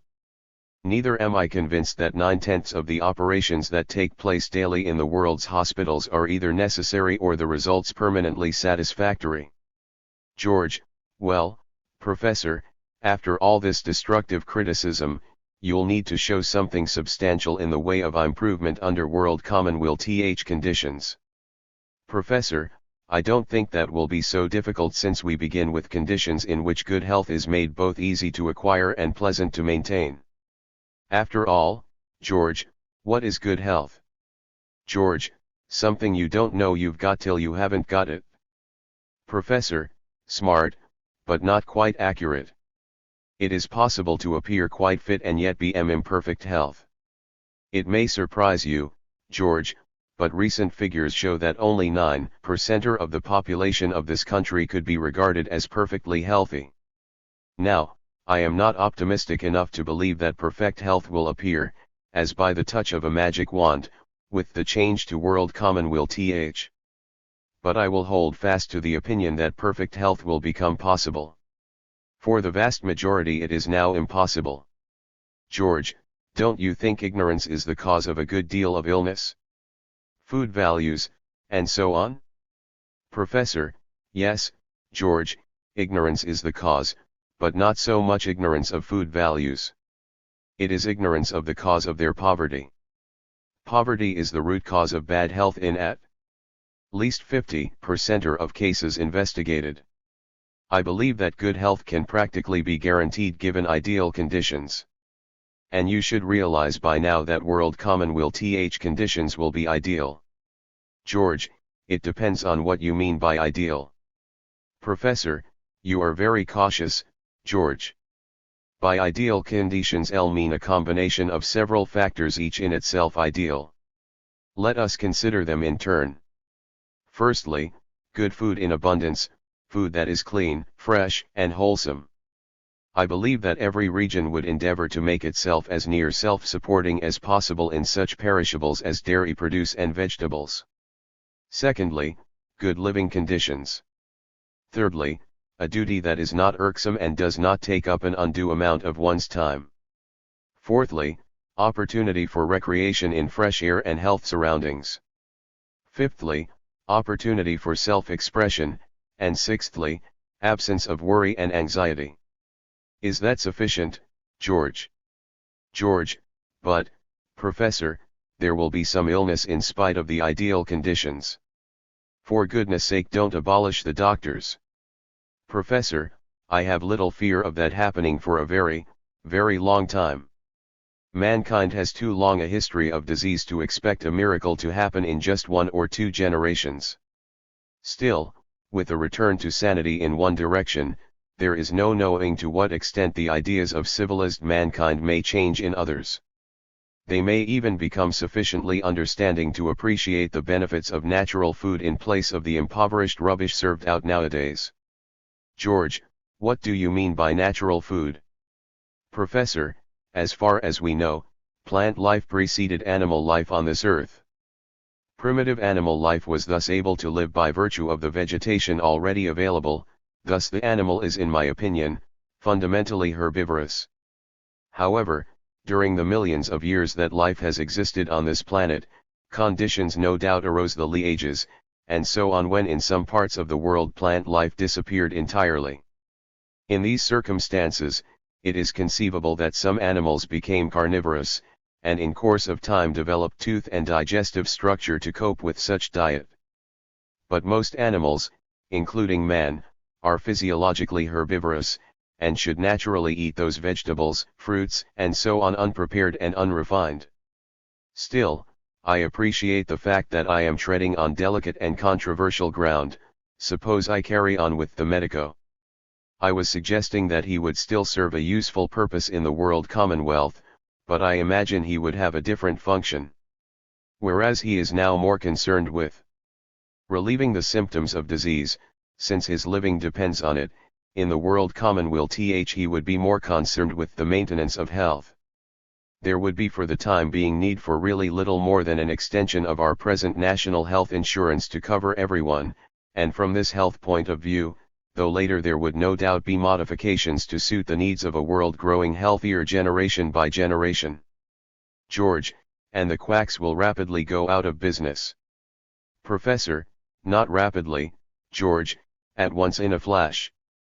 And I could include in that species, many who though legally qualified medical practitioners, have no more interest in their job than I have in a trip to Mars.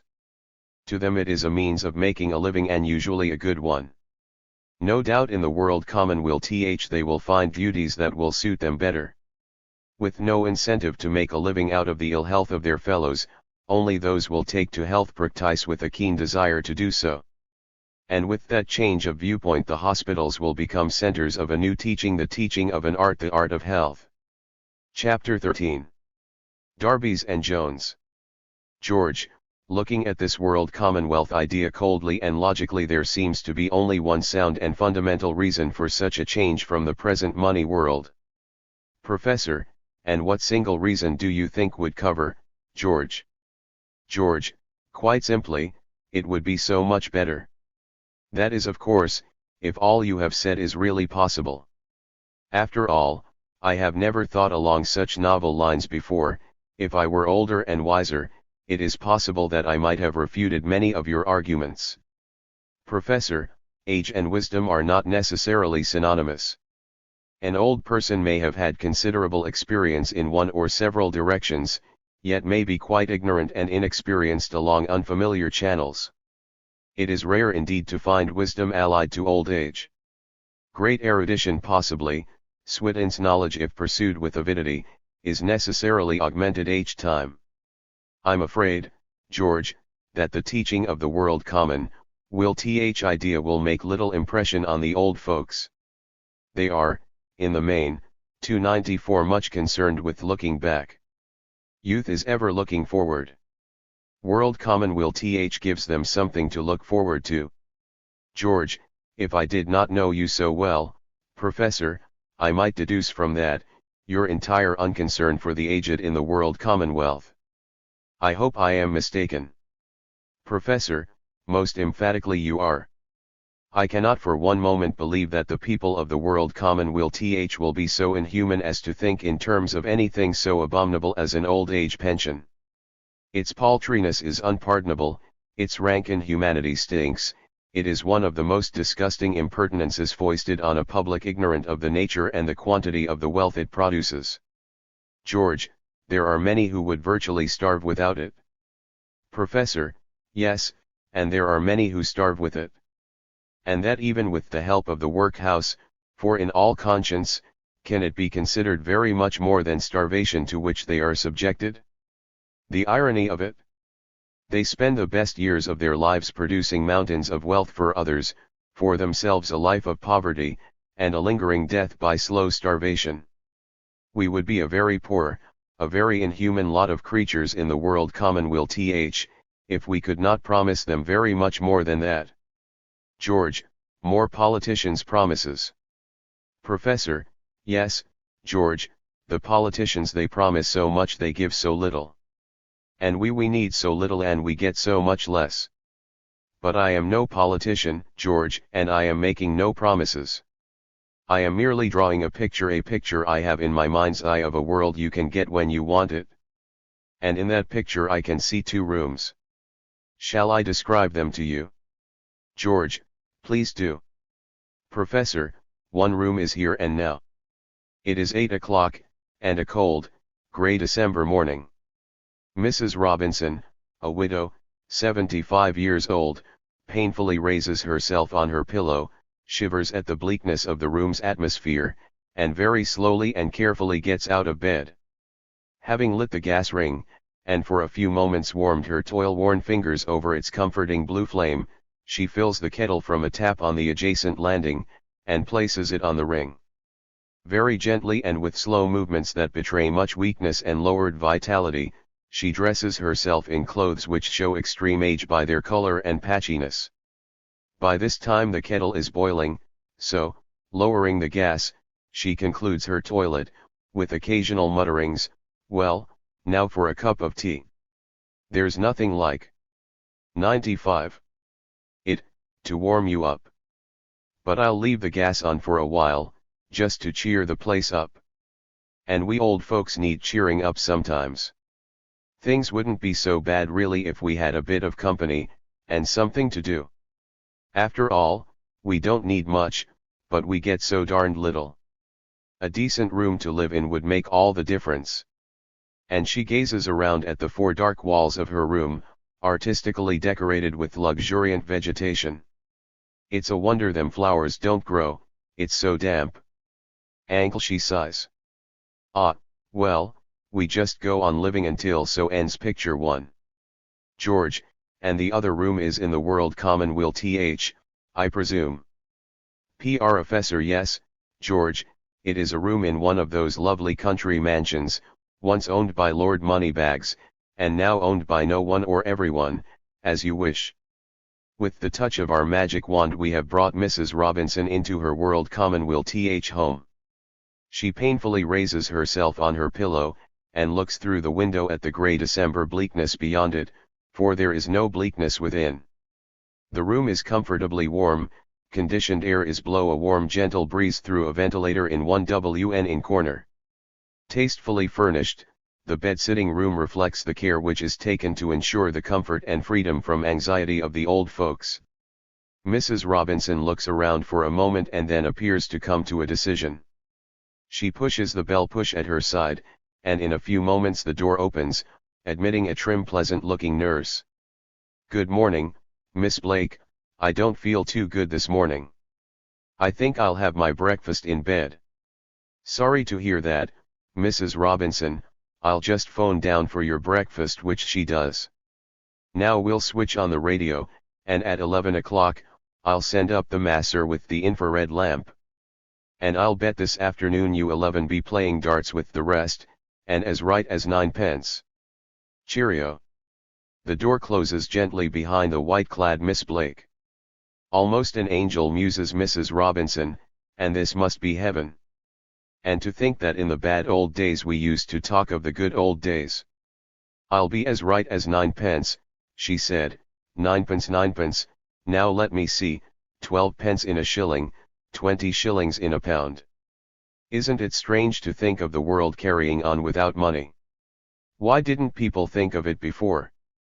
Think of the misery, the worry, and the illness all caused by those funny bits of metal and pieces of paper. Why, everybody's better off now without it. What would I be doing now if I were living in the bad old days? A tiny damp room at 4 shillings a week, up 3 flights of stairs, and 6 shillings left to provide myself. 96. With food. All on my own, no one to talk to, nothing to do. It doesn't bear thinking about. And it doesn't, does it, George? George, I believe you have deliberately drawn your pictures very contrasty. Needless to say, if it were a question of choice there's not much doubt as to which they'd prefer. Still, I'm not so certain that the old people of today are as miserable as you suggest. Those that I've seen, like that old lady in the post office, seem quite happy and contented.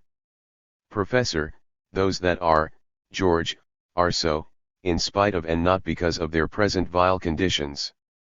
As you have already suggested, no matter how badly off one is, it is not difficult to conceive a state of misery still worse. And so they comfort themselves with the illusion, I might be worse off, instead of the more sensible and positive proposition, I deserve to be better off. George, do you think the staffing of these rest homes will be so simple, Professor? Most modern girls don't take too kindly to nursing as a career. You might, of course, offer some special inducements, as I believe some hospital authorities have done in the past. Professor, and why do you think it was necessary to make such concessions? If working conditions were comparable with those of other industries, would there be need for such inducements? It is the length of hours, the low wages, and the petty restrictions that deter most girls from this really noble vocation. I believe that most women are far better adapted to this occupation than to work in factory or office. I can foresee no more difficulty in obtaining recruits for this duty than for the 101 others that require great skill, patience, and understanding. Those who in the world common, will undertake this onerous task will be as conscious of its importance in social life as their sisters do today. George, so, having reached the age of, which reminds me, at what age does one retire in the world commonwealth? Professor, why put the onus on me, where an issue of such importance is concerned? The fact is, George, that there are many who nowadays are glad to retire at 50 or so, while there are probably just as many who, very much in love with their work, carry on till 70 or more.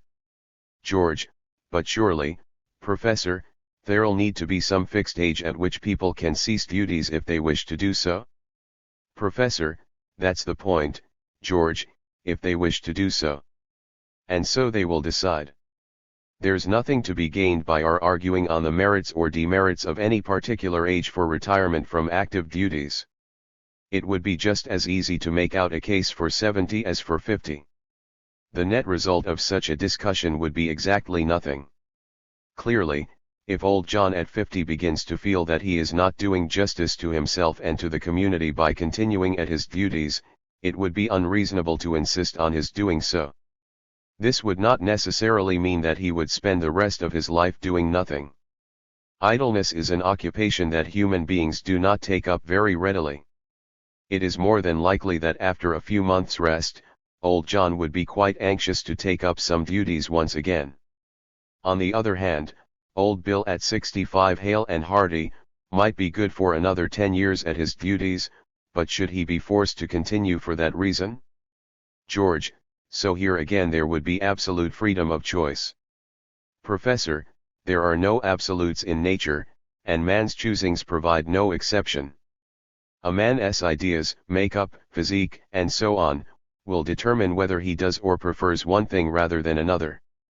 In the world commonwealth there would be far greater opportunity for freedom of choice in this as in all other matters. With a better standard of health, and better living conditions generally, I can foresee quite large proportion of men and even women, carrying on with duties to what we would nowadays call quite a ripe old age, for no other reason than sheer love of their duties and the companionship of their mates. As I have so frequently stated, there would be a different feeling towards the things that they produced, since things would be made solely for the purpose of being used. Nowadays that aspect is secondary to the fact that a profit must be made first. This condition must be satisfied before any article, no matter how useful, is manufactured. But apart from this, there would be opportunity for doing so many other things, pleasure cruises, visiting other countries, hobbies of all sorts. So you see, George, that although approaching the close of life, the old folks would still be able to enjoy what little remains, with no regrets and with no need for the feudal it might be worse. Rather will they say, it is better and how. Chapter 14. Woman, Marriage, and Morals. George, I have been thinking over a statement you made yesterday that merits further consideration. Professor, and what is it, George? George, you suggested that since women are better adapted to nursing they would take up such duties without duress. Now let's be fair, Professor, hasn't that been the male argument from time immemorial, that women are better adapted to scrubbing floors, looking after baby, washing linen, and such like occupations? The fact is, Professor, that for many years past women have been engaged in almost every occupation previously monopolized by men, and no one will deny that in their respective jobs they have justified their existence. They may wish to continue at these jobs, in spite of your contention that they are better adapted to others. Professor, of course, George, the lady shop assistants are going to be unlucky, and the lady bank clerks, ledger clerks, and so on. And last, but not least, the ladies of easy virtue, the prostitutes. It's an old question, this woman question, one so difficult of solution in a money world and yet how simply solved in the world commonwealth. George, I admire your optimism, Professor. Simply, indeed. Professor, yes, George, simply. The clue to the solution of the problem is that woman was the first slave and has remained so to this day. She will break her bonds when together with her menfolk, she brings to its end this money system and introduces world commonwealth. In a sense, woman is doubly enslaved to man and to money. George, slavery is a harsh word, Professor. Professor, not so harsh, George, as you will see. She barely removed a link in her chains when she was given the vote. She is still tied to an archaic marriage system, preposterous divorce laws, and the sale of her body as a final resort to the earning of a living. George, one thing at a time, Professor. You spoke of an archaic marriage system. Why archaic? And in what way will marriage be so different? I and the world commonwealth. Professor, we are on a thorny subject, one that fairly bristles with controversy. We must feel our way cautiously. There has been so much said and written on this subject that you could condemn me, out of hand, for the little I am going to say. In the first place, George, it is only within comparatively recent times that woman has been competing with man for the same jobs.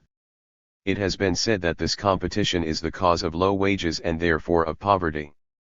The facts give the lie to this.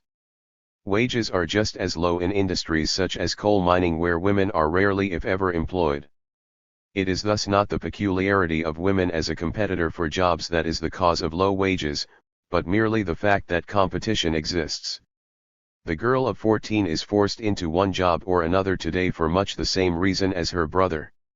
She must earn her keep. Whether it be in office or in factory, she must contribute her few shillings to the family exchequer. Does she like her work? That is of little importance. She must earn her living. It can safely be assumed that, at best, the majority find work just tolerable, and only just. For her, then, there is an avenue of escape: marriage. George, that's rather crude, Professor. Many girls continue with their work after marriage. Professor, quite true, but then there is an object in view. A nice home, the putting by of a reserve for a rainy day, and so on. Most girls do not anticipate working for many years after marriage if they can possibly help it. This is, however, not the only reason why girls marry. There is the natural one, the sex urge. And of course, there is the question of pride. A certain social stigma remains forever attached to an unmarried woman, strangely enough even where she has had no urge towards marriage. George, what bearing has all this on the question of women's duties in the world commonwealth?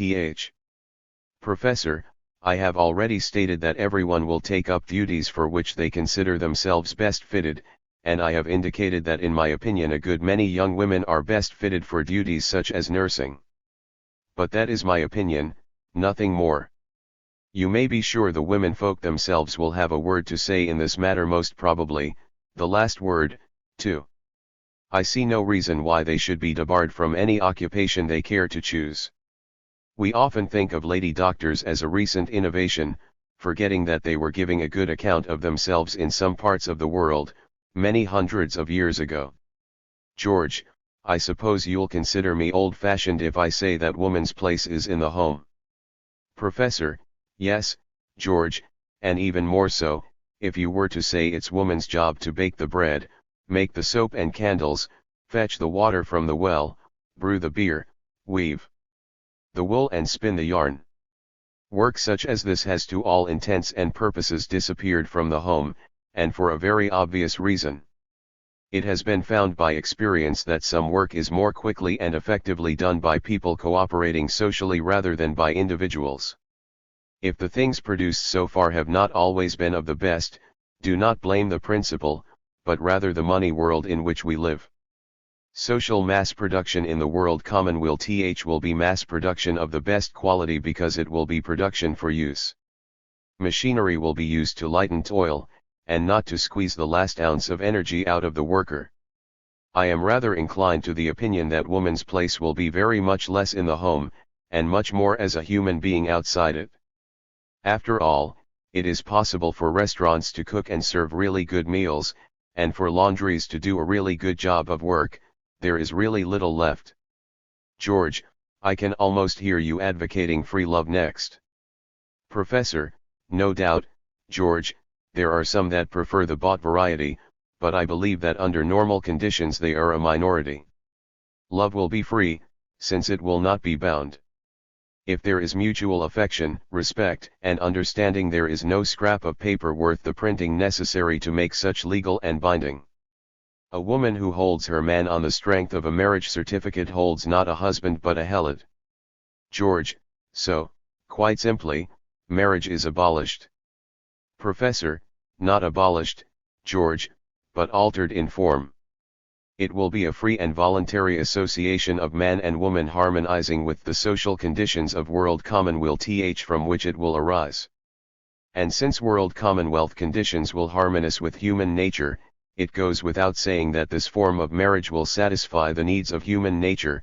People will have a saner and a cleaner outlook towards it, since they will see it as it really is, not clouded by religious futilities, nor cloaked in the silly romanticism of the cheap novelette. Regarded simply as a pleasurable physiological experience with a biological end, the continuation of the species sex will be freed from its cobwebs, and backstreet obscenities. George, I suppose people will need to register the fact of their having married. Professor, I often wonder whether even that will be necessary. There will be no need for wills or property transfer to be considered. George, are you being cynical, Professor, or am I even more old-fashioned than I thought? I'm afraid I don't like your ideas on this subject. They are far too matter-of-fact and materialistic. You think of love and marriage in terms of biology and physiology, but it seems to me that there's more in one than just that. Science may be very useful when it enables us to cross the Atlantic in hours instead of days, but when it deals with the intimacies of human beings it is so horribly cold. Why, Professor, isn't there some warmth and glamour in the mating of animals? Professor, yes, George, and in insects. As an excellent example, Madam Spider, when she devours her husband after the sexual act. It is remarkable, George, that you commend the efforts of science in the one direction, yet find cause to censure it in the other. It is a very short-sighted point of view. But why concern ourselves with the scientific aspect? Surely, common sense indicates that love-making is nothing more than the necessary preliminary to the sexual act. If our present system of engagement and marriage does not recognize this openly, it is adding physiological harm to shameless hypocrisy. A couple who wish to live together will be free to do so without legal sanction or religious approval. George, and if I want half a dozen wives? Professor, you flatter yourself, George, it is possible that the half-dozen potential wives may not want you. And with true male egotism you ignore the possibility of Miss Ultra-Modern wanting half a dozen husbands. I have no doubt you expect the same reply here that I have made previously with regard to socks, ties and shirts. If you want them and need them you can have them. But we are not now dealing with manufactured goods.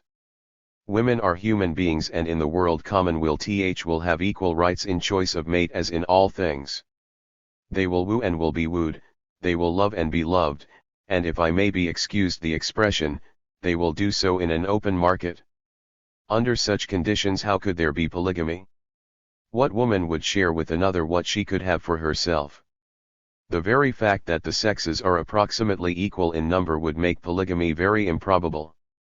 George, I'm inclined to think that in this connection you hold too high an opinion of mankind in general and of man in particular. You may be right in your opinion that men would not want more than one wife as a wife, but I'm afraid you'll find it difficult to convince me, or any other man for that matter, that even in the world commonwealth married men and women will remain faithful to their first partners. Professor, and if they didn't, George, what would it matter? You look surprised and shocked. And for goodness sake, why? Is sex immoral? In what respect is it more immoral than perspiring or any other natural function? I do not advocate promiscuity or unbridled licentiousness. I advocate only that which is moral, that which is good for humanity. And is it bad to counsel freedom in love to those who will live in a world of freedom? Have no fear of the consequences. I am fully aware of the responsibilities of this freedom, and I am sure that those who understand world common will will do likewise. Love is mutual or it is not love. It cannot be one-sided. I would be foolish indeed to ignore the feasibility of married men falling in love, but it would not, it could not, be bought love. It would of necessity have to be mutual in the true sense of the word. I can understand your perplexity, George. So far in our talks we have covered ground that is more or less familiar. There are many pioneers who have already hacked their way through the undergrowth of tradition, leaving a more or less clean path for us to follow. But on this subject the pioneers, though not few in number, have had a more onerous task. They have had to fight against the sex taboo, the dirt and the backstreet obscenity that is a commonplace feature of our everyday life.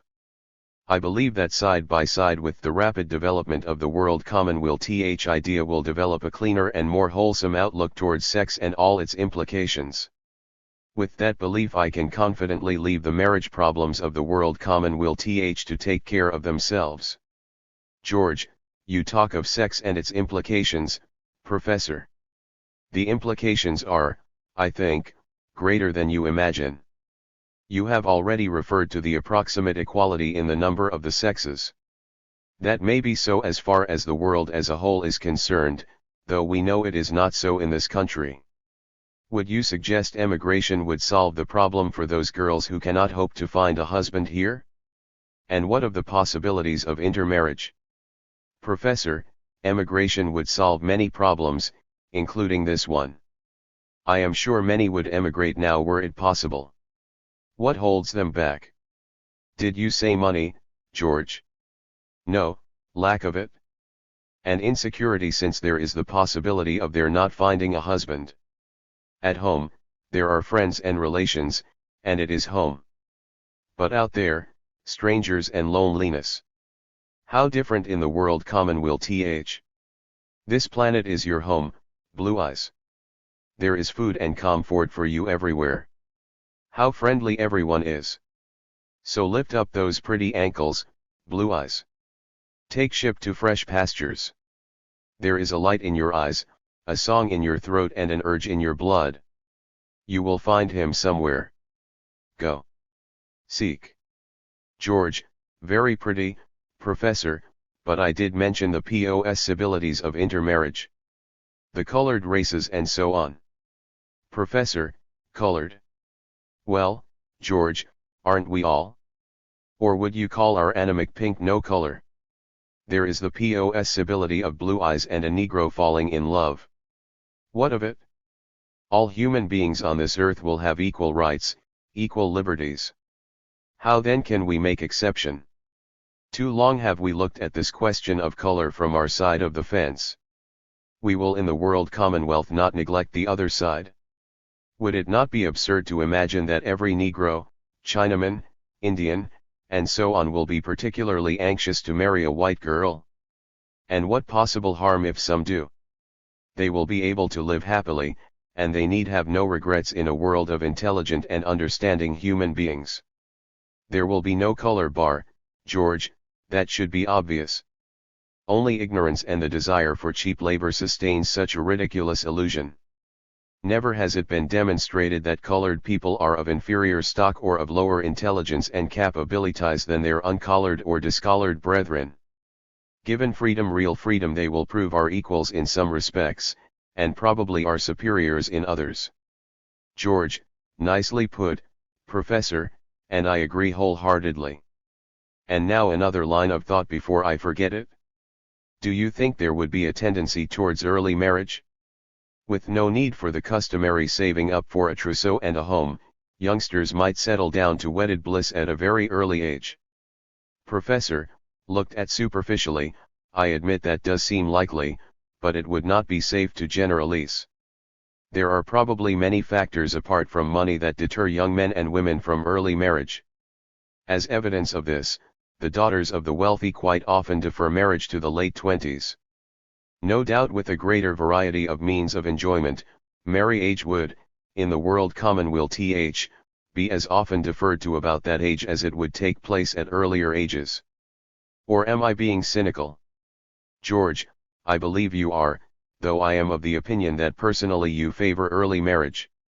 Professor, there are advantages. After all, animals mate as soon as they are sexually mature.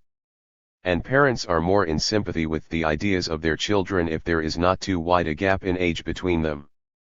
On the other hand, many early marriages are not successful, but I hold very strongly the opinion that the root cause of failure is very often bound up with our present money world.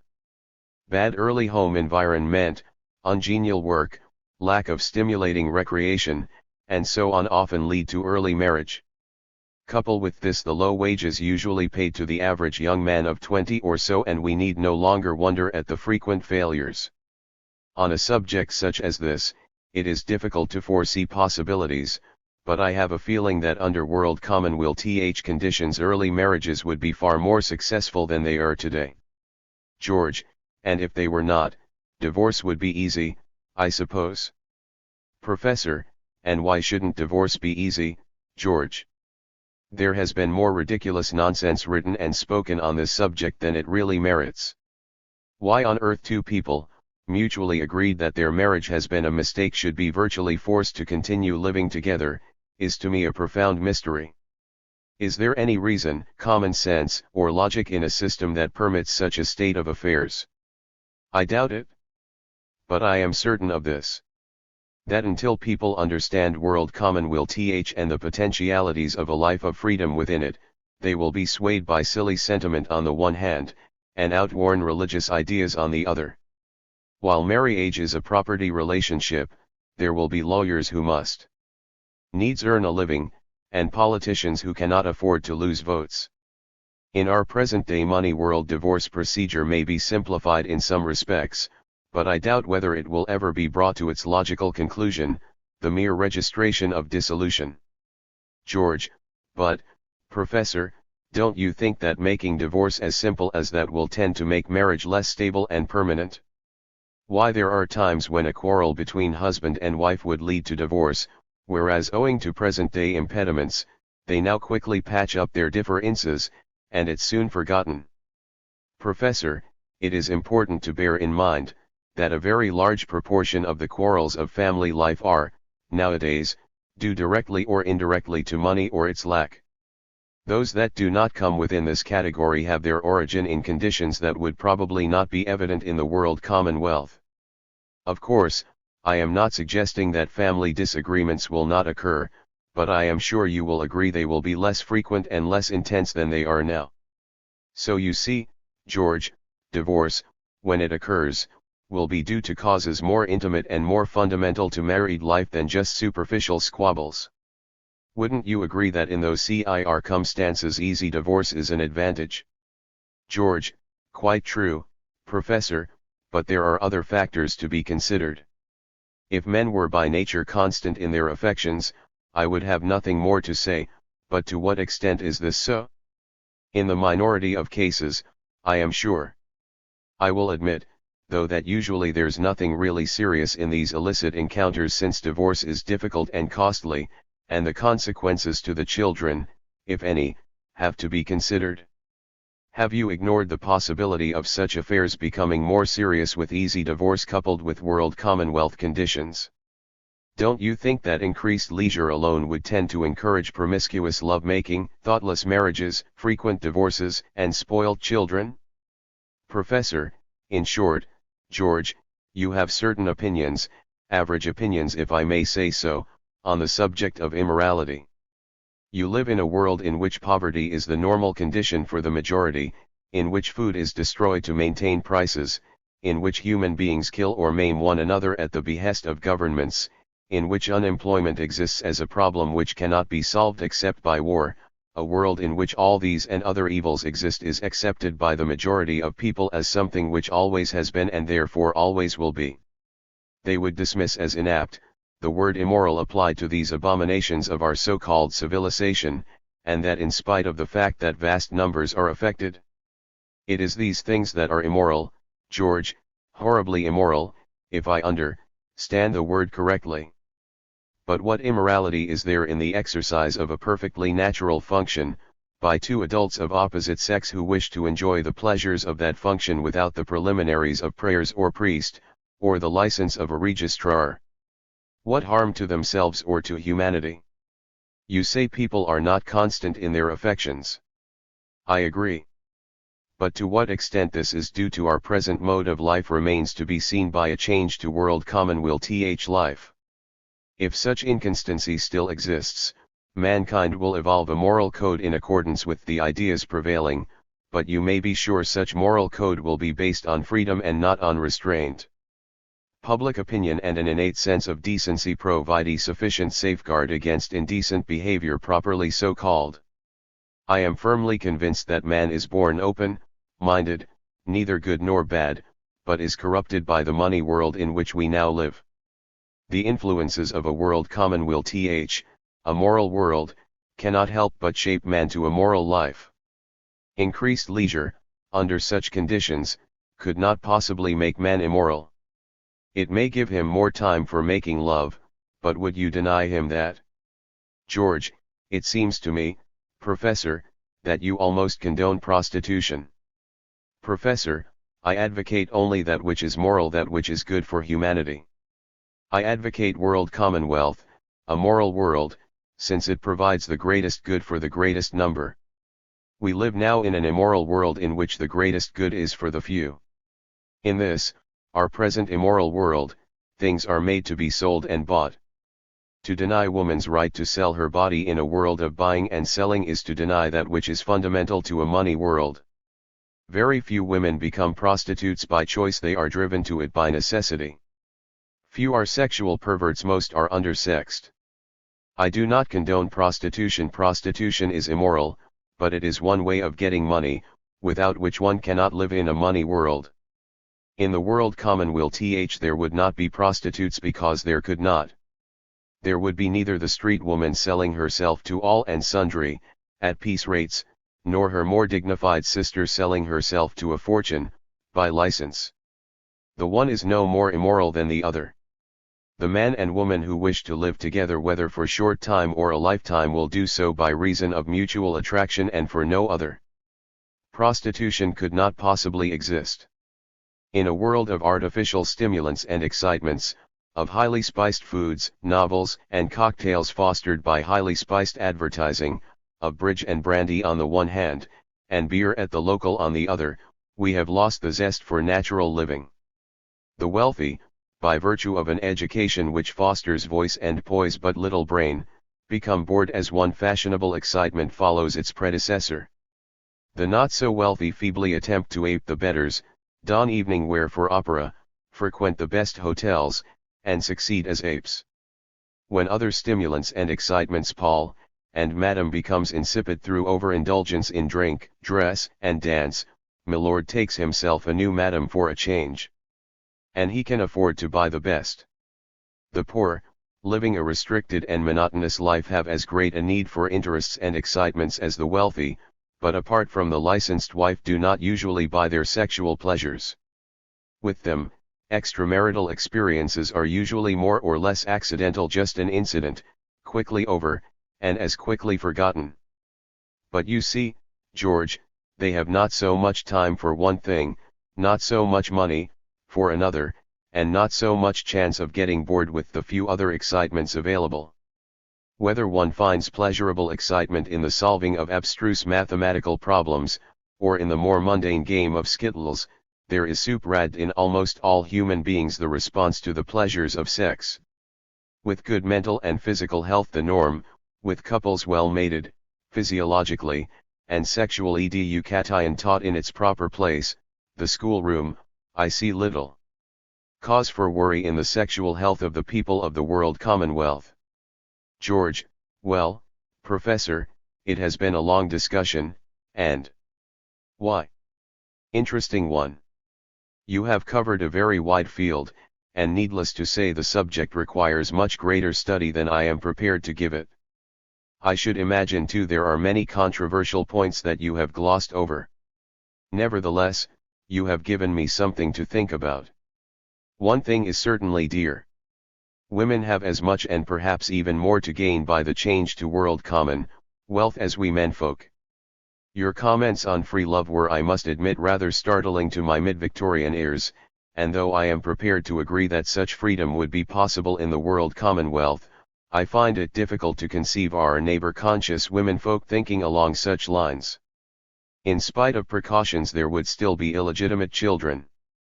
Would scandal-loving tongues stop wagging by virtue of change to world commonwealth? Professor, people would be more than neighbor-conscious, they would have a neighborly conscience. This is particularly evident in times of crisis, when neighbors give mutual help without stint. Only a new and a sane outlook towards life and its problems will bring about the change to world commonwealth, which in turn will bring about a new outlook towards the new life and the new problems that will confront it. Women will form no exception.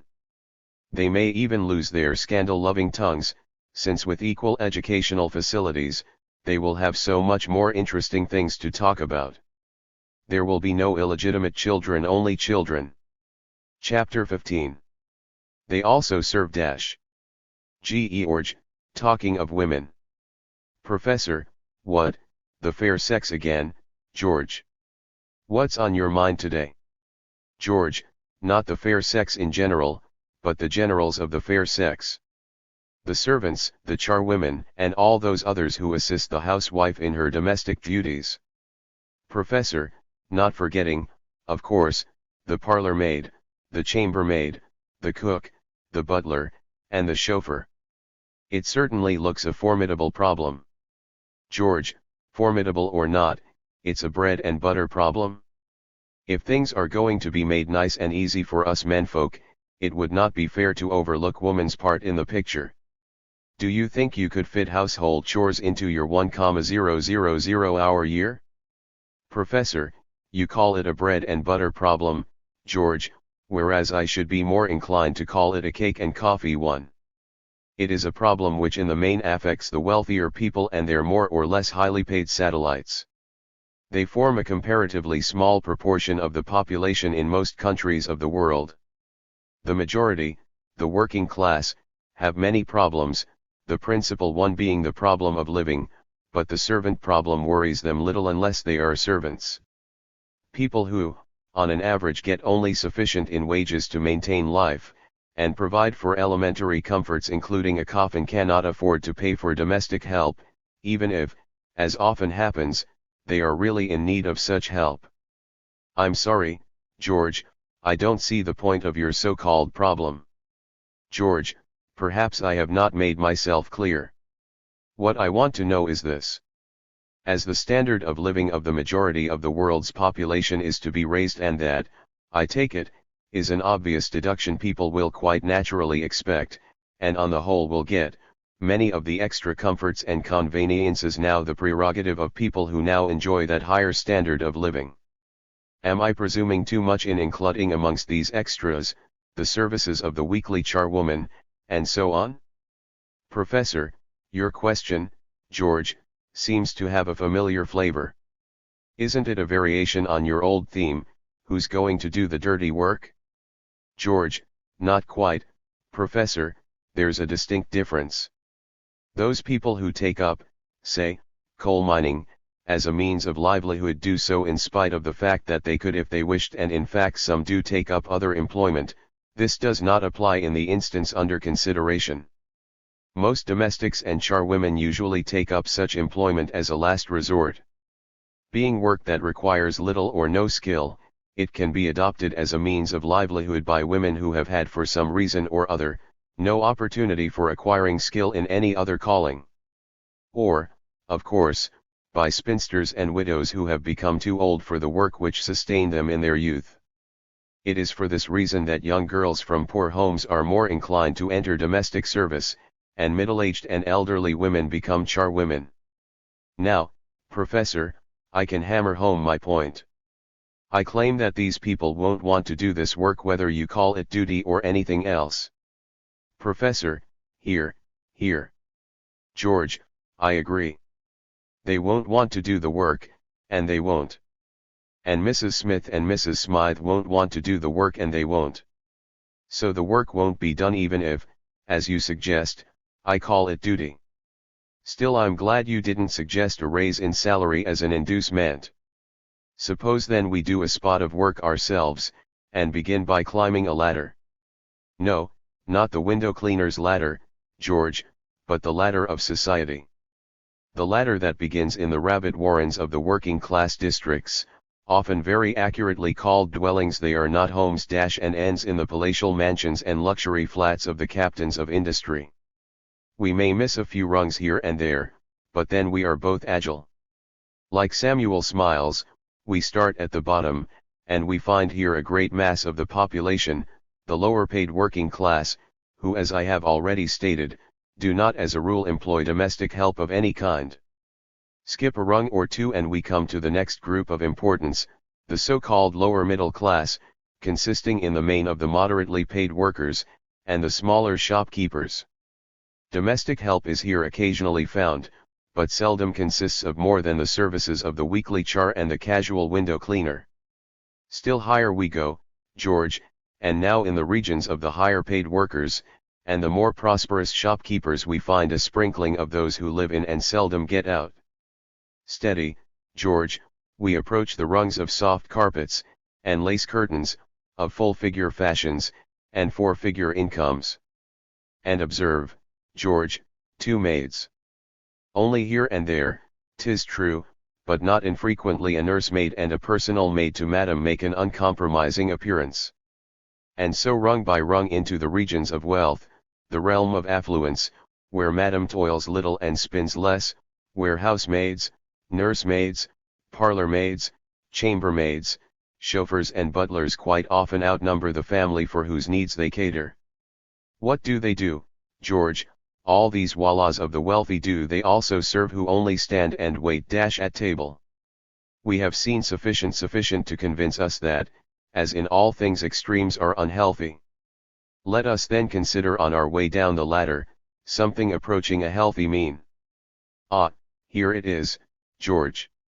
A pleasant, comfortable house, complete with 2 children ages 4 and 7. In attendance a nursemaid, housemaid, twice weekly charwoman and the fortnightly window cleaner. The nursemaid looks after the children, attends to their meals, gives an eye to their play, and often accompanies them to school. The housemaid dusts and hoovers, assists madam in the preparation of meals, tidies up after meals, washes up, makes beds, and various odd jobs, unclassifiable. The dirty work is left to the charwoman, and includes scrubbing floors, polishing furniture and glassware, and occasionally cleaning windows. Errors and omissions excepted, I believe that represents a fair sample of the domestic work in the household indicated. But, you may ask, what does madam do? Her work, George, consists in ensuring that the others do theirs, but she often does a little more than just that. The shopping, the cooking, and the occasional assistance with the lighter household duties, distinguish her from her poorer overworked sisters on the one hand, and her richer underworked ones on the other. George, I hope I'm not interrupting you, Professor, but I can't see where we are getting on this ladder. Professor, why, George, aren't you comfortable on these rungs? Do you want to go up or down? If you go up they will stay down. If you go down, you and your fellows down there will toil and sweat to provide for those who are up at the top of the ladder. I am quite comfortable here, George. The children appear to be well fed, not overfed, well clothed, but not richly, well looked after but not spoilt.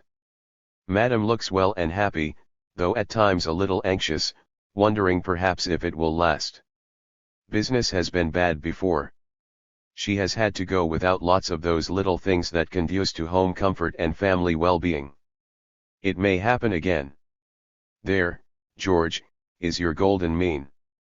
Go, tell her that the World Commonwealth will give her all she has now, plus security. Then she will be happy always. If she will have no nana for her own children there will be nanas for many, and if no personal maid for dusting and hoovering and no charwoman for the weekly scrub, she will have the services of a cleaning organization armed with every weapon for the elimination of dirt, and making their rounds weekly, fortnightly, and monthly as the case may be.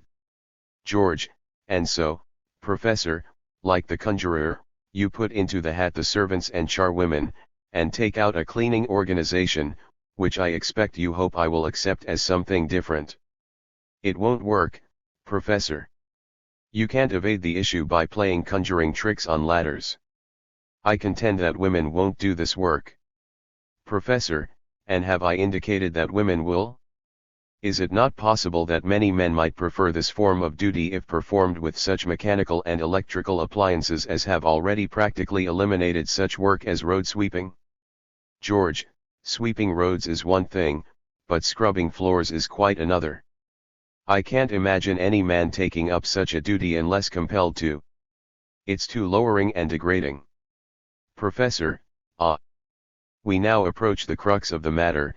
It is because such work is considered degrading now that suggests to you the possibility of it being similarly considered under world commonwealth conditions, when, mark you, it will not be work for wages and very low wages at that but a duty, hygienically necessary and therefore socially useful.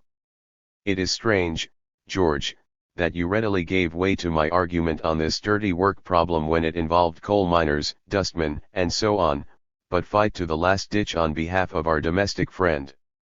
I commend your loyalty even if I deprecate your obstinacy. But I intend to investigate this matter further. Suppose we take your domestic friends and push them up the ladder only a little to begin with. They must get a climatist and pay them, say, £3 to £4 a week. Strange, George, it doesn't seem quite so degrading now, does it?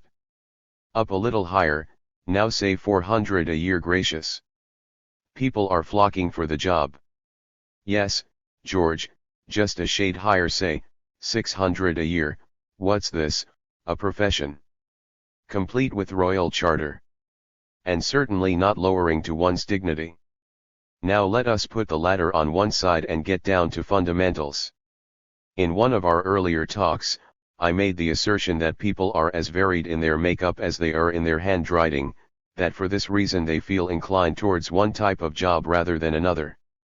It is thus not inconceivable that there will be many attracted to cleaning duties, rather than to, say, factory duties. Not everyone would take readily to factory duties even under the ideal conditions prevailing in the world commonwealth. Probably fewer would take to the little office work that would still be necessary. And fewer still to the duties that involve much study, and the application of much knowledge and skill. Remember too, George, it is the conditions that produce the ideas. Your attitude towards the subject under discussion, it is the common attitude, as entirely the product of your environment, a money world. Get rid of that, and you will rid your brain of the idea that any work can be degrading that is socially useful. Duties that are really necessary to human welfare will have to be done somehow, and in the unlikely event of no one volunteering, we shall have to take turn, until some suitable device is invented making such duty unnecessary or less unpleasant. George, what about the other household jobs? Professor, with the many advantages accruing to Madam by the change to world commonwealth, I do not for one moment believe she will object to the few chores that remain when all the heavy work has been done for her. She may even get her husband to help, since apart from bed making and dusting there need be little else. Again, George, we must not lose sight of the fact that we are only on the fringe of great developments in the uses of new materials, plastics, and so on, that would revolutionize our conceptions of home and room design. It is quite possible that these alone may solve many of the dirty work problems in a world where money is no object. Chapter 16. Spinning a yarn. George, well, Professor, the world commonwealth is rapidly taking shape. Under the influence of your skillful tongue, I am already seriously considering the possibilities, which means that I am either foolish enough or optimistic enough to believe that it may even happen next week. Just imagine the blazing headlines in the newspapers. World Commonwealth now. Professor, your optimism cheers me, George, almost as much as your reference to newspapers interests me. Here is an aspect of world commonwealth life that we have not yet considered. Suppose you put your mind to the problem, George. What do you think will happen to the newspapers? George, obviously, there'll be no need for advertisements. As there will be nothing to sell, there'll be no need to advertise. Professor, and will there be need for so many? George, why of course. You yourself admit there'll be as much variety of ideas as there is nowadays. Why shouldn't we read the newspaper that we prefer, as we do now? You give us freedom with one hand and want to take it back with the other. Professor, your reproach is unjustified since I give you neither freedom nor its lack.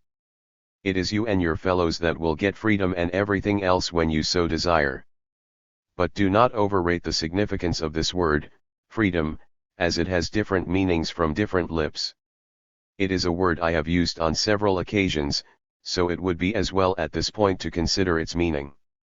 But I shall confine myself strictly to the point at issue, otherwise I am afraid I should be talking for days.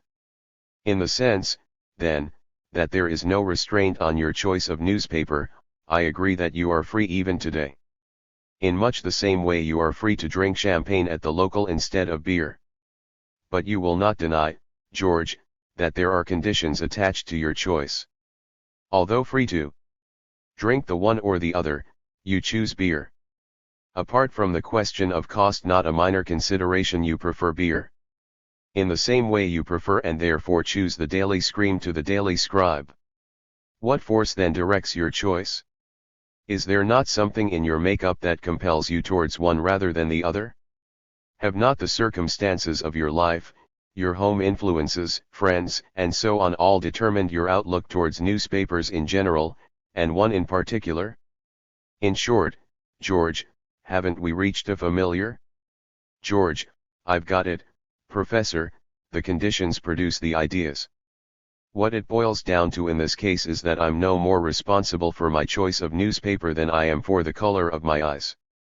It's a peculiar way of looking at it, but I'll think I see your point. Professor, I'm glad you do, George, since it will make it easier to extend this interpretation to world commonweal conditions. Clearly, George, the people of the world commonweal will be free to print as many newspapers as they wish, but the desire for leisure and the enjoyment of life will be the force compelling them to restrict the number to a bare minimum. Hence, though free, they will still be bound. They will be bound by the iron law. You can't eat your cake and have it. If they really wish to enjoy life, they will have to forego many of the superfluities that people seem to think so necessary today, chiefly as a result of commercial advertising. If, on the other hand, they want these and other luxuries, they will have to work a little harder to get them. To penalize one section of the people, printers, compositors, and so on, by an extravagant demand for inessentials would be considered antisocial. George, just a moment, Professor, how do you distinguish between what is and what is not essential? Where do you draw the line?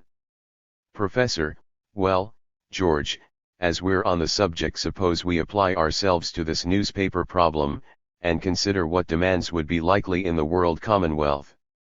To do this effectively, it would be as well if we begin by studying what newspapers are published nowadays, and more important why. For simplicity I will use the word paper to cover all newsprint published periodically. It will thus include, a.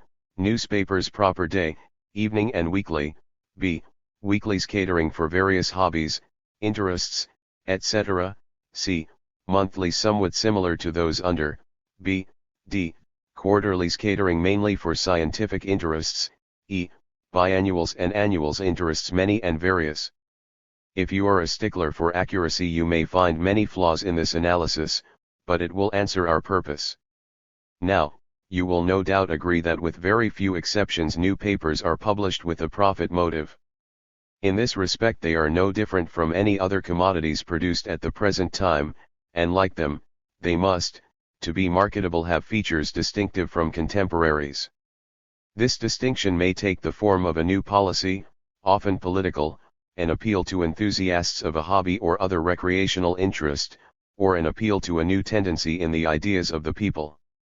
But the important point, George, is that these new features which enterprising publishers use as a bait to attract new readers, serve also as a bait to attract advertisers. Were it not for advertising revenue, few papers could be sold at the low prices now current. Here then are the facts, which we must consider carefully before we proceed further. These papers supply a need, or they would not sell. They sell in spite of the fact that there are several overlapping, especially in groups A, B, and C. It is the fact that they sell that induces advertisers to make use of them.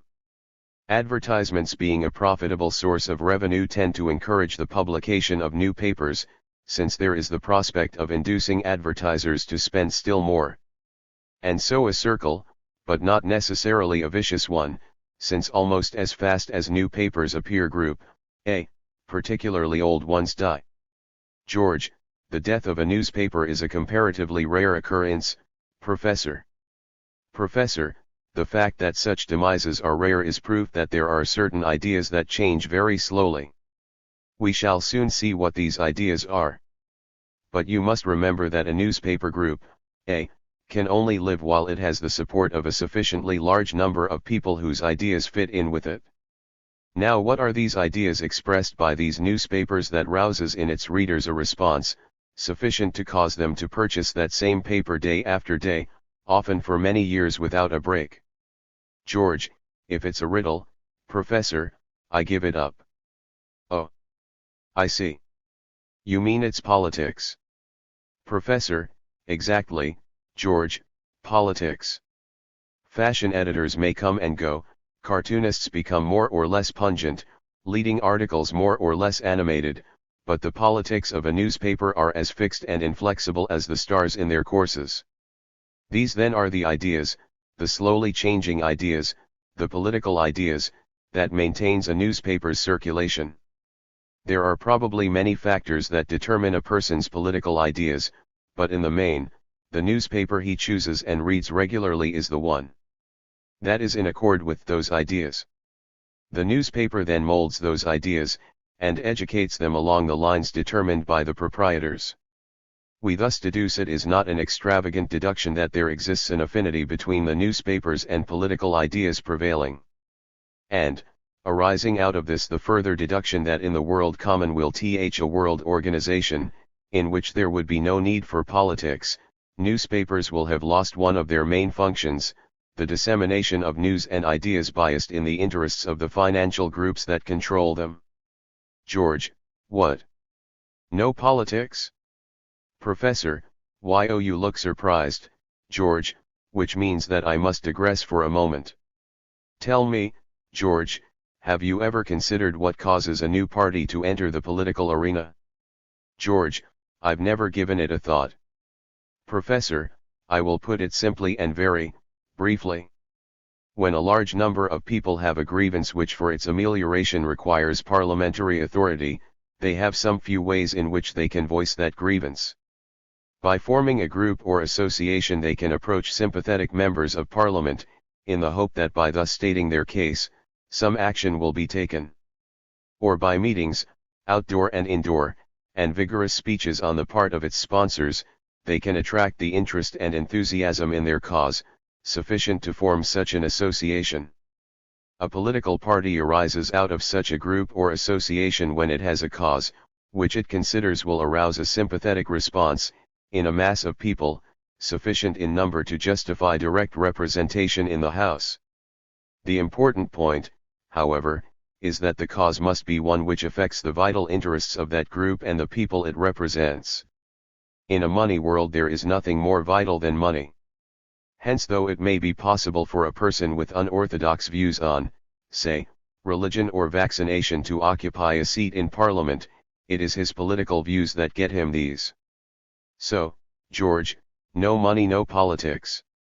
George, it looks too simple, Professor. There must be a flaw in your argument somewhere. Surely Parliament is concerned, Professor, yes, concerned with the government of people. And only so, since the people are the producers of wealth, which, when produced, belongs not to those that produce that wealth but to a few, who, by virtue of the power given them by you, and millions like you, use that power, through press, radio, and Parliament, to their own advantage. Whatever form of control the people of the world common will devise will be concerned with things, their production and distribution, and such control will be for the benefit of all, not for the few. It was with the greatest reluctance that I digressed into this interlude on politics, since I hope to show later that though there is a political aspect to the World Commonwealth movement, it is merely a means to an end, and of secondary importance. Now, may I proceed with our newspaper problem? George, carry on, Professor, your idea of a governmentless world is rather appealing. Professor, having disposed of the political bias of newspapers, and the political ideas of those that read them, we can now consider the other features of newspapers that make them a necessity of present-day life. I have analyzed these features and present them here for your consideration. I. News of events and of important people in various parts of the world. 2. Popular science news, rather rare. 3. Articles on varied topics of the day. 4. News of interest to those partial to certain sports, games, and hobbies. Local newspapers cover very much the same ground, but naturally devote the greater amount of space to local news. Now, George, advertisements plus the 4 items listed represent on an average the contents of a daily newspaper. We have already eliminated the adverts. Let us see what we can do with those that remain. Clearly, there will be many people more than nowadays with interests and hobbies of all sorts. Apart from the facilities for enjoying these hobbies and interests, a magazine relating to such topics, and distributed at, say, weekly intervals, would serve a very useful purpose. George, one for each hobby I suppose. Professor, yes. And as each would be a complete little journal, covering that hobby in all its aspects, we can draw a line through item 4 on our list. Similarly we can strike out items 2 and 3 by the inclusion on the World Commonwealth publication list of a weekly magazine, well illustrated, on subjects of general interest, and of topical events. Somewhat similar to the illustrated weekly journals which now circulate chiefly amongst the wealthy. We are thus left with hot news to justify a daily newspaper. Personally, I doubt whether the people of the world common would consider hot news so vital as to warrant the expenditure of energy and material required for daily newsprint.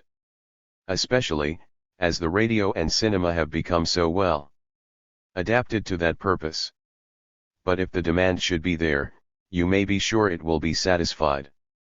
George, well, Professor, having resigned myself to the possible loss of my favorite daily crossword puzzle, what do you propose doing with the monthlies, quarterlies, annuals, and biannuals on your list? Professor, I doubt the need for monthly publications if the needs of all are satisfied by the weeklies. In much the same way, I am of the opinion that the present-day quarterly reviews of the arts and sciences could be replaced by weekly publications.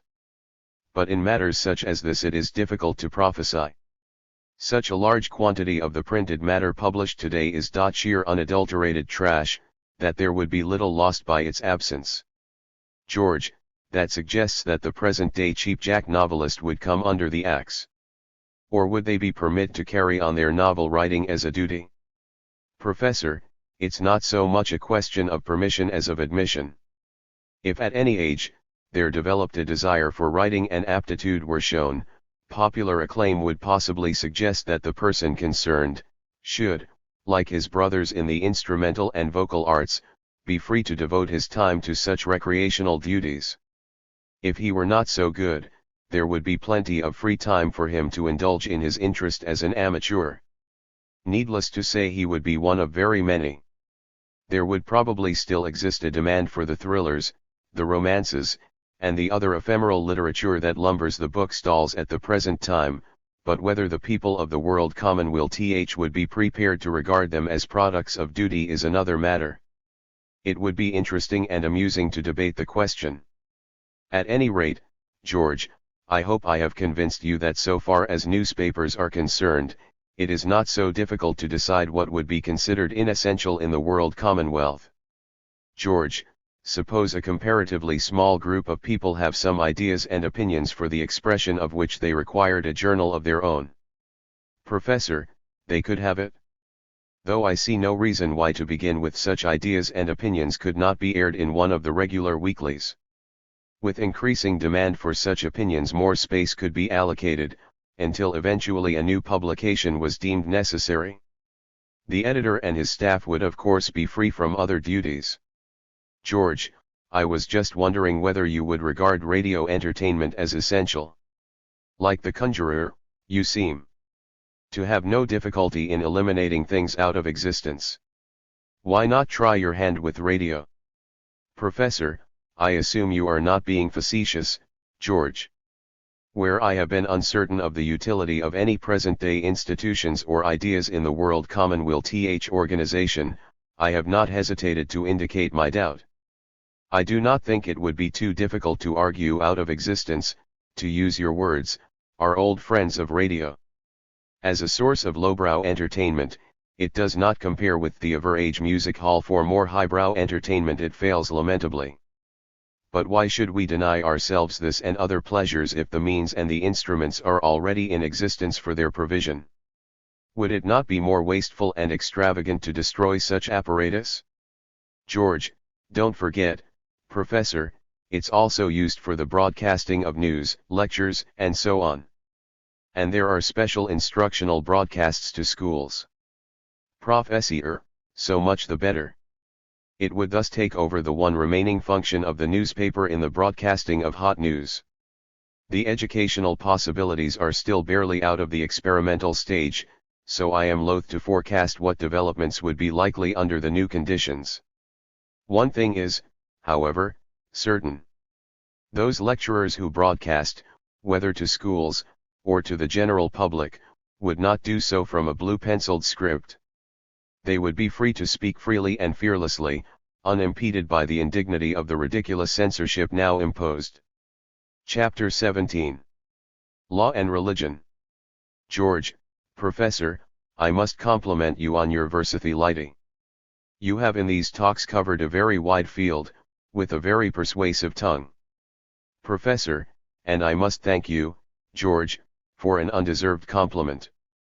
I have, in each of our talks, skirted the fringe of subjects that are worthy of much more detailed treatment, but I am hoping that before long, specialists in each of these branches will get down to the job of planning World Commonwealth now.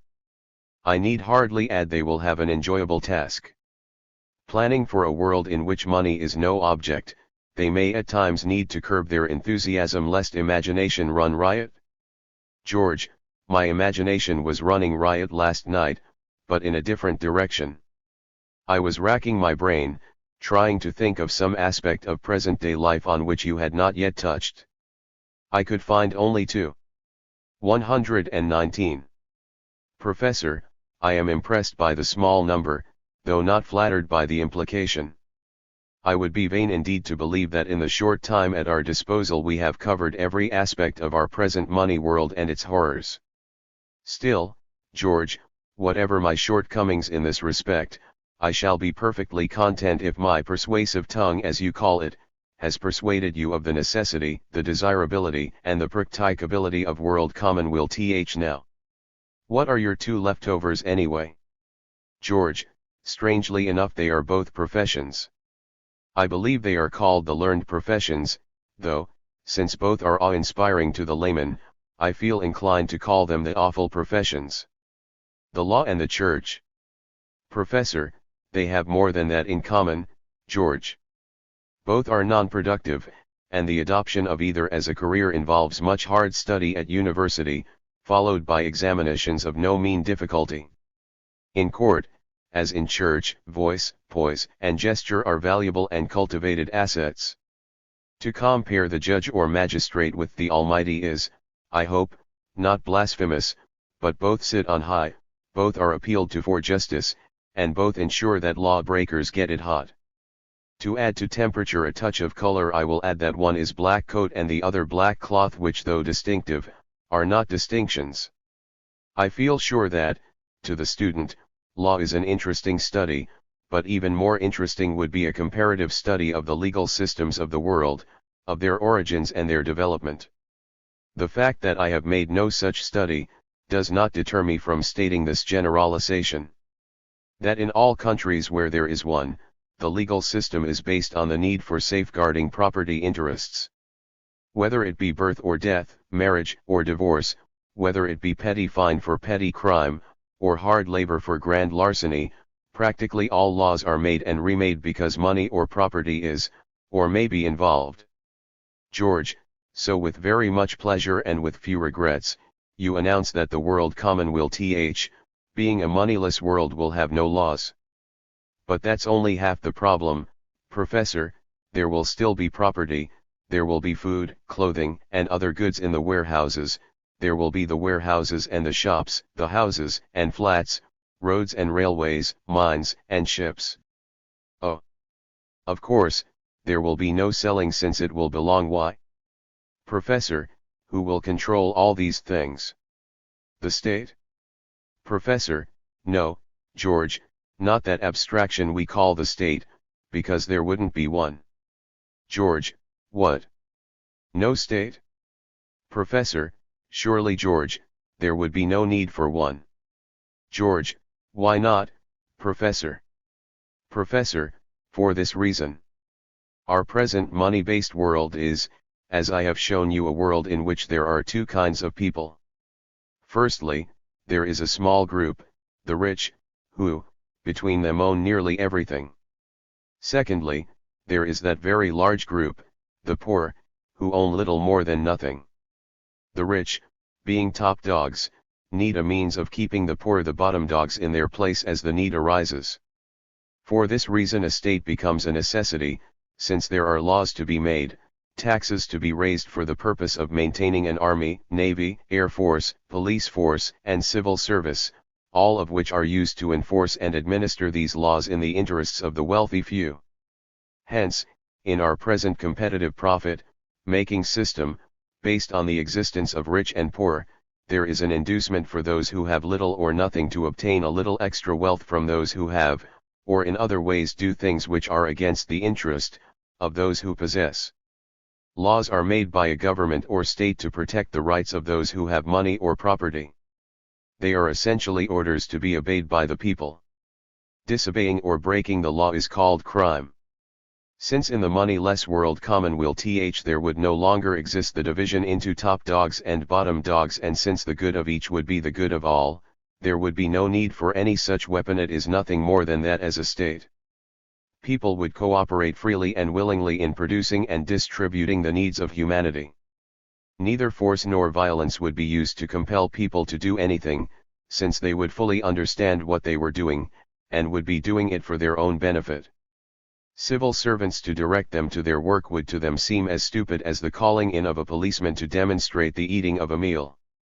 George, but if there is no state, who would control all those things that make civilized life possible? Professor, who better than the peoples of the world themselves who have produced all these things, and who, in the world common will would cooperate in using them for the benefit of all?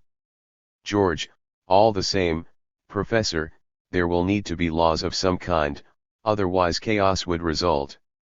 Professor, not laws, George, just a common sense code of conduct. In my opinion that is all that would be necessary. Of course, you may suggest there is little difference, that change of name will make the rose no sweeter, and the laws no better. Suppose then we consider the matter more carefully. Firstly, I have already stated that the greater bulk of legal enactments are concerned with property or money. I believe you will agree that in disputes at law, might often triumphs over right, especially when the might is money power. Secondly, the law imposes penalties for offenses, these ranging from a mere fine a few shillings to the supreme penalty death by hanging, electric chair, or the axe depending on geographical location. These penalties are imposed as deterrents, but whether they serve that purpose is debatable. Thirdly, laws are so worded that loopholes exist enabling those with knowledge of these expedients to continue their nefarious practices, often becoming wealthy by so doing. keeping on the right side of the law but only just as a common feature of city business. Fourthly, although simplification appears to offer a solution to many legal difficulties, we can expect little change in this direction since the unraveling of its intricacies affords large incomes to a small but nonetheless powerful profession. Now, George, compare this unsatisfactory, unwieldy, clumsy, ill-contrived, and often unprofitable instrument with, say, the rules of a club, or similar organization. George, but is that fair? Professor, pardon me, George, you are quite right. It isn't fair to compare two things which have so little in common. In a club there exists a community of interests, a common inspiration and a common goal. All members have equal voice in its organization, and delegate responsibility to a committee to carry out their wishes. All club assets and property belong equally to all, and so in a sense to none. The club exists for the enjoyment and benefit of all members without distinction, not for a privileged few. And so, George, you are certainly quite right, it isn't fair to compare the rules of a club with the laws necessary for the government of a country. Equality of status is a fact in the one, a dangerous fiction in the other. But I maintain, with due emphasis, that it is fair to compare the rules of a club with the code of the world commonweal since they have very much in common. There will be a community of interests, a common inspiration and a common goal, the desire to produce as much as is necessary to satisfy the needs of all, so that all may live happily and enjoy life. All will have equal status and equality of voice in the selection of delegates for specified duties or organization. The world will belong to all, for the benefit and enjoyment of all, not for a few. Now perhaps you may appreciate the distinction between laws on the one hand, and a social or moral code on the other. In essence, laws arise out of property relationships, are imposed by superior authority, which prescribes penalties for their breach.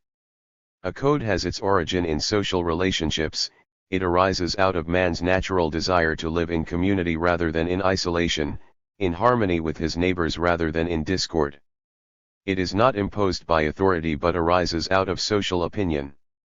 Thus for any given period and for any particular geographical location certain things are not done, but beyond social disapproval, no penalties are imposed for a breach of the social taboo.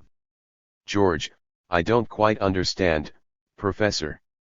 This code that you suggest would take the place of our present elaborate legal system would, I take it, be comparatively simple, but it would nevertheless be restraining. Obviously then, those who do not conform would have to be punished. Since there could be no fines, what penalties would be imposed? Would there still be prisons or what? Professor, it is quite evident that you are a little puzzled, so perhaps I can make myself clearer by an example. In the first place, you speak of restraint as if it were fear of consequences that deterred you from murdering your neighbor, raping his wife, and stealing his valuables. You will agree, that as a sensible and intelligent human being, there is no conscious feeling of restraint in thus withholding from such antisocial intentions.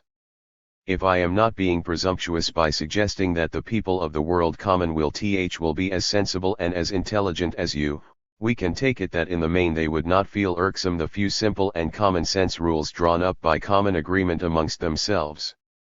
I see no reason or sense in punishment by imprisonment. Social disapproval would, I believe, be sufficient. Homicide and similar offenses would be regarded as pathological or psychological diseases, and would be treated accordingly. George, there would still be people with grievances, Professor. How would they give voice to them? Professor, let us consider first how they do so now, and, more important, with what results. If you are a member of a trade union, you appeal to the local secretary, who in turn approaches your employer. If he sees fit to adjust your grievance, he may do so, but is not pleasantly disposed towards you as a result. Obviously not very satisfactory. On the other hand, he may not see eye to eye with you on this question of grievance, in which case you have the option put up with it, or strike. In either event, unsatisfactory. You are, of course, free to change your job, but with unemployment figures at their usual high level such a change needs, to put it mildly, very careful consideration. Take another example. You have a grievance which invites legal action. Should you take such action, you may win your case, but you will have lost something, even if it be merely the time spent in consulting a solicitor. If you lose your case, you will have lost all. Again, in either event unsatisfactory. Hence, George, in a very large number of cases, people realizing the futility of voicing their grievances or demanding justice, endure the hardships that necessarily arise out of a money world. Once again, unsatisfactory. How then does this objectionable state of affairs compare with world commonweal th? The important difference is that by whatever means you voice your grievance, you will have nothing to lose. Having equal status with every one else, there are few problems of grievance that could not be solved by mutual cooperation and tolerant understanding. In finely balanced disputes between two people, where even a Solomon would be perplexed, recourse could be had to that relic of these barbaric times. No, George, not pistols, but a simple copper coin tossed up. George, I resent your use of the word barbaric, Professor. You have in these talks painted a very gloomy picture of the world as it is, so by comparison make the world commonweal th look very rosy and almost heavenly. I do not deny that in places and at times there has been much suffering, and many instances of cruelty and oppression, but taken as a whole, the world is a much better place to live in than it was, say, 300 years ago. People are better dressed, better behaved, have greater freedom of expression, and access to pleasures undreamt of in the days of good Queen Bess. Give credit where it is due, Professor. Professor, I deny your implied charge of exaggeration, George, since I do not believe I have been unjust in my accusations. With greater justification could I accuse you of injustice, since you compare two modes of living, which cannot fairly be compared. Would you say that Miss Modern is better off than your good Queen Bess, by virtue of silk stockings, access to cinemas, and the possession of a radio? If such luxuries were then not available, what basis have you for comparison? We can only compare the relative betterness. Those as a group who were wealthy then, are, as a group, very much wealthier now. Again, as a group those who had to work for their living in those days, are as a group, perhaps a shade better off now. The total amount of wealth produced has increased enormously, but the greater share is taken by a few. People are better dressed. Quite true, George, I have heard that said so often. Put a well-dressed working girl by the side of a duchess and you can't tell the difference. Silly nonsense. Why dress them anyway? The resemblance would be closer were they both in the nude.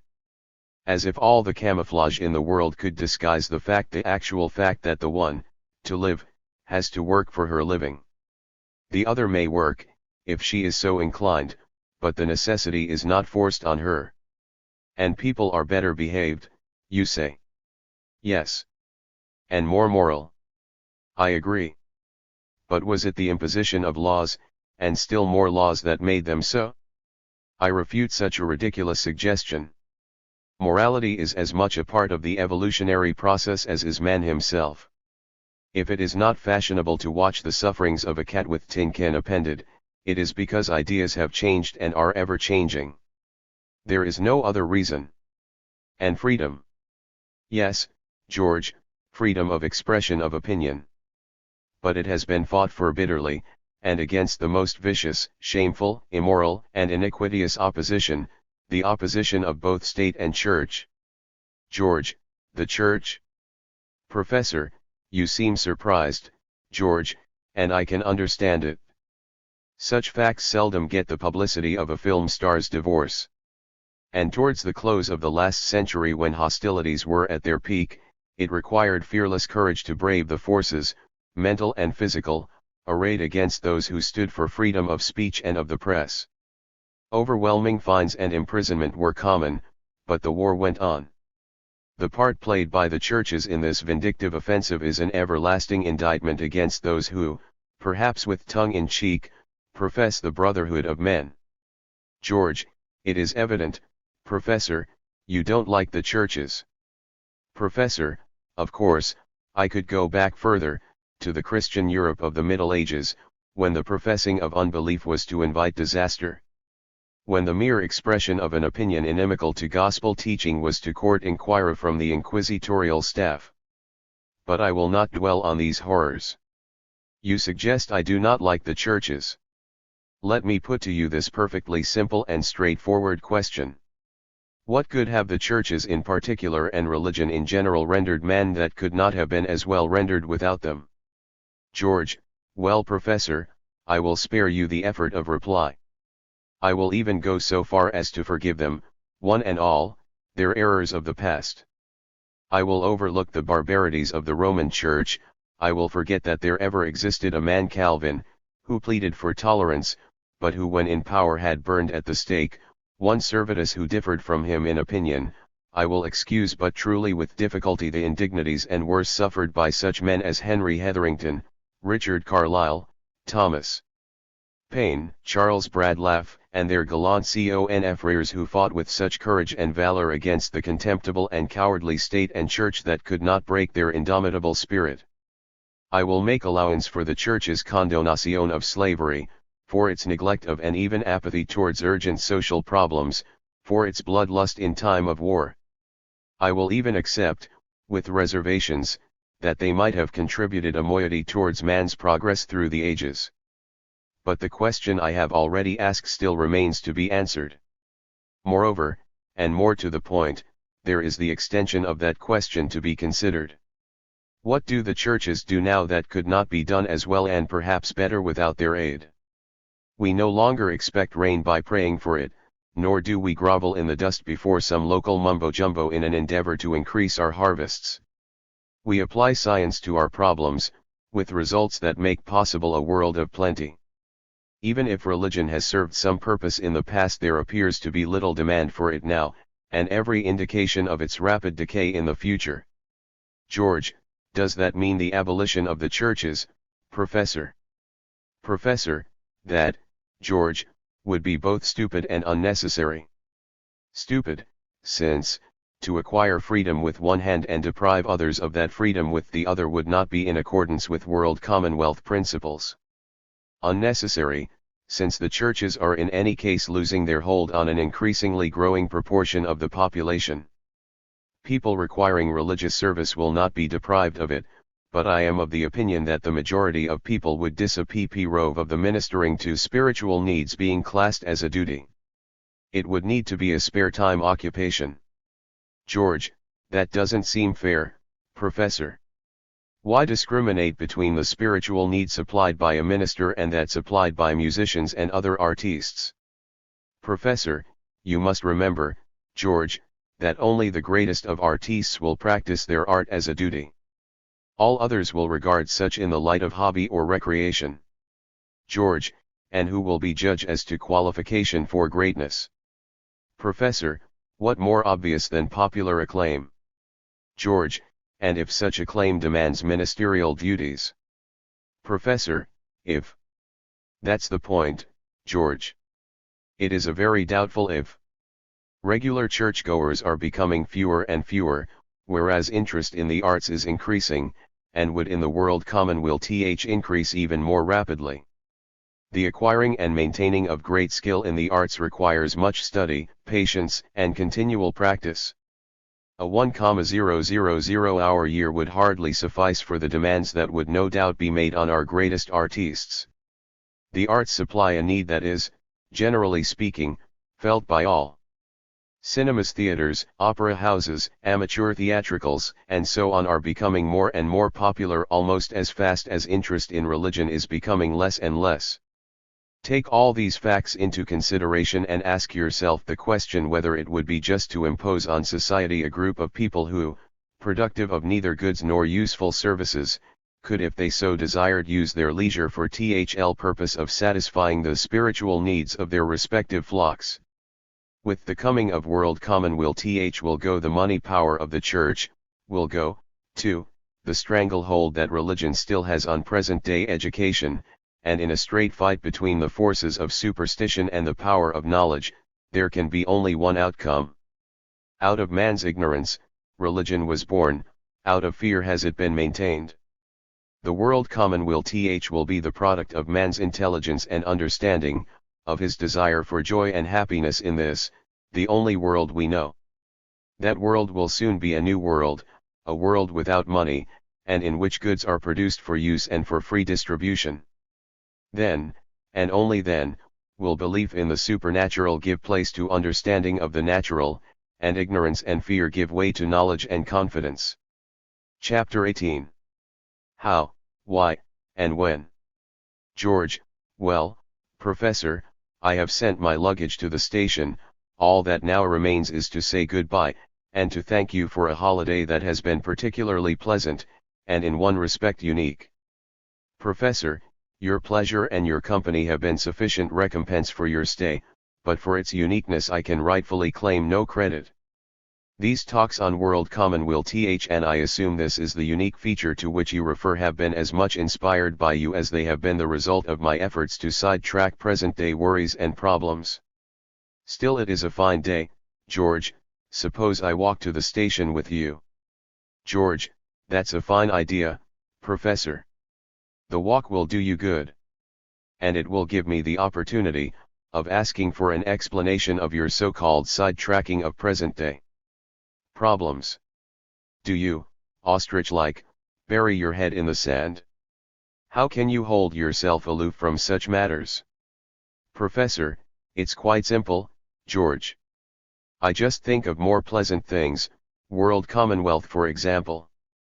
But more seriously, it isn't quite as simple as that. Inasmuch as I live on this earth, and know of no means of leaving it, I must necessarily endure such inconveniences as our present money world imposes on me. But the least we can do who know of something better is to let others know that means exist for eliminating these inconveniences. In train and in shop, in factory and in cafe, in pub and in club there must be one dominating subject of discussion, and that is world commonwealth. If such discussion should by chance lead to quarrel, it may be in your interest to intercede, but before you do, make quite certain it is world commonweal that is the subject of disagreement. If it is not, of what interest to you, who know that there is only one way of abolishing mankind's main problems? You will, of course, be careful to avoid the bricks being thrown about. George: I sometimes wonder whether it is just hatred of the wealthy that makes you think as you do.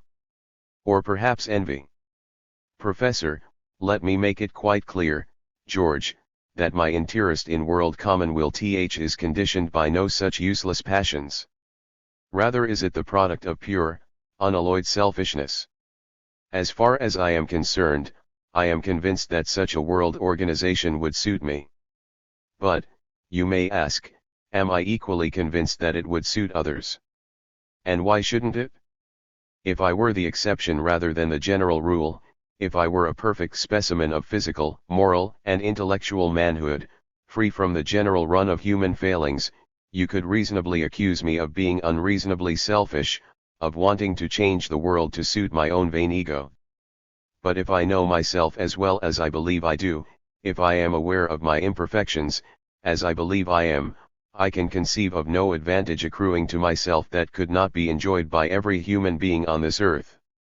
It provides the only means of solving all the problems of all mankind. George: suppose they don't like it when they've got it? Professor: and why on earth shouldn't they like it? What have they to lose? Their shackles. What have they to gain? Have I not explained in sufficient detail? Will they not know what living really means? Do they live now, in their hovels? Are they not slaves to a machine and money world that will not loosen them from its octopus grip? Is this not sufficient justification for change? George: I'm not so certain that it is, Professor. Professor: then you shall have more. The present money system has reached that stage in its development where it is becoming an obstacle to further progress. No one will dispute the fact that it was necessary, that it has made possible the production of man's needs in an abundance hitherto undreamed of. But it has served its purpose, and just as the slave systems that preceded this one, have each in turn given way to its successor, so will the present one give way to man's last and greatest achievement, world commonwealth, the slavery of the machine not to it.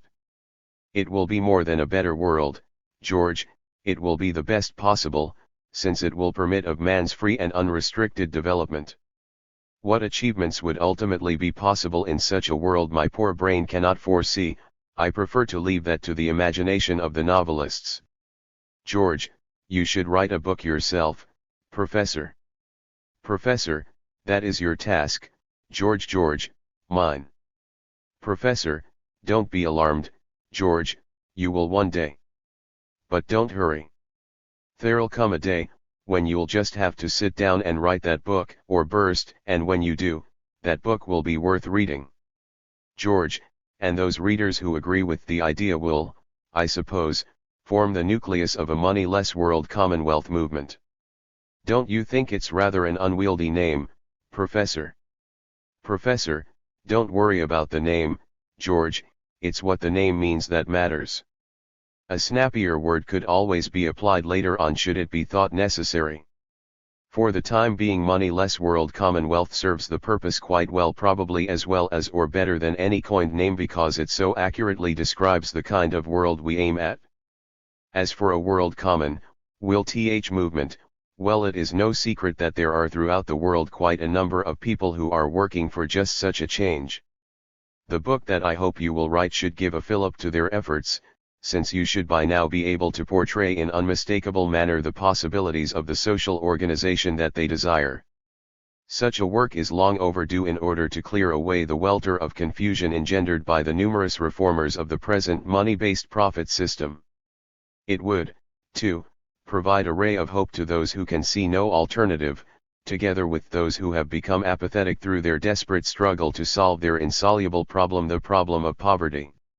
George, well, Professor, I agree with everything you have said, unreservedly. It is a practical proposition, a wonderful idea, but you must admit it is utopian. Professor, stop. I refute that charge. On what grounds can you call utopian a proposition that you admit is practical? George, I was going to add, Professor, that it is utopian, since if it ever does happen, it will be in the very remote future. It's well, utopian, is the only word I can think of. Professor, I will make you a gift of some others: high-flown, fantastic, theoretical, chimerical, visionary, idealistic, and there are no doubt many other suitable adjectives. All these words will be applied to the world commonwealth idea in its growth, and yet you, George, admit it is practical. I am content. But you question its immediate practicability. That is another matter, and to that there is only one reply. It depends on you. George, on me. Professor, yes, George, on you and your fellows throughout the world. The world commonwealth idea is a force that just cannot be stopped, because the present-day insoluble problems make it the only alternative and therefore an inevitable necessity, but the rapidity of its growth depends on you. You have the power, George, since you are one of the many. The idea must be spread. George, that's all very well, Professor, but that power is something intangible. How could that help in bringing about such a change? It would involve such a tremendous upheaval. How could you impose such a system on the peoples of the world without some colossal form of dictatorship? Wouldn't you agree we've seen quite enough of that form of government? Professor, never forget our fundamental proviso. The world commonwealth can only be brought into being by the people themselves. It will never arise by the imposition of a dictator or a government, though there is the possibility of a spurious substitute being offered in its place. Reject such substitutes without hesitation. With the power to get the whole hog, don't be satisfied with a slice of bacon. And that power you have is not intangible. It is the power of numbers, and it is numbers that count, especially when, as in this instance, The idea presented is to change the world. It has been said that a country gets the government it deserves. That is an impudent travesty of the facts. More correct would it be to say that a country gets the government it wants, since even a dictator needs to have the support of a majority, be it ever so small. Moreover, George, even a dictator has to be sure that he has the support of a majority before he can safely take power. And how can he satisfy himself that he has such support? Surely there is only one method. He must count in numbers. And with what does he count? George, that's easy, the ballot box. Professor, then you yourself have solved the problem of how the change to world commonwealth can be effected. No other method will do if world commonwealth is the aim. The ballot box is the door and your votes, the keys. You will use those keys for that purpose when you understand the need for change, and what change is needed, and are convinced it is that one change only that will give lasting relief from your pressing social problems. You must take the long-range view, the selfish view, that your problems are mankind's problems, that to solve those problems in your own interest you must solve the problems of all mankind. The patchwork of reform has failed, will always fail. It is inevitable. George, that certainly does make me think. The ballot box, we want a change, we vote for it and we get it? Simple. Professor, so simple, George, that you have very crudely paraphrased the words of that great American, Abraham Lincoln, who, in 1848, said, "Any people anywhere, being inclined and having the power, have the right to rise up and shake off the existing government, and form a new one that suits them better." This is a most valuable, a most sacred right which we hope and believe is to liberate the world. If you need sanction for change, George, here in these striking words you have it. George, you have given no indication that the new government would not go the way of all others, make promises, get to Parliament and forget all else. That is not uncommon, as you should know. Professor, it is far too common, George, but you seem to forget that the world commonwealth idea is unique.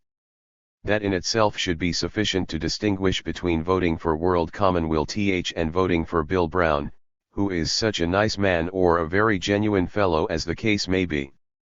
But no matter how nice and how genuine, people vote, in the main, according to their political sympathies.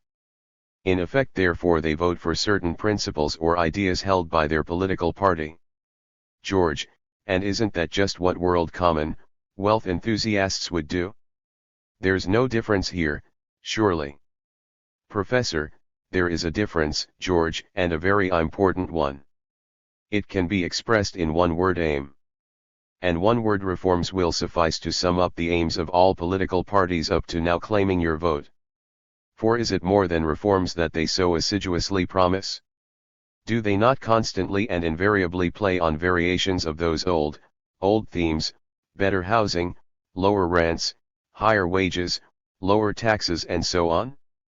And you are satisfied if some of these reforms materialize; if they do not, you are still satisfied, since the art of politics is the manufacture of good excuses. The important point is that politicians, generally speaking, promise what they believe people want, or can be persuaded is in their interest. It is pathetic but nonetheless true that what people want now are reforms. This then is the fundamental difference between the party which desires a moneyless world commonwealth and all others. It will be easily distinguished from all others, and you will recognize its supporters by the fact that they will not be concerned with the reforming of the present money system, but solely with its abolition.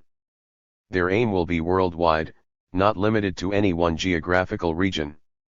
Implicit is the idea of all the world for all the people, who will cooperate in producing and distributing all their requirements in accordance with their needs, thus making money obsolete. Once this idea is fully understood, people will be satisfied with nothing less. They will not rest until that aim is realized. Is it likely, George, that people with such understanding of their want, and fully aware that such want is the only universal want, would be hoodwinked by reformist promises of crafty politicians? George, they are just as likely to be fooled by their own. Professor, they would be if they were fools, but foolish people would not want world commonwealth. Intelligent and understanding people will. Such people would merely select from among themselves, members of their organization to whom they would entrust the responsibilities of carrying out their wishes, namely, the speedy termination of the present money system and the introduction of world commonwealth. What scope for political fooling in such an open and above-board organization? Although political in aim, its aim is not political. George, as an Irishism, that's perfect. I don't understand. Professor, it would use the present political organization, the ballot box, etc. to attain its ends and thus end the need for politics. Is that better? George, so you are quite convinced that political action is the only means by which the change can be brought into effect? I'm inclined to think you're optimistic. What of those countries where dictators rule the roost? What prospects of their people using the ballot box? Professor, when I say that political action is the only means, I should add two riders to indicate accurately what such a statement implies. The first is that political action is the only effective means of determining numerical strength and of assuring united and simultaneous action. The second I have already mentioned, but it will bear repetition. That if world commonwealth is the aim, political action is the only means if bringing it into effect. It is herein that danger lies dormant. Simple enough is it to state that the world commonwealth can only arise as a result of the desire of the majority of people, but I am well aware that there will be a number of people who for some peculiar reason do not like simple methods. They will be either in a terrific hurry and want something now. What they will want now, I need hardly add, will not be world commonwealth, or else they will believe that something approaching world commonwealth can be achieved only by achieving something else first, very much as if you, with the railway station directly ahead, were to decide that the best and quickest means of getting there was to stay where you are.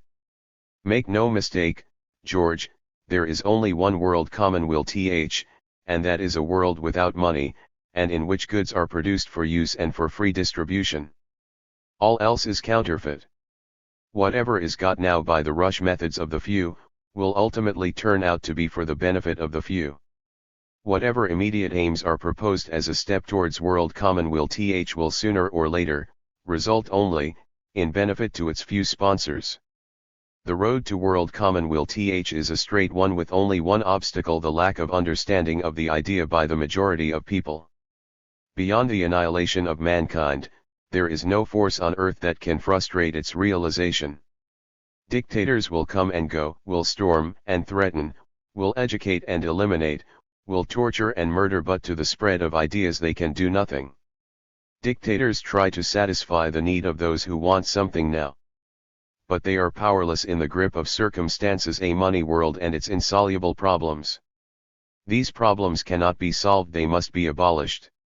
This, dictators will not, cannot do. They frantically attempt the solving of the unsolvable. Dictatorships cannot last for the same reason that the money world is doomed. The same impossible conditions that will kindle desire for world commonwealth will conduce to the downfall of all dictatorships. George, seriously, Professor, do you really believe that the world is ready for such a tremendous change? All countries are not at the same level of development, and not all people, even in this country. Should not this be the first step? The raising of industrial and cultural development. Could not this rightly be considered as an immediate aim? Professor, George, we are nearing the station, and very soon I shall be leaving you. Here is the fork road, the station lies ahead. The one road will get you there quickly and, more important, with no possibility of loss of direction. If the railway station is your goal, you will take this road. Having reached the station, you will then be free to travel wherever you wish. But you must get to the station first. The other road is a long road, it twists and turns, runs back on itself, narrows to a footpath overgrown with bushes through which one passes with difficulty, skirts a pond into which many tumble, crosses a river and the bridge is not particularly safe, and ends in a blind alley. Many have taken this road, convinced that here was a shortcut. They have returned in disgust. I will not strain the metaphor further. The moral is obvious. There is no shortcut to world commonwealth, there is a short road. The short road is the direct road, the straight road, and it suffers from all the defects of straight roads. It appears to be longer, since it lacks variety, there is little or no excitement en route. Whatever immediate aims you or others may propose, can have no bearing on the attainment of world commonwealth. They represent little more than the natural developments of our present money world. Insofar as all such natural developments conduce to greater efficiency and so to greater profits, they are useful to those who take profits. They will also in due time be useful to world commonwealth, but for the more efficient production of goods for use, not for profit.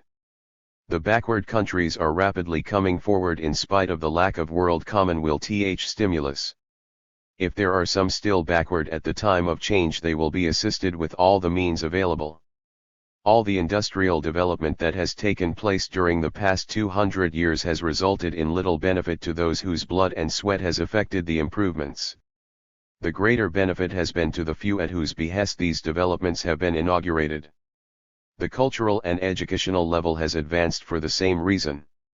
To the people as a whole very little has been given without the greater advantage accruing to those who give.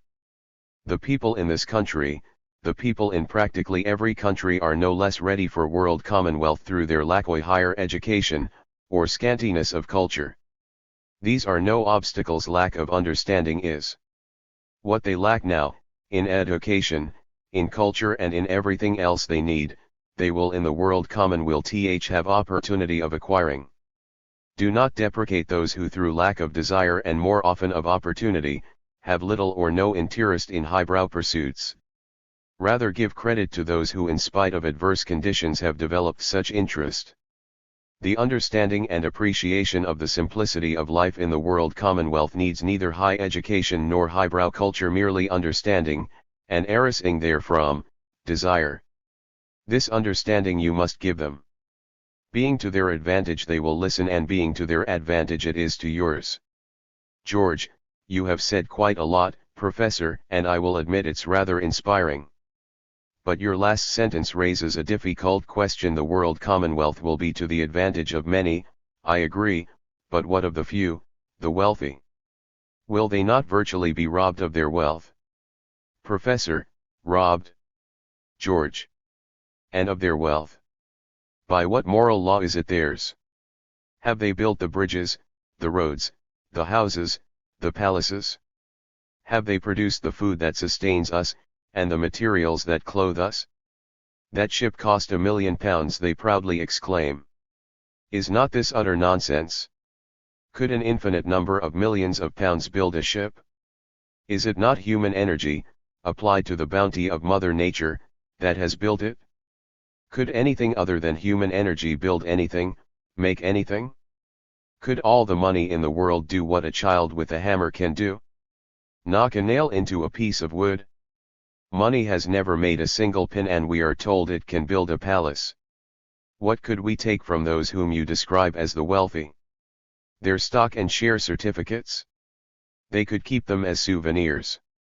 Their bonds and banknotes? Who would want them, anyway? Their diamonds and pearls? It is only their money value that makes them so precious. Their lands and properties from which they draw rents?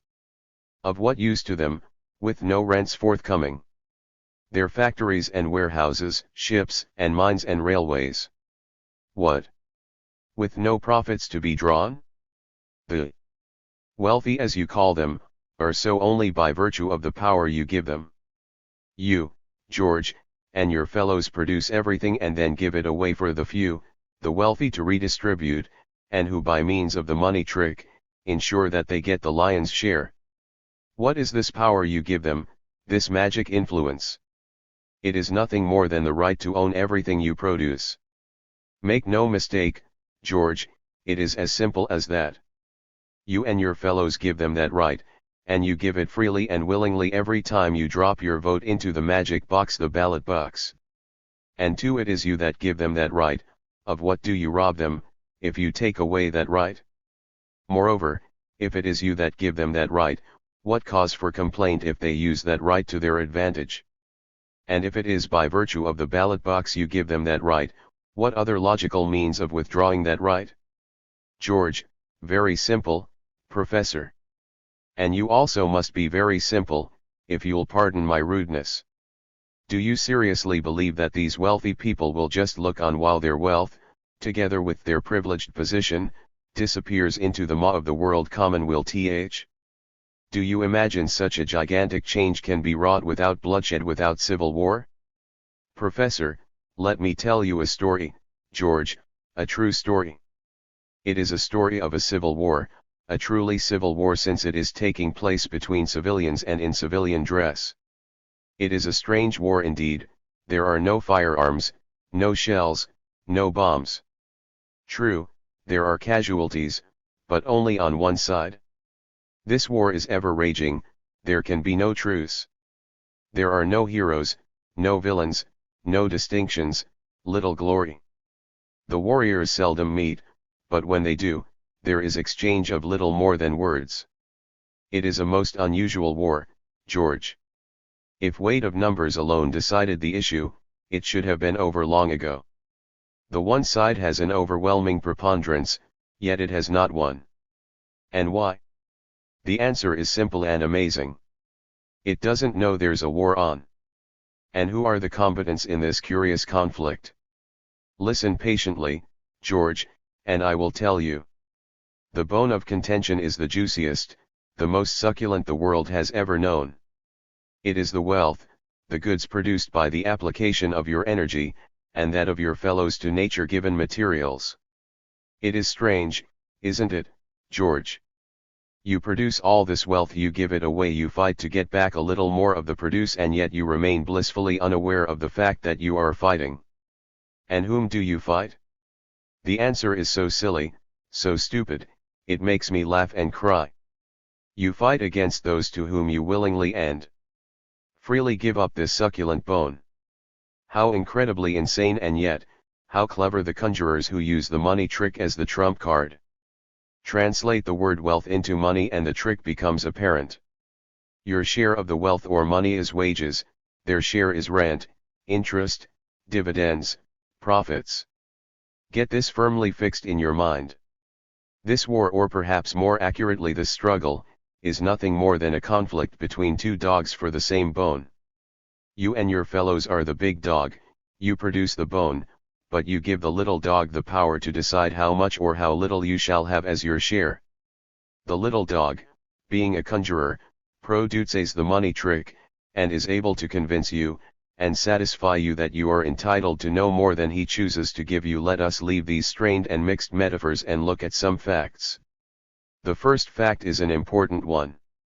Part of the wealth you produce consists of things, ships, machines, factories, railways, and so on, which are used for the production and distribution of goods. The other part consists of those goods that are produced and consumed. It is by virtue of the fact that a small group of people, you call them the wealthy, own the first part that they have claim on the second.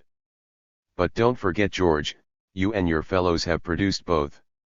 And don't forget, too, it is very important that both parts of this wealth are theirs with your consent. You produce it and you give it to them. I have said it before, and I do so again without apology. You have given that consent and you alone can take it away. The ballot box may be used for the purpose. The civil war now ensuing for a fair share of the wealth will culminate in a civil war, it is true. But it will be a war for the whole of the wealth, equally civil, and for one simple reason. The political action to which I have already referred, results, via the ballot box, in control of government, and government alone controls the instruments of uncivil war. Control of government would therefore ensure that the changeover would be peaceful, since the instruments of uncivil war would be taken out of the hands of those who might desire to use them for uncivil purposes. They would then be in the safekeeping of those who would not require blood shed to achieve their aim, that is the overwhelming majority of the people, who, wanting only one thing, a moneyless world commonweal, would be in a position to get it. If for the sake of argument, such uncivil war did ensure in spite of this control, it would result, if won by the few, in the actual slavery of the many by the few. The slavery of a very large majority by a small minority, and without consent now it is with. To conceive of slavery on such a stupendous scale is unthinkable. It would involve martial law on the grand scale, soldiers in every factory, on every ship, on every yard of railroad, on every train, and the soldiering would have to be done by the few. It is as ridiculous as it is impossible. George, and so the story has a happy ending: political action, the ballot box, control of parliament, the end of government, and then world commonwealth. Your speeches, as they get longer, tend to become less convincing. Haven't you thought of the possibility of trouble arising long before the majority stage was reached? Of the world commonwealth movement becoming illegal? Of a dictatorship being imposed to prevent its further growth? Professor, illegal, George. How could the suppression of a perfectly peaceful, constitutional, and legally acting movement be justified? Even if the purpose of that movement is to end government by introducing world commonwealth, could it be done without the self-condemnation of the policy of the suppressors? Would they not be disclosing their own weakness and revealing themselves in their true colors? Such action could as well have the contrary effect to that intended, for would not greater interest be aroused through the widespread publicity? Is it not likely that such would be the means of gaining greater sympathy and more support for the movement? I could point to more than one instance in the not-so-distant past, in which the attempted suppression or hindering of a movement has led to its more vigorous growth. No, George, opposition would be far more likely to take quite a different course from that which you fear. In my opinion, the growth of the World Commonwealth movement would lead to the governments granting more and more reforms in the desperate hope that by attracting people's interests along other paths, the further growth of the movement would be impeded. It would be a hopeless attempt to delay the inevitable, for are we not aware that reforms don't get rid of the evils from which the people suffer? In time these evils will necessarily become more and more intense, thus bringing about the conditions for larger numbers of people to seek the means for ending them. You, George, must convince them that their present-day evils can be ended only by ending the money-based system that produces them, and that the inauguration of a money-less world commonwealth would do this and more. But that is a job for the majority. No power can resist the voice of the people, but that voice must be heard. It will be heard when it is loud enough. It will be loud enough only when it is the voice of the majority. If it is the voice of the majority, it will be the desire of the majority, and if the desire is for world commonwealth, there is no force on earth can prevent its realization. Your task, George, is urgent and vital. You must use every means within your power to instill understanding of and desire for world commonwealth in every person you meet. Insist that they in their turn do likewise, since the speed of its attainment is dependent on the efforts of you and your fellows. Do not spend too much time and energy criticizing the present money system, by comparison with the possibilities they will themselves see in the money-less world commonwealth. The money world will stand self-condemned. Let me repeat, George, the urgent and vital task is the dissemination of the idea. To the majority it will speak for itself. It may not come tomorrow, but tomorrow will come, George, and having come, you will be acclaimed world leader. Professor, no, George, leaders are for this world, not for that, for money, power and poverty, not for plenty, for wars and waste and misery, not for comradeship and concord.